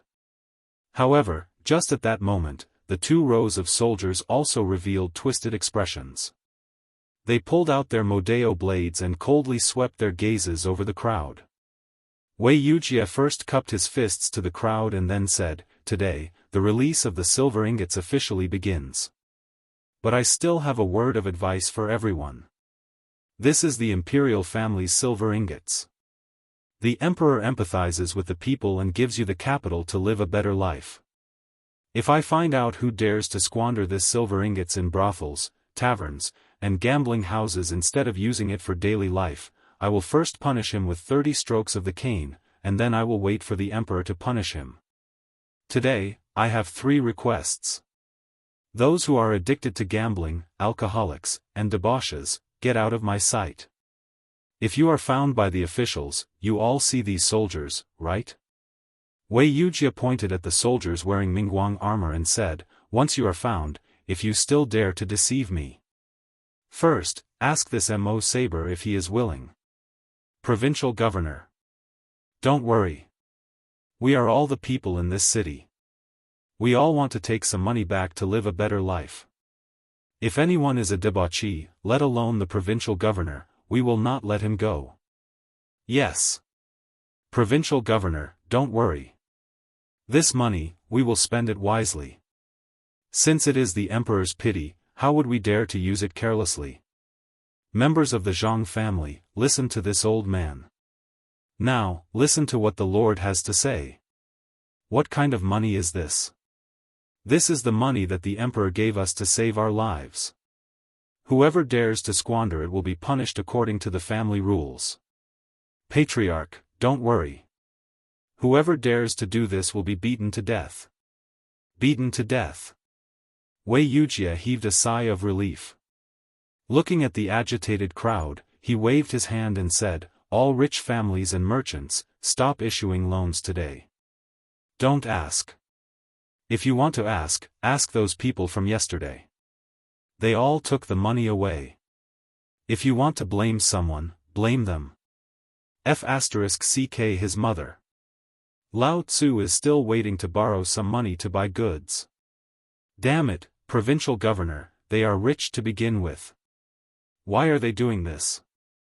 Provincial governor, catch them and cut them into pieces." All the people who were waiting to borrow money to start their businesses were angry. At this time, the provincial governor had already spoken. What could they do? All the merchants waved their hands and shouted with red eyes, "Let's go and find those sons of B** cheese to ask for money. That is the money that the emperor gave us. Yes. Let's go." Wei Wuxia turned a blind eye to this. Instead, he said to the officials, "Pass down the order. If those people dare to hit people, arrest them. If these people hit people, as long as they don't kill people, pretend that you didn't see anything." Yes. Chapter 195. Liangzhou. This was the main trade route from Chang'an to Longyu Road, which was connected to the western regions. At this moment, Liangzhou was also facing the same problem. The provincial governor of Liangzhou, Wei Ani, was a distant relative of Wei Zheng. Today, he sent 3 secret reports to Wei Zheng. A few days ago, he received a letter from the palace, asking Liangzhou to release all the tax money that was supposed to be sent to Chang'an and lend it to the people according to His Majesty's order. However, everything was fine on the first day, but on the second day, they ran into trouble. This was the center of commerce. Basically, half of the residents in Liangzhou city were merchants. On the first day, Wei Ani took out 7 million taels of silver and distributed less than 30 to 40,000 taels of silver to the small merchants in the city. Basically, the people were watching. However, on the second day, after Wei Ani personally loaned 1,000 taels of silver for his brother-in-law's dye house, the 7 million taels of silver were all spent by the small merchants in an instant. Wei Ani was overjoyed. He had finally solved the matter that His Majesty had asked him to do perfectly. However, on the third day, he was dumbfounded. He had wanted to wake up early in the morning to play with his favorite golden thrush bird in the cage, but he had lost the desire to do so. The clamor outside the mansion scared the birds to the point that they were shivering. How could he not be angry when his beloved bird was frightened? He rolled up his sleeves angrily and was about to go out to see what the guard was doing. Why didn't he care about the commotion outside? However, he was completely dumbfounded as soon as he stepped out of the backyard. There were more than a dozen servants and maids in the courtyard, but now they were all hiding in the room and did not dare to come out. From time to time, there were piles of dried or fresh cow dung flying in from outside the courtyard. How could this be? Wei Ani was furious. "Butler? Where did you go? Old master. Come and hide." Behind a bamboo bush, the butler shakily poked his head out and then hid again. Wei Ani was dumbfounded. He carefully avoided the cow dung outside the courtyard and hid in the bamboo bush. He asked, "What's going on outside?"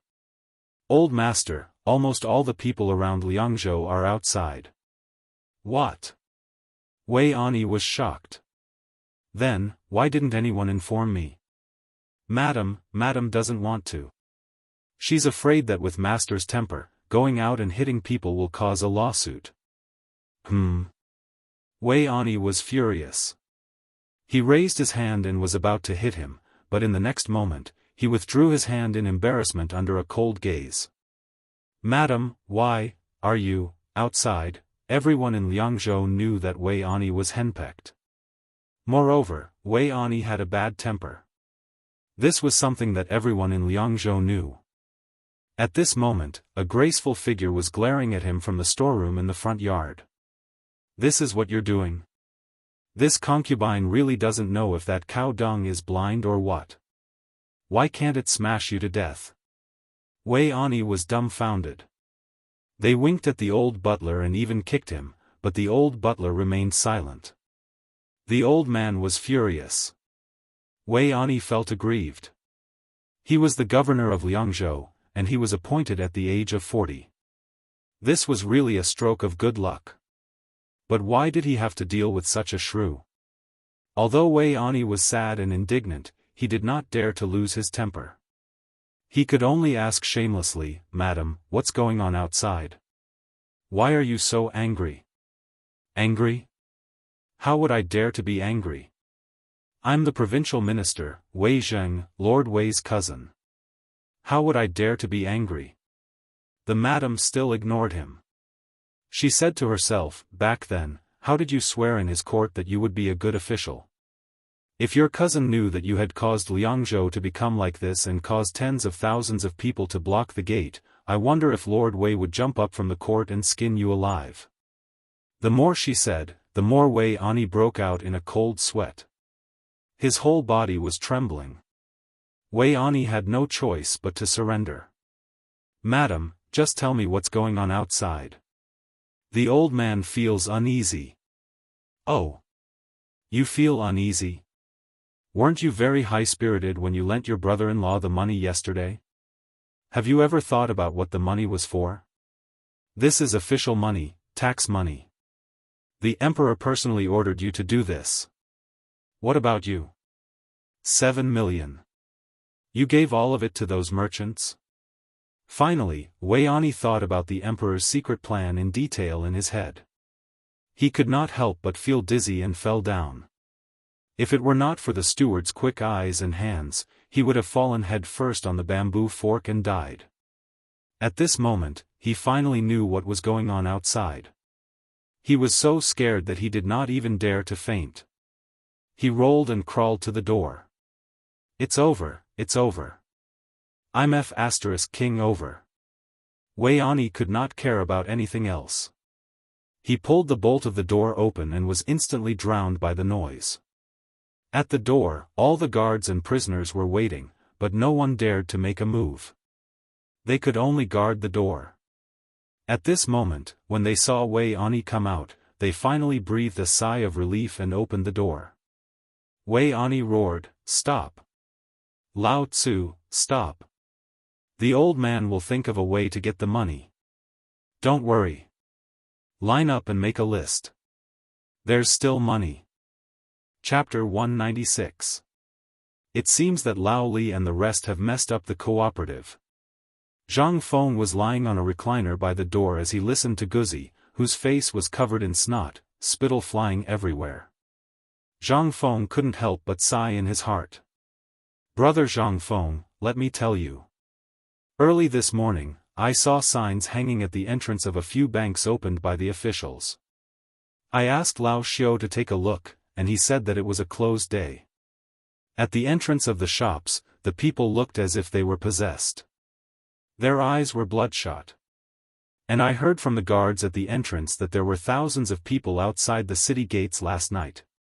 They heard that Chang An was distributing money, so they came overnight. But I don't know why, but the officials didn't care about it. They acted as if they didn't see it. I heard that the banks in Ping and Lane gave out about a few million taels of silver yesterday. TSK, I don't know how many steamed buns can be bought with a few million taels of silver. I heard that one steamed bun costs 5 copper coins. In the world of children, they were not interested in anything except for eating, which was considered to be very clear on the subject.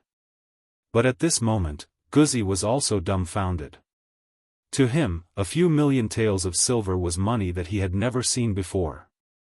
How much money did it cost him to force a bank to close down? But these words had a different meaning in Zhang Feng's ears. "Guzi, go and find Lao Xiao. Tell him that I want to drink with him." Zhang Feng waved his hand. Guzi heard this, wiped his nose with his tanned arms, and then hurried away. He didn't even wear grass shoes. He waved his hand and let the little boy beside him enter the house. Zhang Feng then slowly went to the kitchen and brought a big pot of steamed buns and a big basket of steamed buns. Under the burning gaze of Zhu Zi and the others, Zhang Feng put the pot of steamed buns and the basket of steamed buns on the table. Don't fight. The older ones, let the younger ones come one by one. That, little girl, why are you hiding behind? Here, take this lamb leg.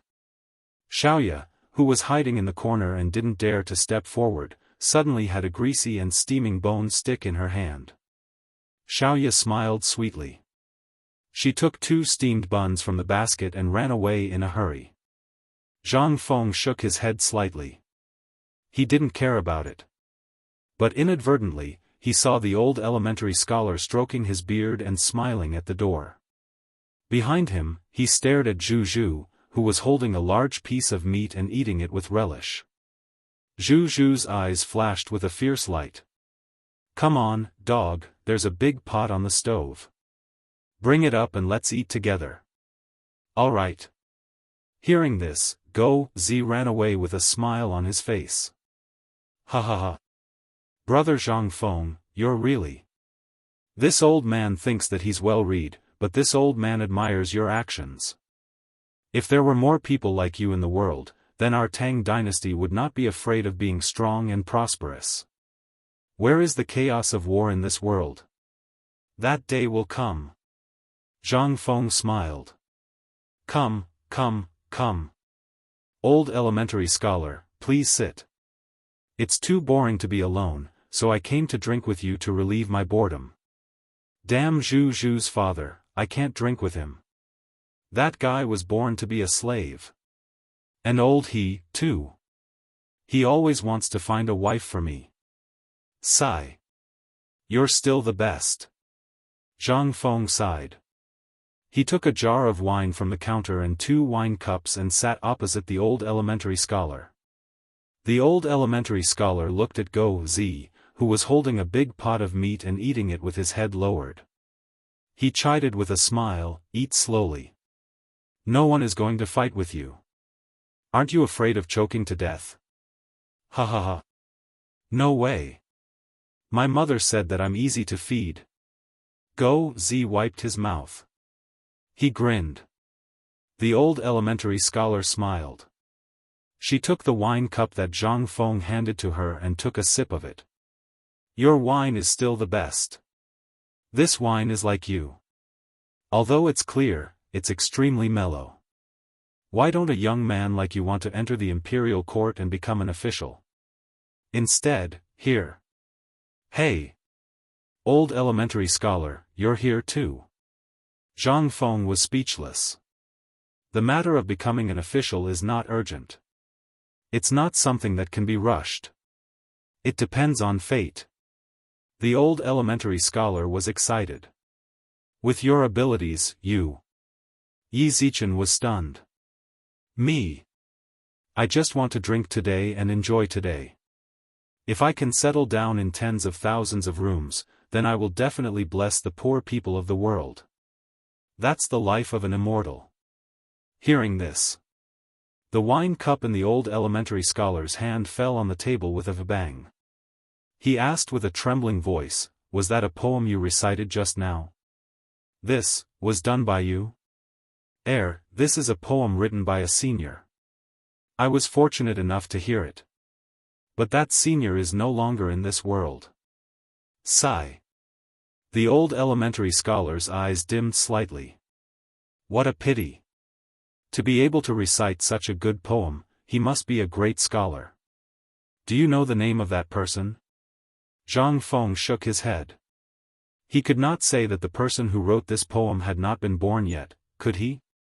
Wouldn't that be sending the old elementary scholar away? Zhang Feng shook his head and said, Old elementary scholar, let me ask you. Do you know what happened on the street? Yes. The old elementary scholar's wrinkled face was filled with seriousness. This matter has been spread all over the neighborhood. I also went to take a look. Zhang Feng heard this and asked, what do you think of this matter? What do you think? The old elementary scholar shook his head slightly. A failure, a complete failure. Chapter 197. I'd love to hear the details. It could be said that Zhang Feng had racked his brains for this matter. He had only thought of the perfection of this matter, but he had forgotten that this was the feudal era. At this time, Lao Li and the others were not here, so he could only ask the old scholar, hoping to see the epitome of this era from the old scholar. After all, the old scholar was the representative of this era, the feudal ideology. In his opinion, it was decadent and stubborn. This matter has to be explained from the top. The old scholar made a fist salute. Although he didn't say it explicitly, Zhang Feng knew that he was talking about the emperor. I don't know where the current emperor came up with this idea. Look, it's a brilliant move.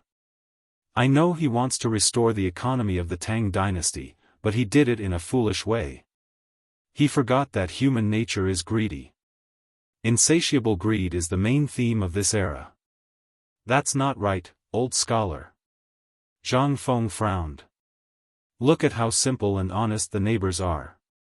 Even if someone loses a shoe, they can find it the next day. How can such simple people be insatiable?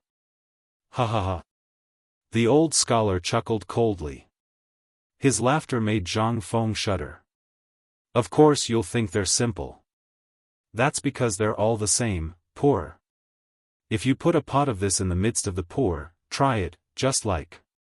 Look at them, you understand, don't you? The old scholar pointed at the children who were fighting for food. Were they so friendly and harmonious when they didn't have this pot of food? But this thing is rare, and they all dream of eating it. Now you think you're helping them, but you don't know that you're actually harming them. Zhang Feng was dumbfounded. How could this be harming them? The old scholar waved his hand, motioning Zhang Feng not to worry. Then he said slowly, I'm not saying that your approach is wrong. On the contrary, you're doing the right thing. Just like that person, your starting point is right. You all want to help the people around you as much as you can, but you have to remember one thing. They're used to being poor. Now, if you give them a piece of meat, they won't forget the taste of meat. On the contrary, when they see the food at home, they can't help but think of your food. They'll do everything they can to win your favor, just to eat your food. Zhang Feng frowned slightly. Was this the bad habit of feudalism? The old scholar continued, actually, it's not their fault. Who asked them to be poor and can't afford to eat meat? Your original intention was to let them satisfy their cravings, and at the same time, let them get some benefits. But you didn't know that under the beautiful dream of sleeping together, there is a filth that can't be hidden. Think about it. When the day comes when you no longer give them meat to eat, what will they do? When you're sick and bedridden one day, they'll even climb onto your stove to steal food. You're spoiling a child and making him go astray. You're making him take a big step on the path of stealing, or even stealing guns. It can't be that serious, right? At first, Zhang Feng agreed and listened carefully.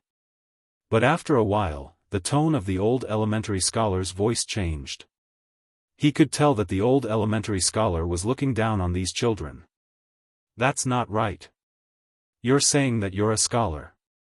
Although you've read a lot of books, you've forgotten your roots? However, Zhang Feng was silent. Because this was the Tang dynasty, the most prosperous era of feudalism. Everyone valued their status more than their lives.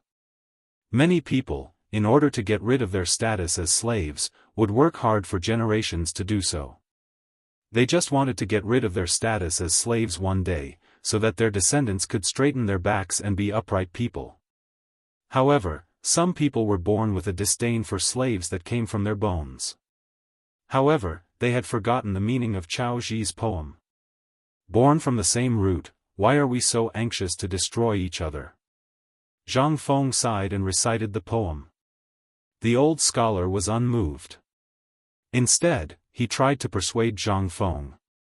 Fengzi, I know you're ambitious and you want to change, but it's easier said than done. Just like what I said just now, I know you know the meaning of my words. You don't want to argue with me because I'm an old man. But if you understand it, you understand it. This is part of the composition of this era. No one can change the fact. Slaves and commoners.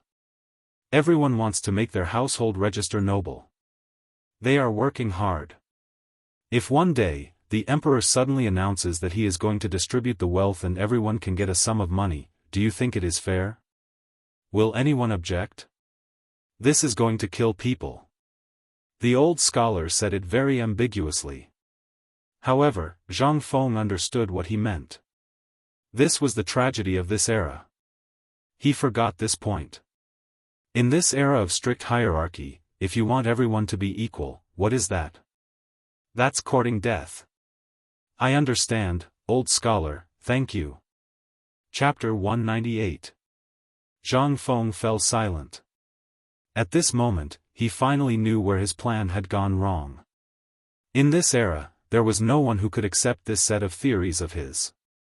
If he forced it, it would only make things worse. No matter how rich the emperor was, it would all go into other people's pockets. How much would the commoners get? Even if they got it, what would they do? In the past few days, he had learned a lot from the dog and the rest. 10 taels of silver. They had to repair their houses, buy clothes, make a set of tools to eat, fill the food tanks at home with food, and even return the high-interest money that they had borrowed from their employers. Perhaps he would buy an animal, or marry a wife. In this way, was there still a surplus of 10 taels of silver? No more. Moreover, at this moment, they were only at the beginning stage of reaching the standard of living, but at this moment, they had to face the problem of returning the money. Although they were motivated and had stimulated their spending, this was simply not the case. In the short term, nothing could be seen, but in the long run, the commoners would have to bear even more burdens. This was the root of the evil in this era. The endless repayment of money would make a person numb. Then, from the motivated actions, they would become numb and depressed. Then, they would return to their previous state. And at that time, their lives would be even more difficult and strained. Initially, Zhang Feng wanted to revive the economy and make the people more motivated and motivated. But now, it seemed that he had no choice. He had thought too much. And in this way, how could the government take back the money? He had thought too much. Zhang Feng could not help but want to slap himself. He finally understood why the old scholar said that this was not helping people, but harming them. This was King knife that he had handed to Lao Li. This was terrible. He hoped that they had not created a huge hole. Otherwise, it would not be as simple as losing his head. At that time, Zhang Feng would really become a street rat. Old scholar, thank you. I understand. Zhang Feng sighed deeply. The old scholar chuckled and didn't say anything. On the contrary, he looked even happier. Eating the braised intestines was like drinking water. By the way, old Xianxia, you don't look like an ordinary person. Why don't you become an official? Moreover, wasn't the emperor looking for talented people? Why did you?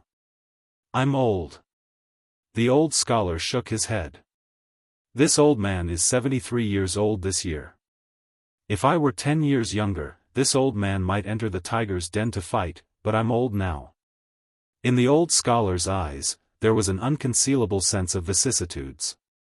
He seemed to be reminiscing about the glory of the past. Zhang Feng couldn't help but be even more curious. From your accent, you seem to be from Yuzhou. Why are you? Zhang Feng seemed to have thought of something. He suddenly opened his eyes wide and said in shock, "You are the former Chen." Cough cough. Hearing this, the old elementary scholar's eyes flickered with an intimidating light. The ancient aura emanating from his body caused Zhang Feng to feel somewhat oppressed. At this moment, Zhang Feng was shocked.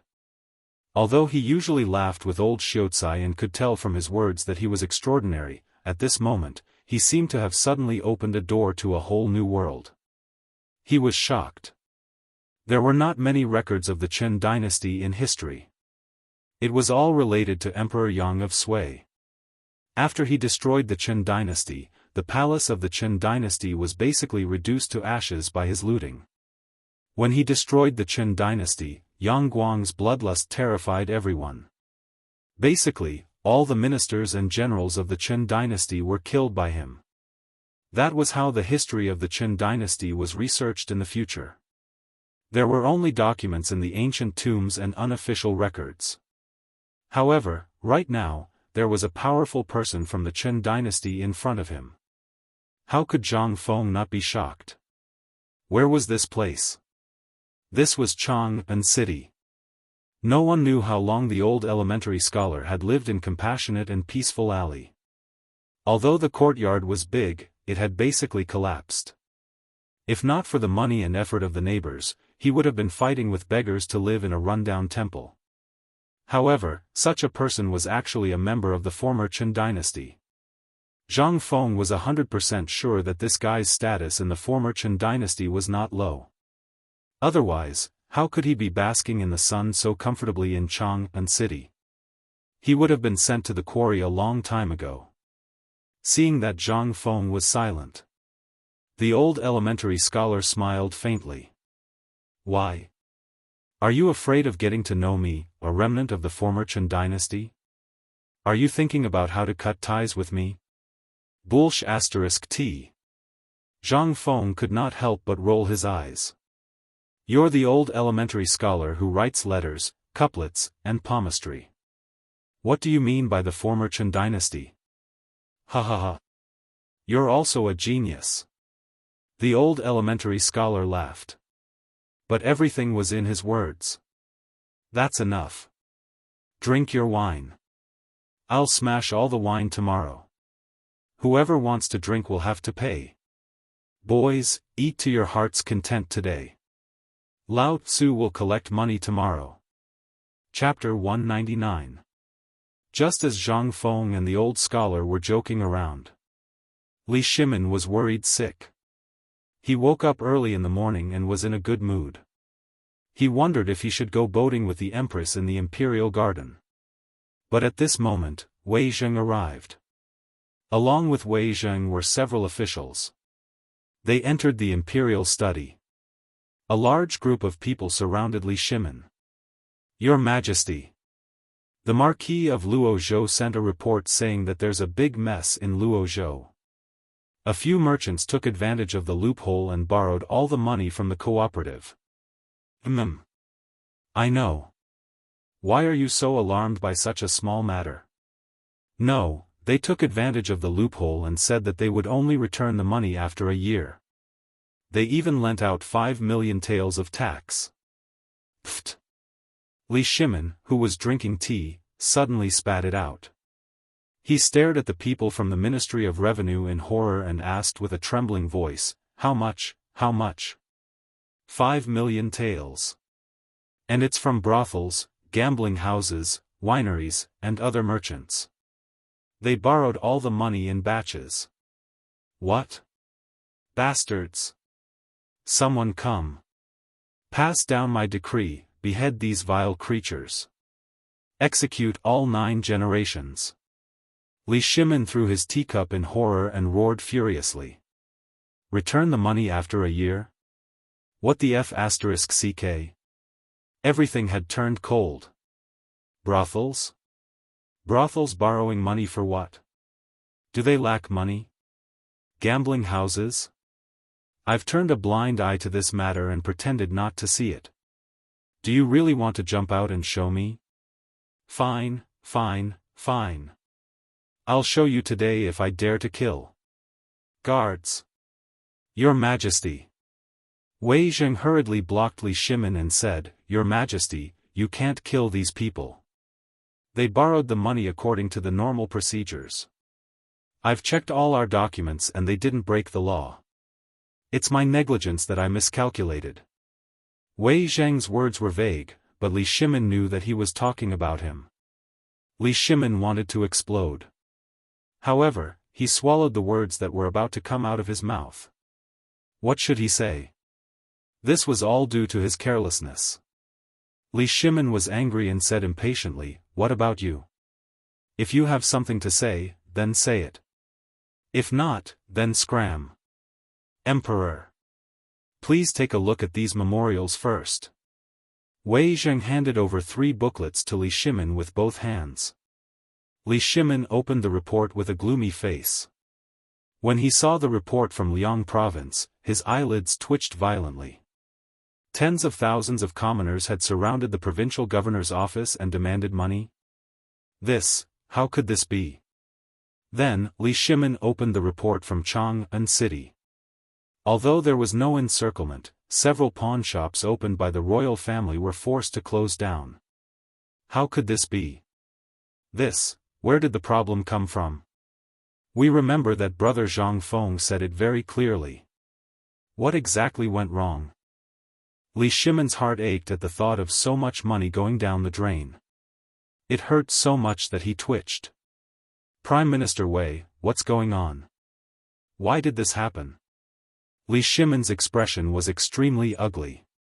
Now, in the imperial study, no one dared to breathe loudly, but they didn't go out either. They just refused to leave. It was as if they would squat here for the rest of their lives if they didn't give an explanation. This made Li Shimin even more embarrassed. You said to kick them out. They weren't wrong in this matter. Li Shimin couldn't help but point the finger at Wei Zheng. Right. It was all Wei Zheng's fault. He didn't do a good job. Wei Zheng seemed to have sensed Li Shimin's intention. His eyelids twitched violently, and he hurriedly said, Your Majesty, Lord Zhangsun and I have discussed this matter carefully. No one is wrong in this matter. So you mean that I was wrong? Li Shimin was unhappy. Wei Zheng, if you don't give us a satisfactory answer today, we will exterminate your entire family. All of you, leave us. We will discuss this matter with Prime Minister Wei once we have reached a conclusion. Also, immediately send word to the various regions to put this matter on hold. Yes, once everyone had left, Li Shimin asked. How did this matter end up like this? I'm not sure, but I've read through our documents carefully. There's nothing wrong with them. Your Majesty, you've seen it too. From Marquis Ho's point of view, he thinks that there's a problem at the root. Oh? What does Ho Junji mean? Li Shimin's eyes widened. Marquis Ho said that we forgot one thing from the beginning, and that is the restrictions on the household registration of the people, and there are no rules on who can borrow and who can't. Furthermore, there are no clear rules on the arbitrary nature of repayment, so, this old subject carefully studied the documents and discovered a flaw. It was written on the last page of the document. Li Shimin hurriedly flipped through the documents on the table and began to carefully read them. He really did see a problem at a time like this. On the last page, it was written as follows. If the amount of silver exceeds 1 million, the repayment date will be reduced to 1 year. Just this one rule had allowed so many people to take advantage of it. This made Li Shimin have the urge to vomit blood. 1 year, tens of millions of silver. Gone just like that? How does Prime Minister Wei think this matter should be resolved? Wei Zheng had asked. Wei Zheng couldn't help but begin to shift the blame. Your Majesty, the person who tied the bell needs to untie it. This old subject believes that it is time to leave the palace. Chapter 200. Then, what are you waiting for? Hurry up and accompany me out of the palace. Your Majesty, then, what should we do outside? Everyone is waiting outside. Moreover, several big banks in Chang'an City have been scared out of their wits after learning about this situation. If we don't solve this problem, it will cause panic. Li Shimin thought for a moment. He waved his hand and asked Xiao Gizi to change his clothes. Then he said, send a message to the Ministry of Revenue to restore order in Chang'an City as soon as possible. Tell them that the banks will be open as usual tomorrow morning. Moreover, this matter must be reported by someone. The government must not intervene. Strictly guard against Honglu Temple. If there are any suspicious people, arrest them. Yes. After that, Wei Zheng hurried out to settle the matter outside. Li Shimin, Xiao Gizi, and Wei Shuyu, who had been waiting outside for a long time, hurried into the depths of the harem. After dealing with the matter at hand, Wei Zheng hurried to Li Shimin's place to meet Li Shimin. Then he hurried to Zhang Feng's tavern. But now, Zhang Feng was very worried. He seemed to have gone too far with the words he said to scare the children. However, he could not spoil them like this. At this time, he was squatting at the door, thinking about how to deal with this group of children. He was bored, so he sent the children to inquire about the situation in Chang'an City for him. Before, he had felt that Chang'an City was full of hidden dragons and crouching tigers. The streets were full of beards, and there were even Tubo people who smelled of rank meat. Now, he actually saw a kind old scholar who was always smiling in his tavern. At the thought of the old scholar, Zhang Feng rolled his eyes and cursed in his heart. What time was it? It was the Zhengguan period of the Tang dynasty. Who the f*ck cares about your previous identity? Moreover, if Chang'an City wanted to investigate you, they would have found out long ago. Do you think that if you don't say anything, the people from the Ministry of Justice and the Ministry of Revenue won't dig into your background? Was there a need to be so secretive? Isn't he just a descendant of a great Confucian scholar from the former Chen? Do you think that the imperial court doesn't know about such a trivial matter? Are they stupid enough to let an old man like you wander around blindly under their noses? Do you think they're stupid? Truly, rotten wood cannot be carved. After cursing in his heart for a while, Zhang Feng's expression became serious again. The matter of the cooperative was a big deal. As for those kids, he didn't have a headache for the time being. He was just afraid that more and more of them would gather, and that would be troublesome. Fortunately, it seemed that the commoners were rather shy. Other than Go, Zi and a few others, if anyone saw their children running to the tavern, they would break their families' legs. There was no other reason. He was just afraid that they wouldn't be able to repay this favor. The people of the Tang dynasty, especially the people from Guangzhou, valued favors. If they took advantage of a little, they would keep it in their hearts for the rest of their lives. They would always think about when they could repay the favor so that they could stand up straighter. However, they wouldn't be able to repay Zhang Feng's favor. That was too much. That wasn't it. After the group of children and the old scholar left, Zhu, Zi's father and old he, who Zhang Feng didn't allow to set up a stall, plunged into Qinling Mountain and tinkered with a big wild boar. This was a big deal. After dealing with the investigation of the officials and the taxes, the two of them carried 2 slices of pig hind leg meat and threw it into Zhang Feng's tavern without any explanation. At this time, the 2 slices of bloody hind leg meat were on the table in the tavern. Zhang Feng was so worried that he didn't know what to do. On such a hot day, you want to braise it and give it to Zhu, Zi and the others? How could you give it to them? This, when he thought about it, he was thinking too far ahead. Zhang Feng sighed, got up, and went into the tavern. He looked at the pork and rubbed his stomach. He couldn't help but have an idea. He took out his self-made barbecue rack and started to grill the meat in the tavern. Since he had nothing to do, he decided to fiddle with the food to calm himself down and think about what had happened recently. Just as Zhang Feng prepared the dogwood, pepper, and salt, and cut the meat into palm-sized slices, Li Shimin and Wei Zheng came in. As soon as they entered the tavern, their eyes lit up. Yo! Looks like I came at the right time. Zhang Feng, who was grilling meat, was stunned when he heard the voice.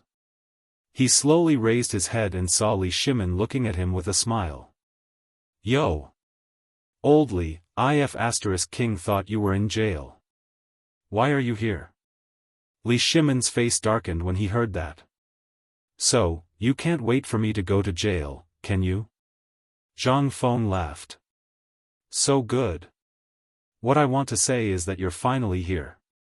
Lao Li, if you didn't come, I was going to hold up your portrait and put up posters all over Chang'an City. Li Shimin was shocked when he heard that. If the posters were to be put up, what would happen? He hurriedly asked, "Are you in trouble? Do you need a bodyguard?" When Zhang Feng heard that, he glanced at Li Shimin with disdain. "So, you want to send your son who knows martial arts to be my bodyguard?" Chapter 201. Li Shimin could not help but drool as he watched Zhang Feng cook the barbecue. The spiciness of dogwood made him salivate. However, he was not immersed in the delicious food. He asked, "Who else wants to be your bodyguard?" "Who else can it be?"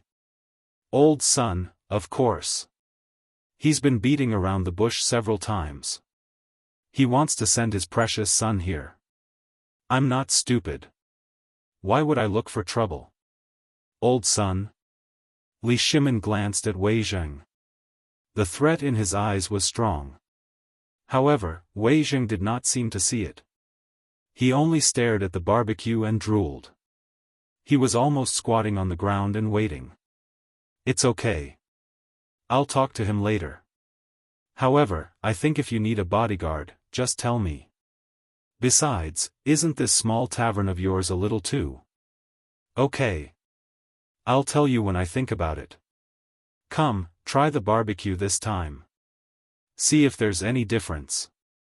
Zhang Feng had spent a lot of effort to find all the spices. Especially the substitute for chili.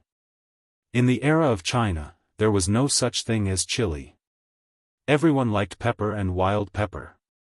As for dogwood, which could replace pepper, very few people used it. However, ever since Zhang Feng found cinnamon and other spices by chance in the medicinal shop, he was happy.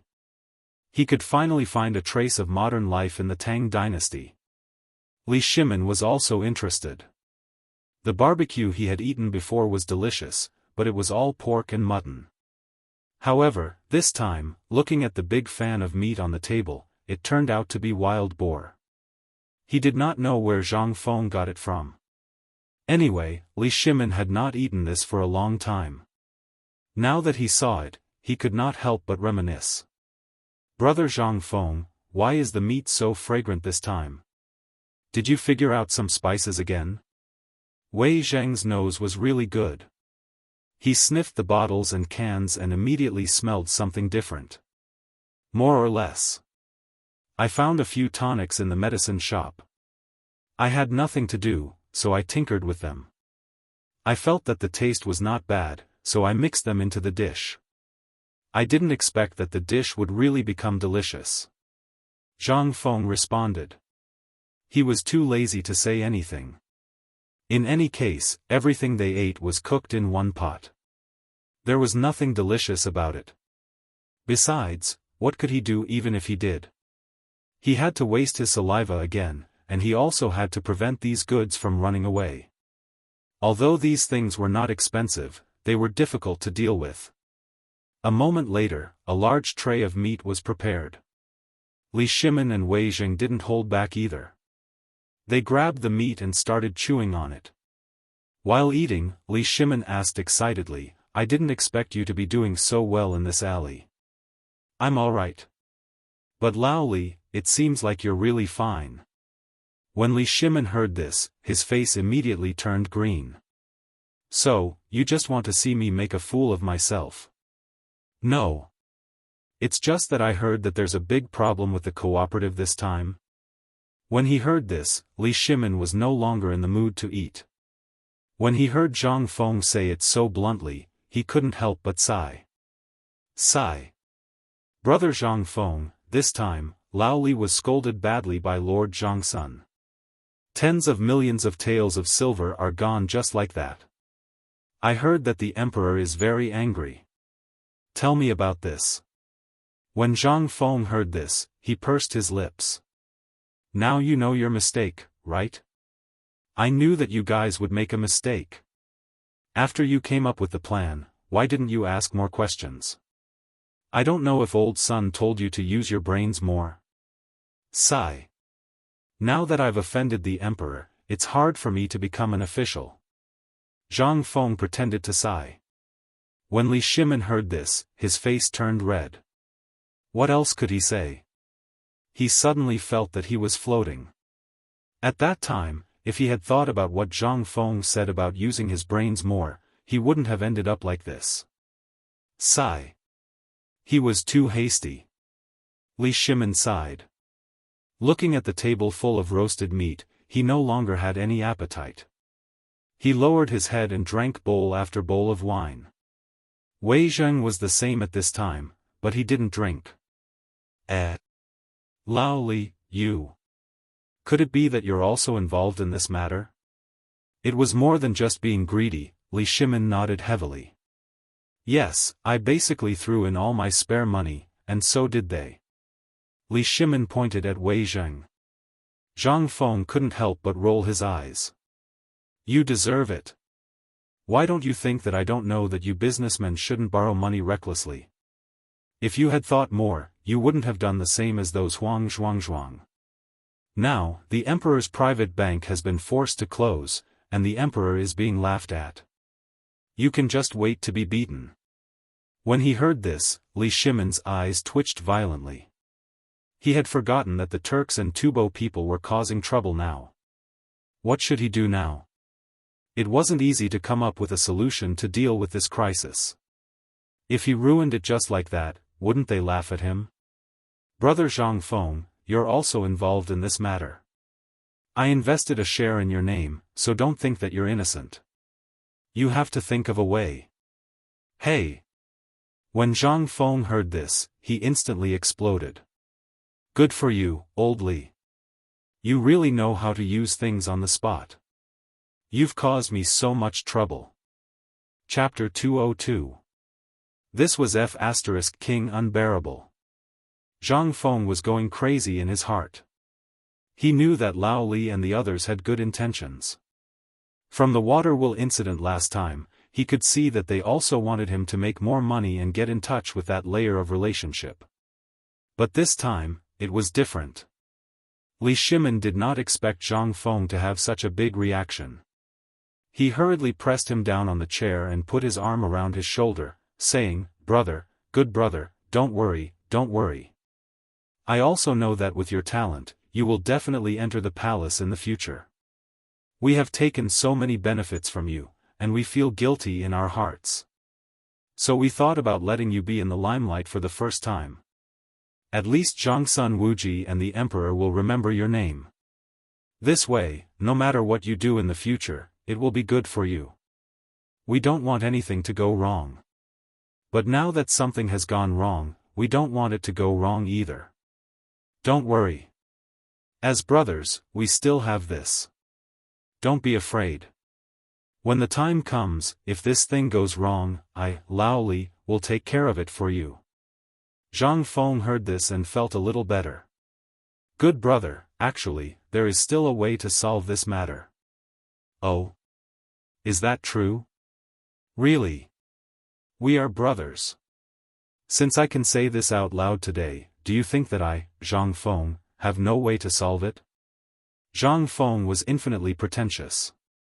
He looked at Li Shimin contemptuously and said, "Actually, you have made a big mistake. But actually, you are not wrong in this matter." Li Shimin and Wei Zheng scratched their heads in confusion and stared at Zhang Feng like curious babies. What do you mean we are wrong? What do you mean we are not wrong? You should be clearer. What the *ck do I know what you are talking about? Li Shimin was almost driven crazy by Zhang Feng. Yet, this guy was still leisurely eating barbecued meat right now? Li Shimin couldn't wait to pick up the big brush full of peppercorns and ruthlessly draw a line on Zhang Feng's face. He was too *king despicable. Alright, I say, that's enough, right? Zhang Feng was finally defeated by Li Shimin and Wei Zheng's resentful eyes. He slowly said, "Actually, you did the right thing. Do you still remember Long Yu Dao's advertisement about the locust eggs?" "You mean," Li Shimin seemed to have understood something. He had learned his lesson and immediately asked, "You're talking about using the method of creating public opinion to spread this matter? But if I do this, won't I still not be able to recoup my capital?" Moreover, the matter had not been resolved yet. "What kind of method is this?" "That's right, Brother Zhang. What you're doing won't help us in the slightest. Wei Zheng also asked.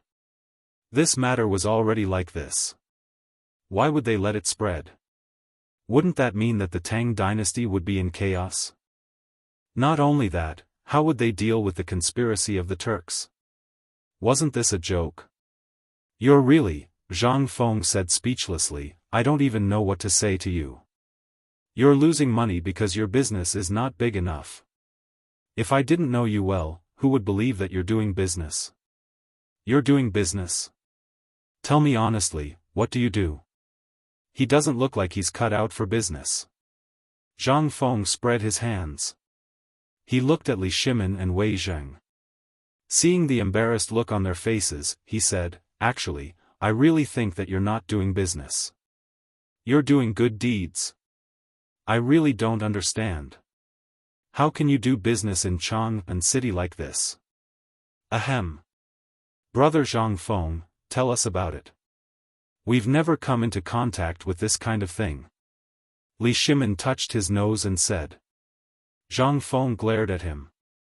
Then why are you still saying such things? How can you even say such things? So, you really don't want the money, do you? What I'm trying to say is that everything you're doing right now is actually to promote this matter. Now, enough publicity. What do you mean? Li Shimin's eyes lit up. He knew that Zhang Feng was about to get to the point, so he asked hurriedly. Actually, you don't have to worry about this matter. I think that before tomorrow, the storm of this cooperative will be suppressed by His Majesty. Think about it. His Majesty must know about this, and the money is spent on him. Now, the Tubo, Turks, and others are staring at him. Do you think His Majesty won't be anxious? I'm very anxious. Who said I'm not anxious? Just tell me, what should we do about this matter? Li Shimin urged.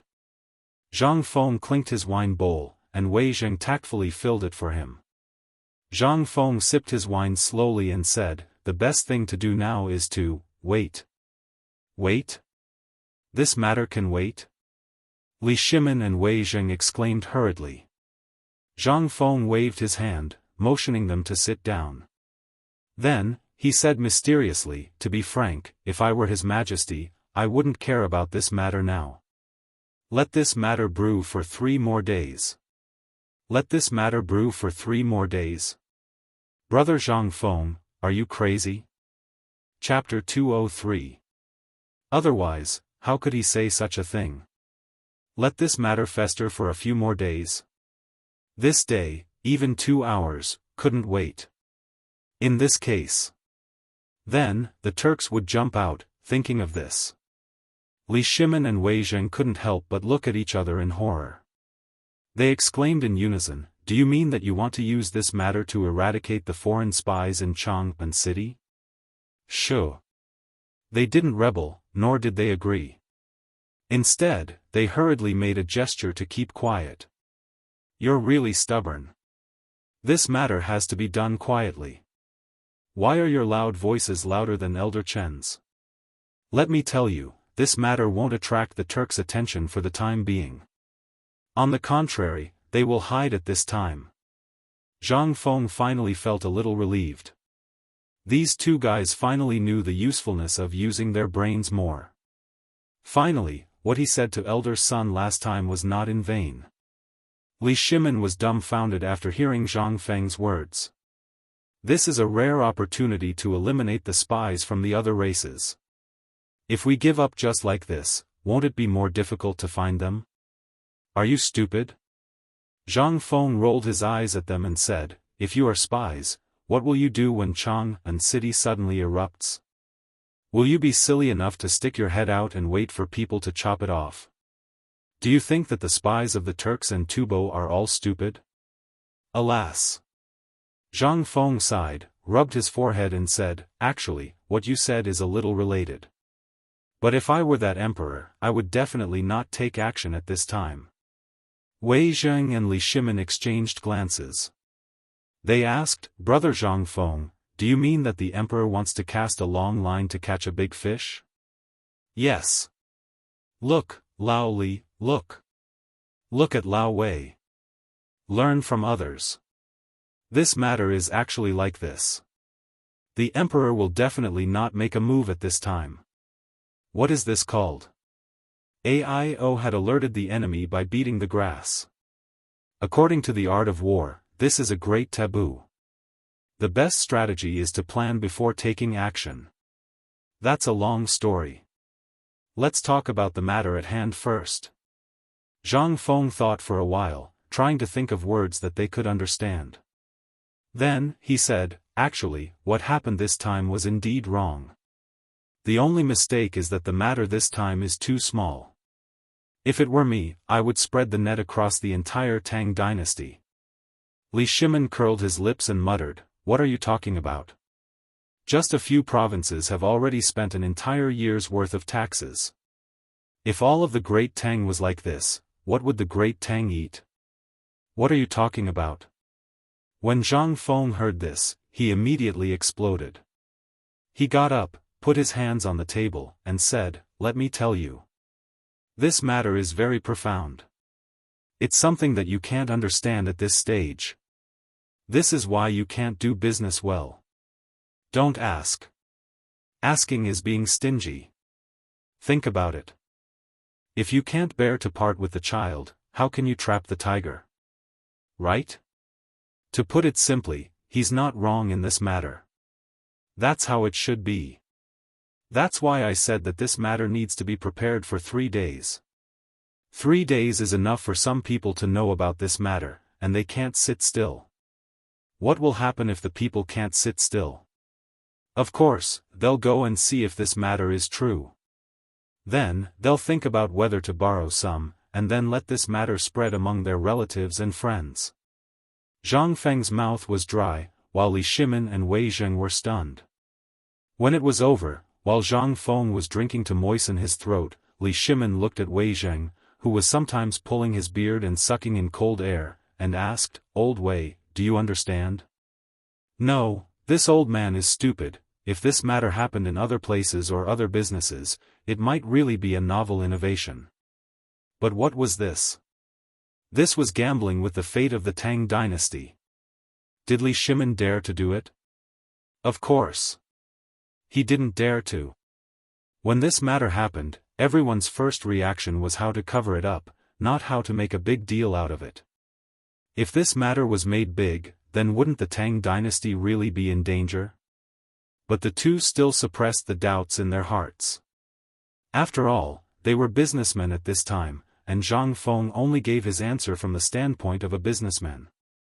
They also wanted to know how Zhang Feng would arrange this matter. What was his plan? At this time, after drinking a bowl of wine to moisten his throat, Zhang Feng put 3 pieces of roast meat on the plates of the 3 people, and said while eating, "Let me tell you. If you think the worst about this matter, then you're really wrong, and you're really narrow-minded. Tell me, what on earth happened in Chang'an and other places?" Although he didn't go out, he had many eyes and ears, so it was not surprising that he knew this.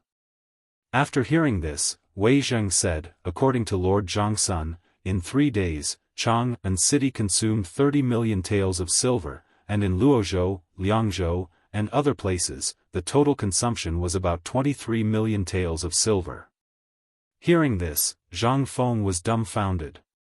Why, so little? This is the annual tax of these 3 places?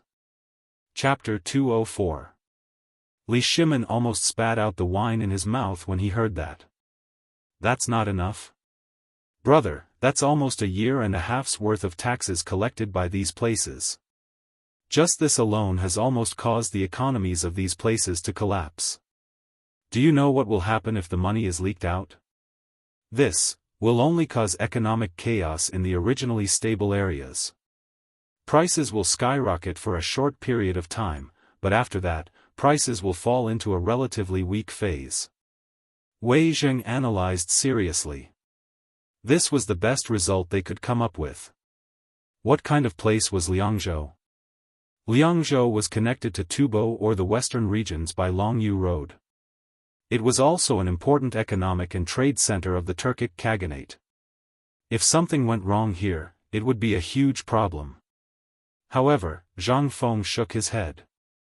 I know that Liangzhou, Luozhou, and Chang'an are the most suitable places for the cooperative because they are the closest to Chang'an. Moreover, they are the places where trade from the north, south, east, and west must pass through. That's why we have to do this. Besides, what kind of chaos will this cause in 3 days? Perhaps the emperor has already come up with a countermeasure. However, since your industrial center is in Longyu, I'll use Liangzhou as an example. Zhang Feng could not stand the look in Li Shimon's eyes. How much of the millions of taels of silver in Liangzhou have been distributed? Did Zhangsun Wuji tell you? Well. Old Wei, tell me. When Li Shimon heard that, he nudged Wei Zheng, who was playing dumb. After all, Wei Zheng was Wei Zheng's cousin. After all, he would only know more than him, the emperor. Wei Zheng had no choice but to bite the bullet and say, Liangzhou distributed about 80 million taels of silver. About 6 million taels of silver went to brothels, gambling houses, restaurants, and other places. The common people and small businesses shared the last 2 million.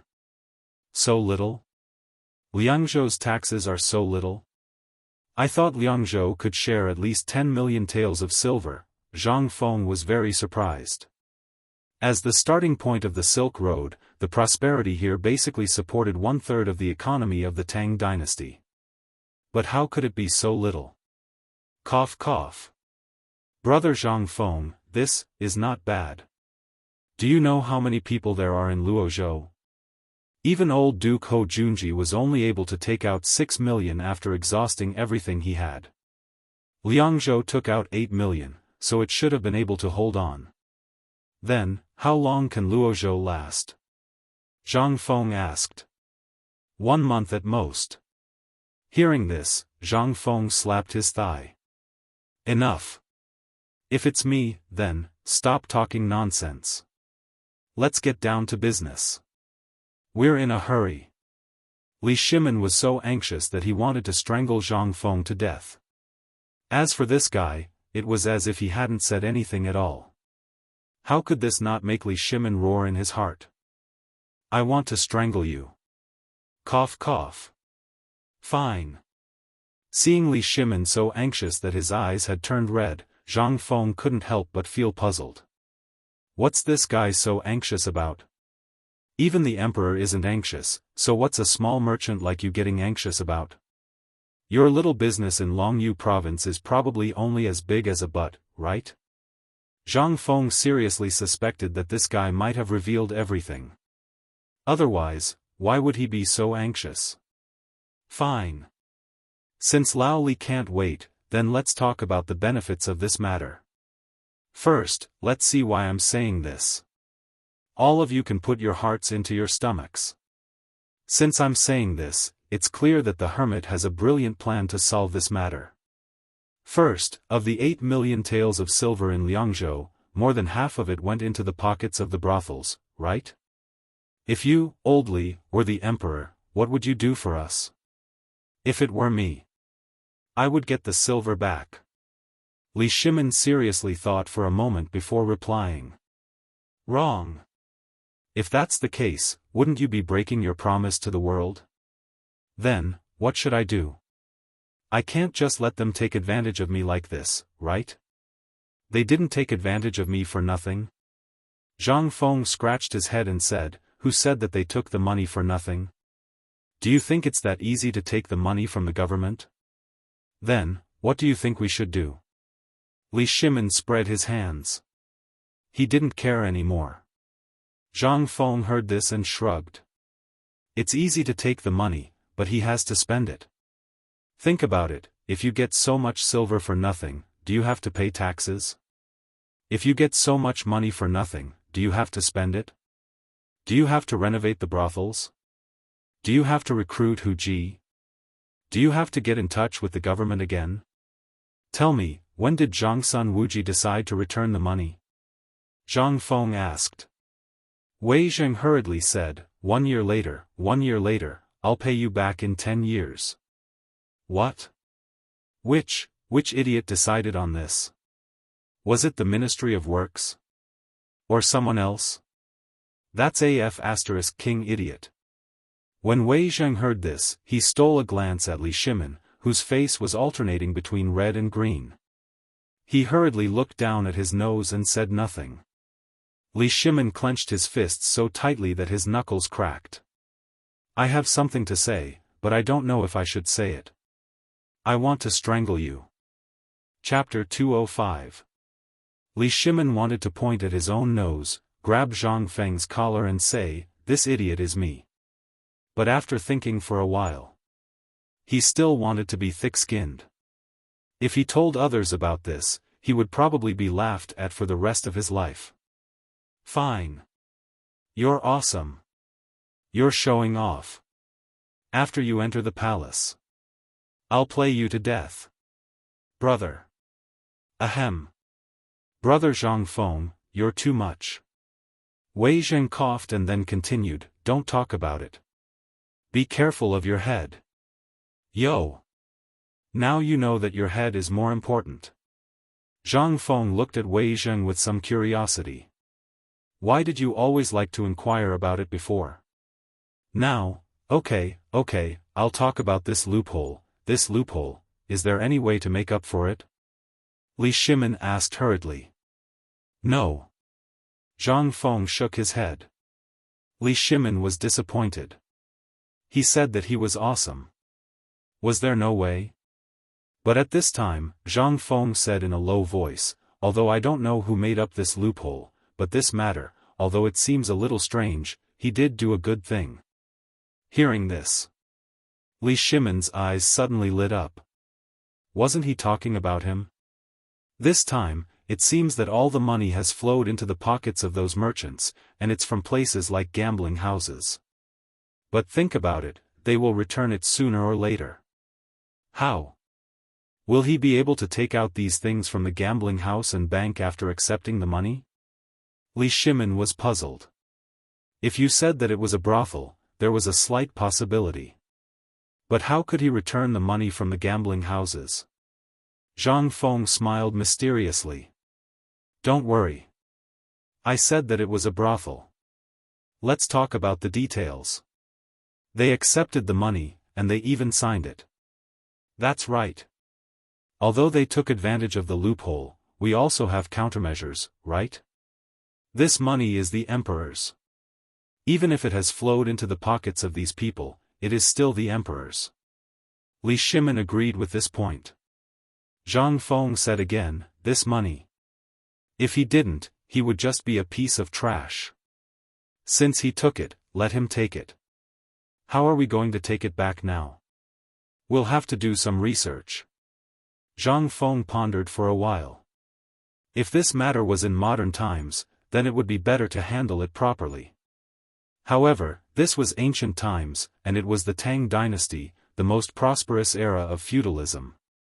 This was a bit of a strenuous task. Zhang Feng pondered for a long time and said just as Li Shimin was about to explode. How about this? If I were that person, I would treat it as a gift.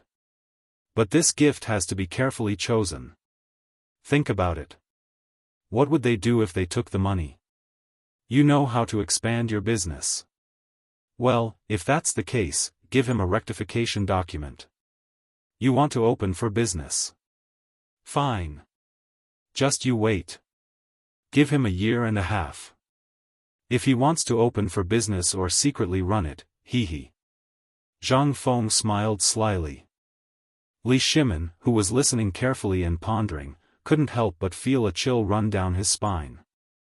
I say, brother Zhang Feng. Can't we stop being so flustered? You'll scare people to death like this. Okay. Zhang Feng smiled and toasted Li Shimin with a bowl of wine. Li Shimin then asked, if you do this, won't they not dare to spend the money even if they have it?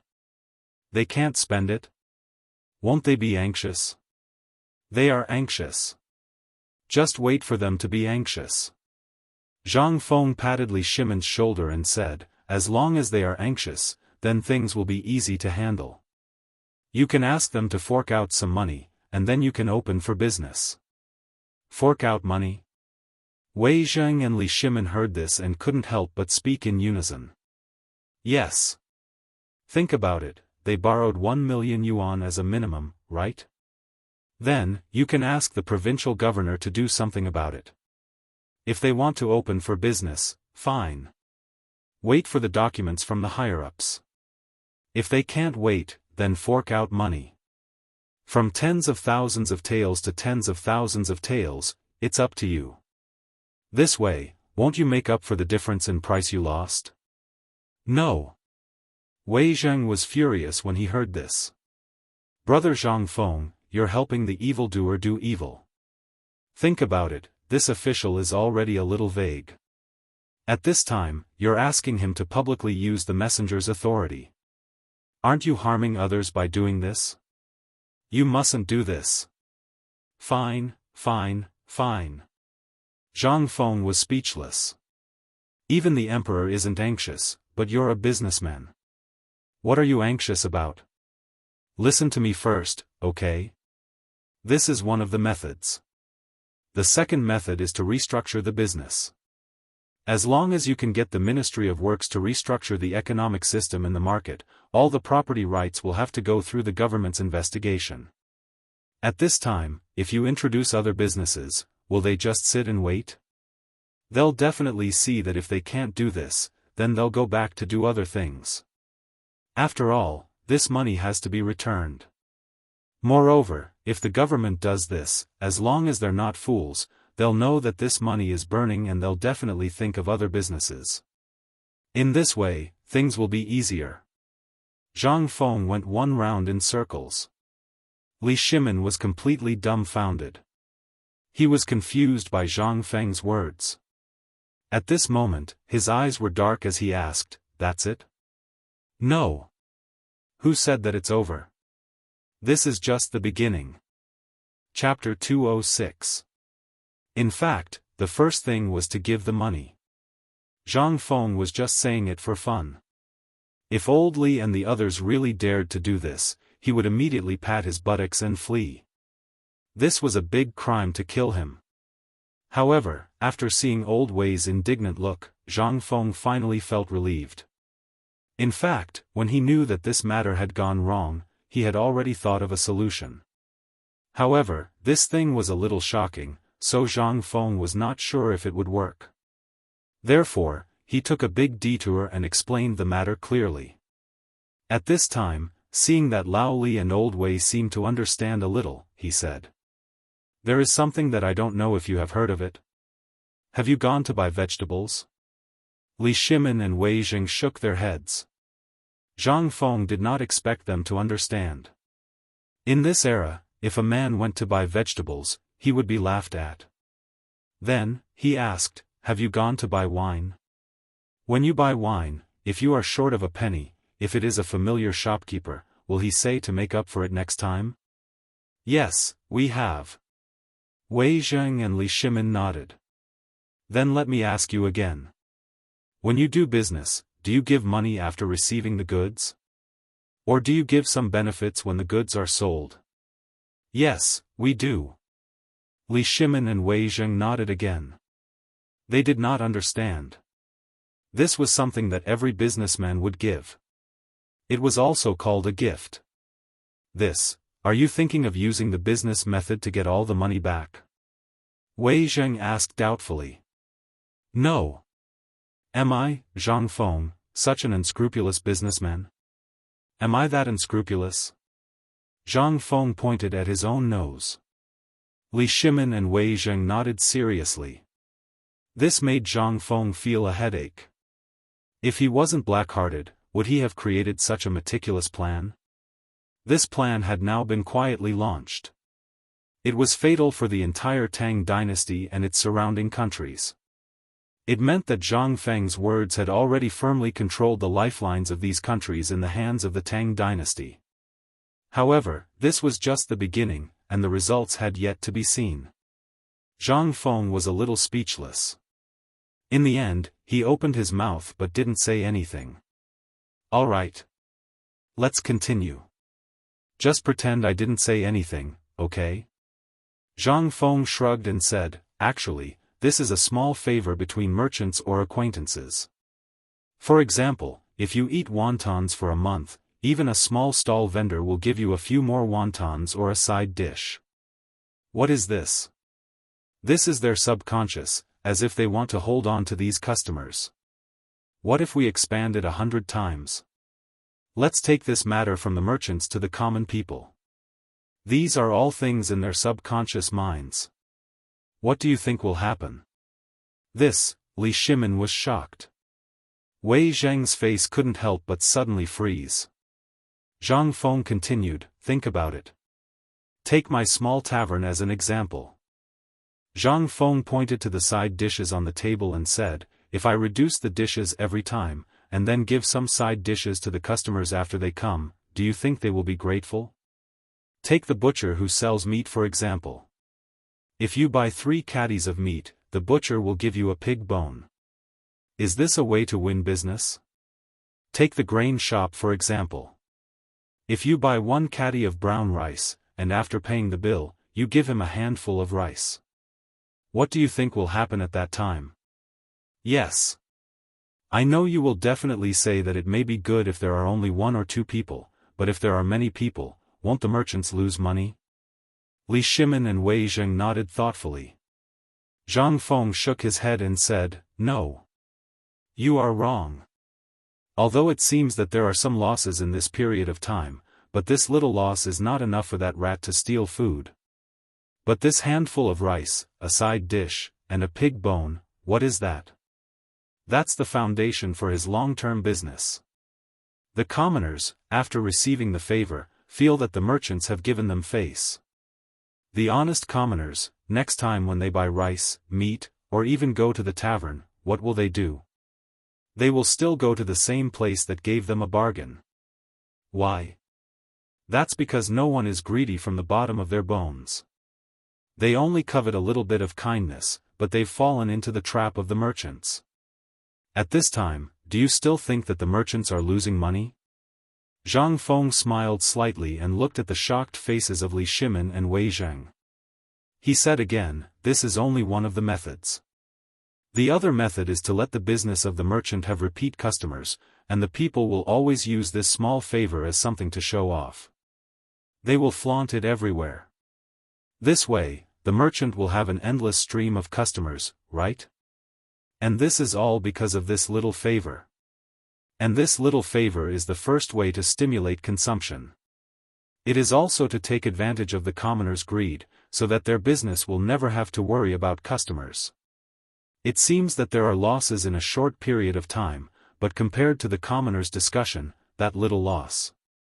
Li Shimin was shocked. Zhang Feng's words made his blood boil. He wanted to roll up his sleeves and be a merchant right now. However, at this time, Wei Zheng asked, what does this have to do with the cooperative? No matter how I look at it, these two things are unrelated. Chapter 207. Although Zhang Feng was talking about a battle of words, did it have anything to do with solving the current crisis? Could it be that brother Zhang Feng was drunk? Otherwise, how could he not know about this? Li Shimin could not help but patiently advise Zhang Feng to give him a lecture. Brother Zhang Feng. The current situation is that there is a crisis in Chang'an, Liangzhou, Luozhou, and other places. Now we have to think about how to remedy it and earn back the money. That is the key. Although what you said is good, it has nothing to do with the current situation, right? That's right, brother Zhang Feng. Think about it again. How should we deal with this matter? The gate of our mansion is blocked by people. Li Shimin and Wei Zheng's repeated bombardment did not make Zhang Feng have a trace of repentance. Instead, he waved his hand and pretended to be mysterious as he pinched his fingers. Seeing this, Li Shimin couldn't help but want to beat this guy to death. I pinched my fingers to calculate, don't calculate. Say it. Li Shimin urged. Zhang Feng closed his eyes slightly and looked solemn as if he was really pinching his fingers to check. This made Li Shimin's head spin. Why was this guy so similar to that old faker Yuan Tiangang? But, this guy was deliberately mystifying things. I pinched my fingers to calculate. This matter is still related. Is it related? It has nothing to do with it. I think it has nothing to do with it at all. Li Shimin roared. Yes, it does. Think about it. What was the cause of this incident? Is it because of the cooperative? If so, it will be easy to deal with it. How can it be easy to deal with it? Wei Zheng signaled Li Shimin not to be anxious with his eyes. But even if his throat was hoarse, Li Shimin did not care about him. Instead, he was forced to drink several bowls of wine by Zhang Feng and dozed off at the table. Basically, only Li Shimin and Zhang Feng were sober at the table. Basically, Li Shimin did not drink much. How could he be in the mood to drink? Now he was almost worried to death. He could foresee the scene in the political announcement hall tomorrow morning. Zhang Feng didn't intend to tease him anymore. He said, everything happened at the same time. Think about it, if you borrowed millions of dollars from the government, and then the government asked you to close down for rectification, but didn't say when you would reopen, all your plans at this time would be put on hold, right? Li nodded. That's right. Then that's it. If you're burdened with so much money and you don't know what the government is planning to do, then at this time, if someone were to use the method I just mentioned to change their profession, or directly use the method I mentioned to do business, what do you think his voice would be like? Li Shimin said with a frown, if that's the case, some of the people have just received money, and they will definitely buy it. If there is a preferential policy at this time, I will definitely make the business more popular. But, what is this coupon? Is it the benefit of the rice you said? Yes. But, it is also a wrong understanding. Zhang Feng smiled mysteriously. Looking at this, Li Shimin could not wait to pick up this kid and beat him up. Zhang Feng coughed and said, this coupon is equivalent to a kind of voucher issued by the government, similar to the previous banknotes. Starting from the government's bank, not only will it get rid of the current shortage of money, but it will also make the government's voice more popular. More importantly, you only gave out a piece of paper. Moreover, you didn't pay a single cent, and all the money from before came back to life. This, voucher. What the hell is this? Li Shimin was getting more and more confused by Zhang Feng's wild and imaginative narration. He hurriedly stopped him and asked him to explain properly. This kind of thing seemed like money falling from the sky. Zhang Feng slapped his head and only then did he remember that this was the Tang dynasty. If the people here knew what a voucher was, then they must have seen a ghost, or they must have met a time traveler. All right. Let me tell you about this voucher. Actually, this thing is just like what I said before. It's similar to delivering rice or bones. For example, if I were a businessman, and I urgently need to deal with a batch of things that are about to go moldy, or I need to attract business, what would I do? I would think of a way immediately. A way that would catch everyone's attention. For example, today, you ate 3 jars of wine and 3 caddies of wild boar meat. In total, it's about 5 taels of silver. Everyone knows this account, right? However, if I give you something issued by the government when I take your 5 taels of silver, and ask you to bring this with you the next time you come for a meal, will you take it? Let me give you an example. If you are a butcher who sells meat, and you have a voucher issued by the government, will you use it? Yes. Whoever doesn't use it is an idiot. And this money, you only need to deduct it from his sales tax. This way, the more he earns, the more tax you get. Not only that, but you will also attract more businessmen who want this voucher. You can charge me for this voucher. The premise is that no one meets the loan conditions. For example, a voucher worth 10 taels needs to be paid 5 taels, but you only issued a piece of paper. As for the rest, I won't say anything, right? When Zhang Feng finished speaking, Li Shimin opened his mouth wide and looked at Zhang Feng in a daze, his whole body trembling uncontrollably. Chapter 208. Li Shimin was completely dumbfounded. Although Zhang Feng was talking about a business model, it could be seen that once such a business model was launched, the income tax of the Tang dynasty would increase exponentially. In that case, Great Tang's tax revenue alone would double. Not to mention, this fellow had directly stimulated the depressed economy of Great Tang. Moreover, he only needed to issue an imperial edict and then publish a notice in the Ministry of Revenue's coinage department. It was that simple. However, there was still a problem that troubled Li Shimin. That was, did the current cooperative still need to continue? Li Shimin couldn't help but ask again. Brother Zhang Feng, I understand what you're talking about. You're stimulating the entire economy of the Tang dynasty? Let the economy, which was originally weak after the war, completely recover because of this matter? In that case, does this cooperative still need to continue? Do we still need to lend the money of the common people and merchants? Of course. Why not? Don't you want to earn money? Are you stupid?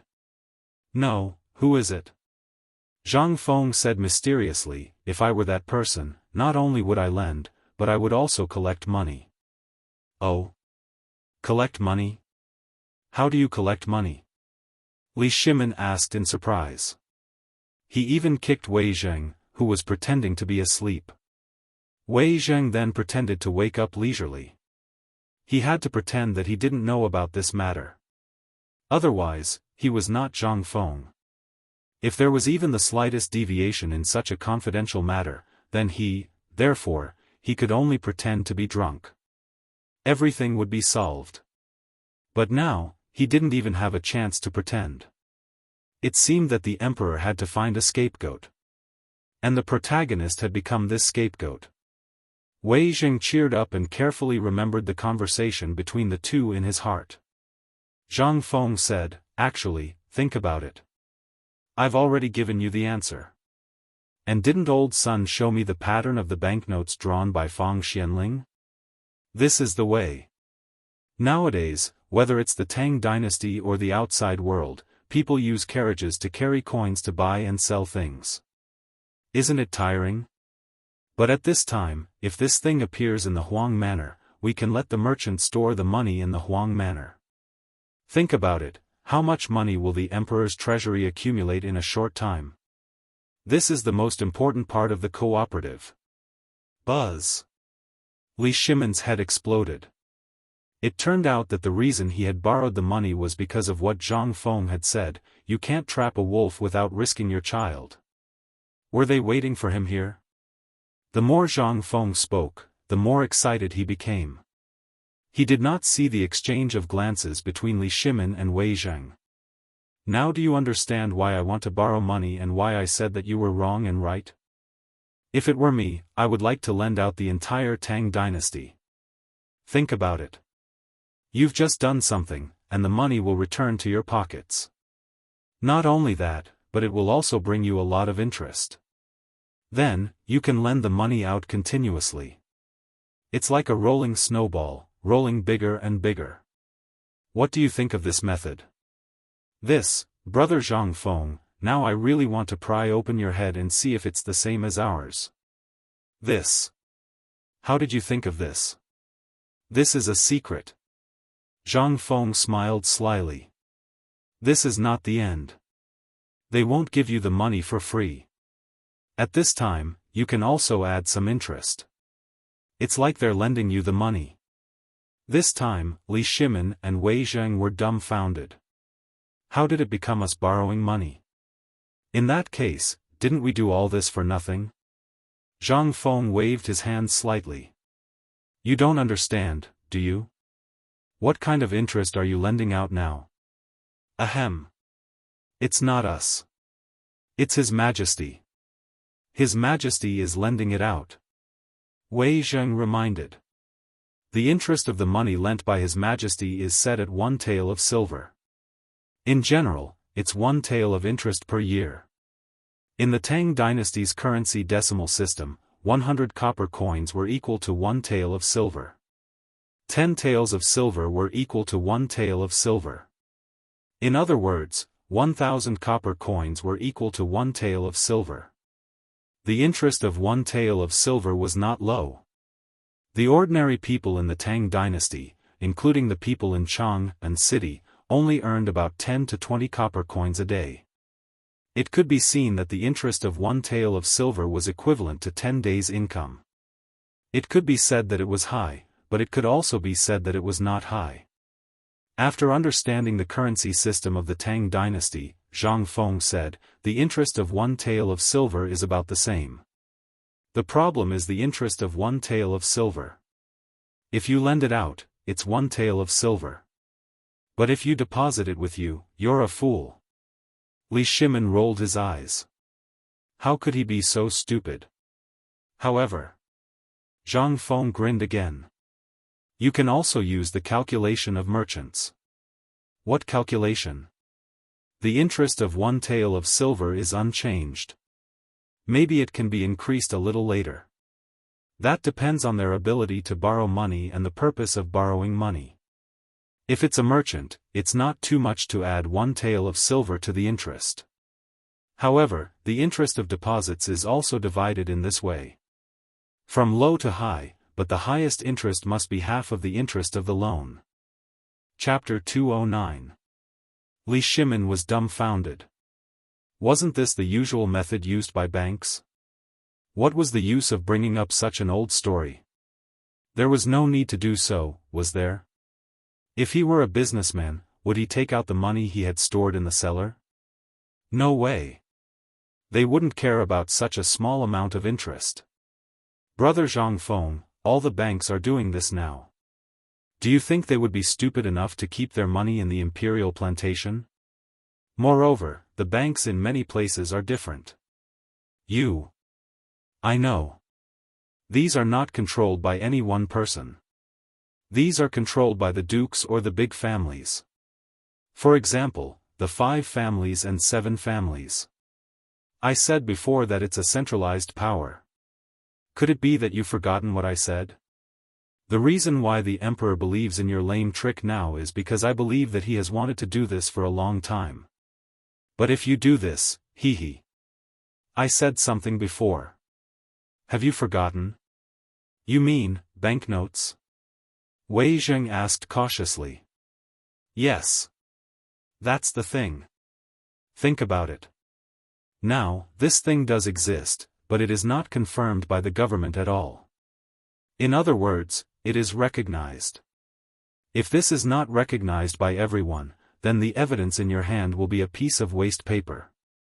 But if His Majesty personally issues an edict to exchange all the coins for such a thing, what do you think will happen? One is a thing that no one knows if it will change tomorrow. The other is a hard currency with legal effect. Which one do you think is safer? Are you willing to carry boxes and carts of bulky money to buy and sell, or are you more willing to carry dozens of banknotes in your arms and live freely? Well, Li Shimin was a little excited. He had wanted to do this for a long time, but there was no other way. He was short of money. However, because of some things, he put this matter aside. But now that he thought about it, if he did it at that time, the effect would not be as good as it was now. Once this thing was made in the teeth of the storm, not only would the currency of the Tang dynasty be under his control, but he would also be able to hoard a large amount of foreign money. Anyone who wants to do business in the Tang dynasty, I'm sorry, but please exchange for the most popular currency in the Tang dynasty. Alright then. In this way, even to the outside world, money would flow into the Tang dynasty sooner or later.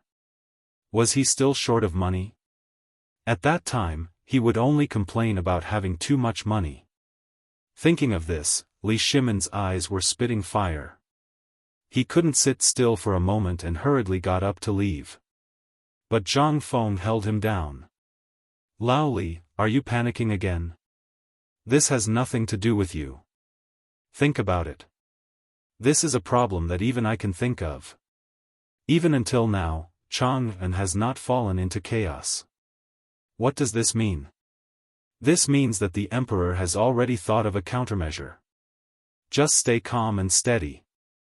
But, Li Shimin wanted to explain, but Zhang Feng waved his hand and said, "Today, let's drink. It's rare to see such good wild boar meat. I believe that even you can't eat so freely like this, right?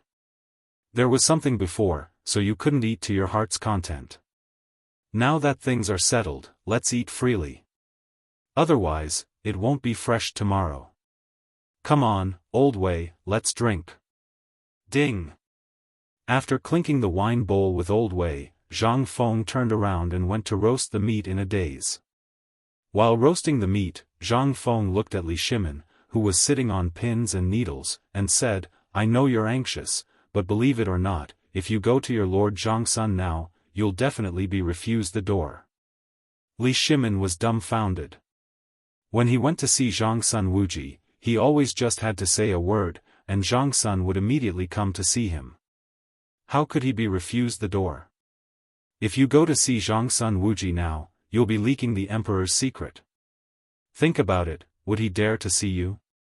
With that little money of yours, it's fine if you lose it, but I guarantee that in less than half a month, Lao Li's mouth will be grinning from ear to ear. At that time, you'll be worried about how much money you have. It's better to think about how to spend this money. This, Li Shimin was too embarrassed to leave, so he simply let go of his stomach and ate. After knowing about this matter last night, he really didn't want to eat or drink.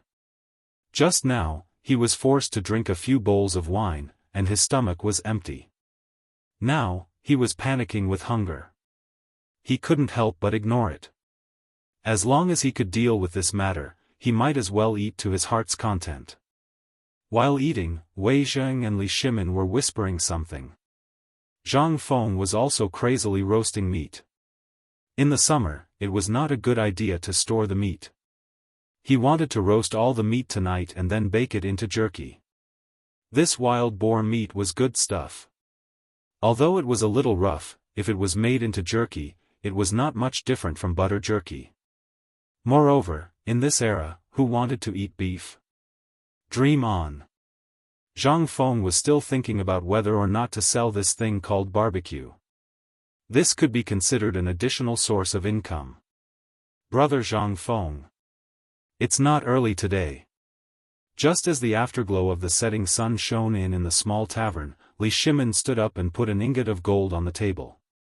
With Wei Zheng's support, he dizzily clasped his fist. He was about to leave. Seeing this, Zhang Feng waved his hand and said, "Wait." Chapter 210. In the end, Li Shimin and Wei Zheng each carried a large pile of barbecued meat and a large piece of wild boar meat and walked out of the small tavern. Out of the small tavern. Wei Shuyu hurried forward and removed the burdens from their bodies. Li Shimin breathed a sigh of relief. When he saw Wei Shuyu drooling while staring at the greasy oiled paper, he immediately frowned. "If you want to eat, eat my food." With the emperor's permission, Wei Shuyu hurriedly carried Wei Zheng's barbecued meat and hurried away, leaving behind a few imperial guards who were staring at Li Shimin with red eyes. "Prime Minister Wei, what do you think will happen if we do as Brother Zhang Feng said?" "Emperor, Lao Li, I think it's feasible. After all, the current situation is no longer up to us. There's no other way. Moreover, as you can see, the situation in Chang'an City is very complicated. Everyone is watching us, whether it's the imperial court or the foreign tribes. They are all eyeing us covetously, waiting for us to make a mistake, alas. How could I not know? Brother Zhang Feng, Prime Minister Wei, do you really believe that there are immortals in this world?" Before getting into the sedan chair, Li Shimin looked at Wei Zheng and asked. His question hit Wei Zheng right on the spot. In this world, would there really be immortals? Hadn't the emperor always been strongly against this kind of thing? Why would he ask this question today? Could it be because of Zhang Feng? There are great sages in the marketplace. Wei Zheng glanced in the direction of the small tavern. In the afterglow of the setting sun, the small tavern had been rendered as mysterious as a palace. However, he knew that this was the most inconspicuous place in Chang'an City. It was in such a place that there was such a person. Even Wei Zheng couldn't find a thorn in his words. This was what Wei Zheng feared the most. It wasn't that Wei Zheng had to find something from Zhang Feng to feel comfortable. On the contrary, it was precisely because of this that Zhang Feng became so mysterious. While chatting and laughing, he had made all the foreign tribes that had been troubling everyone fall into the Tang dynasty's trap. Who else could do that? Only the legendary immortals could do that, right? Everything was under his control as he chatted and laughed. What kind of heroic spirit was this? Zhang Feng had yet to enter the palace or the imperial court, but his performance was already so outstanding. Wei Zheng couldn't help but feel a little worried. If there was a day when Zhang Feng became an official in the imperial court, even with the few of them around, they would not be able to guarantee his safety. The imperial court was a place full of murderous intent.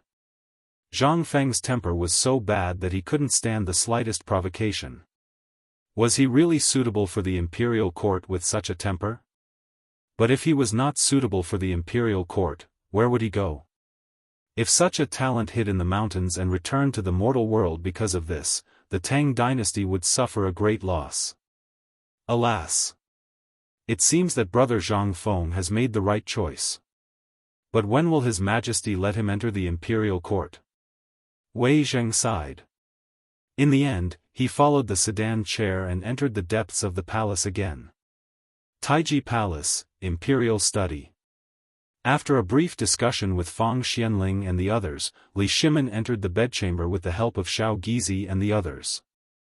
At this time, it was already 9 o'clock in the morning, but Zhangsun Wugo was still embroidering the upper of a pair of shoes meticulously, needle by needle.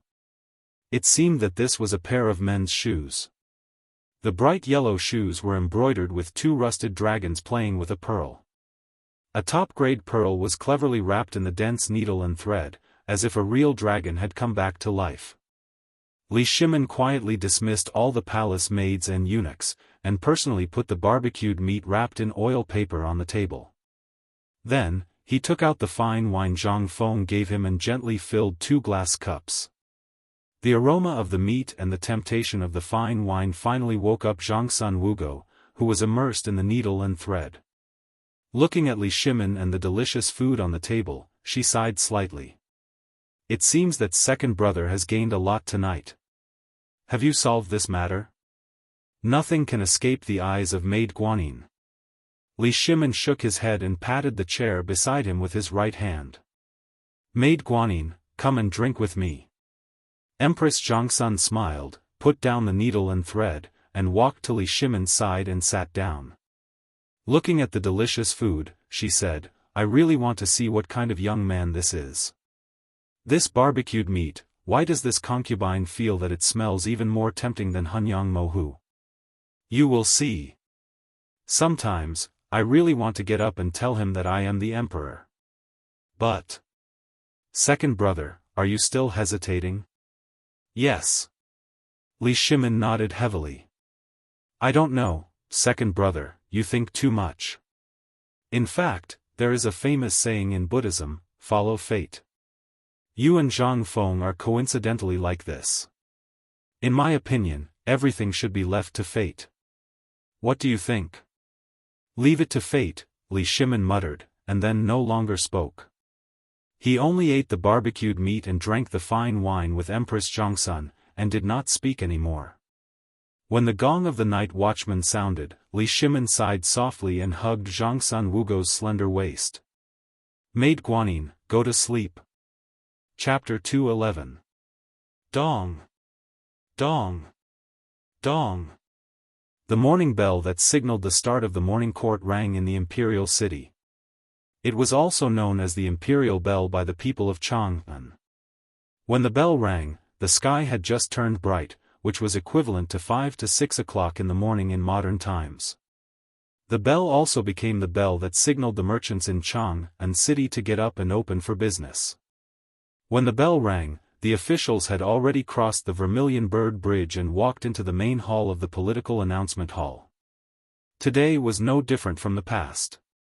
All the officials held the white jade tablets in their arms and walked without saying a word. But today was different. This feeling was a warning in everyone's heart. Yesterday, everything that happened in Chang'an, Luozhou, Liangzhou, and other important trading places of the Tang dynasty was still known to all the officials. And today's morning court was destined to be a difficult battle. At this time, Wei Zheng, Zhangsun Wuji, Fang Xianling, Du Ruhui, and Cheng Yaojin walked side by side in the front. But when they felt something strange behind them, they acted as if nothing had happened. Although Cheng Yaojin was illiterate, his lifetime of military experience had made him see a clue from the patrolling imperial guards and the actions of the Jianghu guards. All the generals present knew this, but they all kept their heads down and didn't say a word. Cheng Yaojin glanced at Zhangsun Wuji and the others. Finally, he sighed, lowered his head silently, and followed the crowd to the 99 steps of the political announcement hall. It seemed that the emperor had made up his mind last night. Today's political announcement hall, Cheng Yaojin could only silently mourn for the decadent diehards in his heart. Entering the political announcement hall, there were 18 big pillars in the hall with relief sculptures of coiling dragons on them. Oil lamps had already lit up the magnificent hall, but it looked a little dilapidated. Even the red sandalwood on the 9 steps to heaven stairs under the emperor's dragon throne was obviously damaged. There was no money. This was all because of money. Cheng Yaojin glanced at the ministers who were staring at them with unfriendly expressions and snorted coldly in response. Not long after, when everyone was in position, Xiao Gizi's croaky voice rang out from behind the dragon throne at the entrance of the back hall. His Majesty has arrived. Officials, kneel and welcome. Everyone fell to their knees in unison, hugging the white jade tablet and shouting, "Long live the Emperor!" Rise! Li Shimin clasped his hands behind his back. No one could tell if he was happy or angry. After he sat down on the dragon throne, an official stepped forward and announced, "Your Majesty! This subject has something to report." Li Shimin waved his hand. Approved. Your Majesty, there was a large-scale riot in Chang'an City yesterday, and there were even faint signs of people rioting. Under the feet of the Emperor, such a thing is a great crime of disrespect. This subject requests Your Majesty to investigate this matter thoroughly, give the people an explanation, and prove the dignity of the Tang dynasty. Li Shimin waved his hand and said, "Then, how do you think this matter should be dealt with? Who does the Ministry of Works think is behind this? Is it an outsider?" "No. Your Majesty, this subject has investigated this matter. It is not an outsider, but a member of our court." "Oh?" Li Shimin calmly glanced at Zhangsun Wuji, who was frowning, and said, "Tell me, who is behind this, and what is their purpose?" "Your Majesty." The official of the Ministry of Works hurriedly knelt on the ground, and then several other officials knelt and said, "This subject has been investigating this matter since yesterday, and found that this person has illegally expropriated the tax revenue of the Tang dynasty and used the imperial plantation to make money, which forced the imperial plantation to close down. Yesterday, this subject found out from the Chang'an county government, officials at all levels, and merchants who benefited from this matter, which has caused dissatisfaction among the merchants in Chang'an City. Most of the merchants are waiting for this matter to make a fortune." Li Shimin waved his hand and interrupted the man's words. He asked, "Zhen just heard that someone was using the imperial plantation to wantonly amass wealth. Why are there merchants waiting here to make a fortune? If you don't tell me what's good or bad, Zhen will definitely punish you for deceiving the Emperor." When the crowd heard this, they were shocked. They hurriedly said one sentence after another. In the end, they really told the whole story. It seemed that this group of people was really fast in the face of benefits.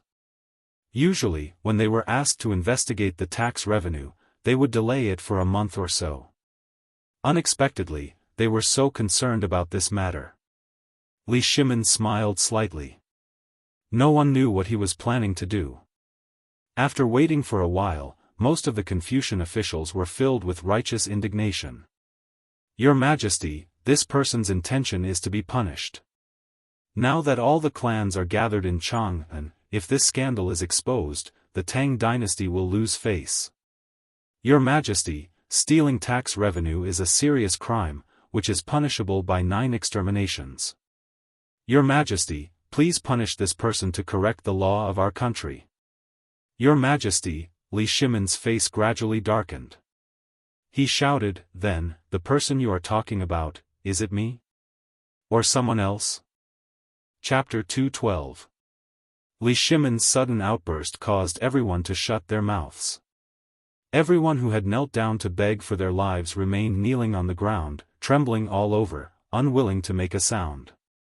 Li Shimon slowly walked down the 9-step stairway to heaven with a wave of his sleeve. When he arrived at the top of the hall, everyone hurriedly bowed, not daring to even breathe loudly. When Cheng Yaojin lowered his head, he couldn't help but open his mouth. This group of idiots, who else but the emperor could bypass the Ministry of Works and directly mobilize so much tax money from the imperial plantation? Are your brains used to vent your anger? This is such a simple question, even I can understand it. Are you all pretending to be stupid? Just as Cheng Yaojin was calculating how many people would die in the end, the Minister of Works, Ho Kan, stepped forward and knelt on the ground, saying, reporting to the emperor, this subject has something to report. Oh. Li Shimon put his hands behind his back and walked to Ho Kan's side. He looked at Ho Kan with a smile that wasn't a smile and said, Ho Kan, we still remember that on the 12th of last month, we gave you a document to report the tax situation of Chang and last month and the current state of the treasury. Now, have you found it? Your Majesty, Ho Kan's forehead was covered in a layer of fine white sweat. He hurriedly said, Your Majesty, this matter is complicated, and there have been many outsiders recently, so, this subject still needs half a month. Good. Good. Li Shimon's eyes narrowed slightly. He looked down at Ho Kan and asked, we thought you would give us a list today, but we waited for another matter. Then we want to ask you, do you also want to report me? As he spoke, Li Shimon's expression suddenly became serious. He looked around and said, then, we want to ask, who else wants to report me? Li Shimon's shout instantly made Ho Kan tremble. He hastily knelt down and said, Your Majesty, this subject, does not dare. The result of our investigation is that Zhongsun Wuji is Zhongsun Wuji. Taking advantage of his status as the Empress' older brother, he went to the Chang, an imperial plantation alone the night before last. This subject has already interrogated the people in the imperial plantation. Everyone saw Zhongsun Wuji. I beg your Majesty to punish Zhongsun. Your Majesty, please punish Zhongsun Wuji.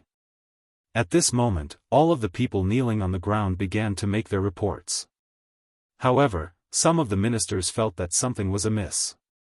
When Zhongsun Wuji heard this, not only did he not lose his head out of fear, his expression remained the same. What was going on? Could it be, everyone seemed to think of something. Hurriedly, he secretly observed Wei Zheng and the others. As a straightforward minister, if he encountered such a situation on a normal day, he would definitely stand up immediately. Why was he still as calm as usual today? Even Cheng Yaojin, that fool, was secretly laughing. Why did Fang Xianling, Du Ruhui, and the others still look the same? Could it be that they were all involved in this matter? Or, in the end, all the ministers' gazes converged on Li Shimon. Could it be that this was really the emperor's doing? That was right. In the imperial plantation, the only person who could instruct the imperial plantation, other than the Ministry of Works who had the emperor's personal document, was the emperor himself. Could it be that Zhongsun Wuji went to the imperial plantation that night because he received the emperor's secret decree?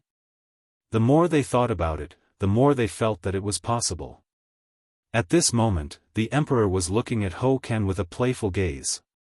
I once heard that the people in the marketplace said that the people in the imperial court were all good-for-nothings. Other than eating and waiting for death, they only know how to scheme against each other and fight for their own little interests. I didn't believe such rumors before. After all, they were false.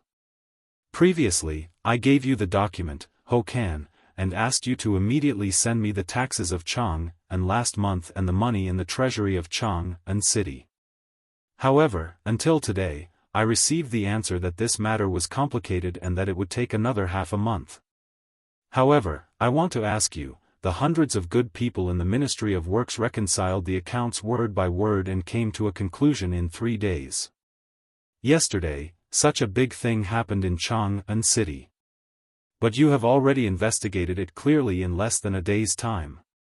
Then I want to ask you, Ho Kan, do you admit to your crime? Your Majesty. Your Majesty, please spare my life. Your Majesty, please calm down. Lord Ho also did it for. Shut up. Li Shimin waved his sleeve. Do you think I'm that easy to fool? I want to ask you, is it wrong for me to want to see the money in my house? I want to know if all this is in the way of your interests, Ho Kan. Or you, Ho Kan, have embezzled the money in the treasury of Chang'an City. I remember it clearly. Since last year, it was clearly recorded in the report that the treasury of Chang'an City was more than 3,970 silver. Why did I ask Zhang Sun Wuji, the minister of the Ministry of Justice, to find only 31 million silver last night? And in the past few months, the taxes of Chang'an City were basically postponed. Did the remaining taxes go into your pocket or someone else's? Your Majesty, please spare my life. I didn't leave my post without permission. I just secretly used some money for the birthday of the retired emperor. Li Shimin smiled playfully. He waved his hand and said, Zhang Sun Wuji, tell me the result of the investigation of the Ministry of Justice. Yes, Your Majesty. Zhang Sun Wuji stepped forward with a cold face and said loudly, since March this year, there should be about 60 million silver in the treasury of Chang'an City. Chapter 213. What? How can there be so much? This. Oh my God. Why did the Ministry of Works announce that there are less than 40 million taels? Where did the remaining 2,000 taels go? Oh my God. The taxes in the treasury are the lifeline of the Tang dynasty. Your Majesty. It's a capital offense. This is a capital offense. Ho Kan panicked. Under the reprimanding of the ministers, he hurriedly explained, Your Majesty. The taxes are there. I just haven't sorted out the accounts yet. Enough. Zhang Sun Wuji smiled coldly. Lord Ho, I believe you were preparing to fill the hole yesterday, right? After all, it's only been half a year. With your ability to embezzle more than 10,000 taels of tax under the emperor's nose, you definitely can't fill it up in a day. Half a month. In your document to the emperor, you said that you needed half a month.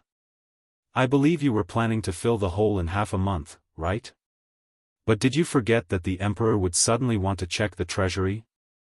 Zhang Sun Wuji looked at Ho Kan indifferently, then knelt on one knee and took out a bill from his chest. He said loudly, Your Majesty. I have a copy of the accounts of Ho Kan's various businesses in the past 3 months. Please take a look, Your Majesty. What, the Ministry of Justice, actually found evidence of Ho Kan's crimes? If that's the case, doesn't that mean, a capital offense? A capital offense. How dare you, Ho Kan? Do you still want to quibble? Take advantage of the fact that His Majesty hasn't gotten angry yet and quickly admit your mistake. Perhaps His Majesty will spare your death sentence for the sake of Marquis Ho. Wei Zheng raised his Buddhist sleeves and scolded Xiao Gizi as he handed the bill to him. Lord Ho. Admit your crimes. Otherwise, you will really have your entire family executed. Lord Ho. Ho Kan, the ministers of the Ministry of Works and those who had connections with Ho Kan, or even those who had business dealings with him, panicked and hurriedly asked Ho Kan to admit his crimes. Your Majesty. I admit my crimes. Of course, Ho Kan knew that if this booklet was opened in front of Li Shimin, what awaited him would be the execution of 9 generations of his family. In the end, Li Shimin did not open the booklet. He waved his hand indifferently. Jianghu guards. Send Ho Kan to the Supreme Court and have him wait for interrogation. He knew that if the investigation continued, more than half of the people kneeling on the ground would deserve to die. But now, he knew that if he killed all these people, then, it was also very difficult for him. Actually, he knew that the booklet Zhang Sun Wuji handed over was not evidence of his crimes. How could he have the time to investigate within a day? To be able to find out the amount of money deposited in the treasury overnight had already expended a large number of people. If they continued to investigate, then, forget it.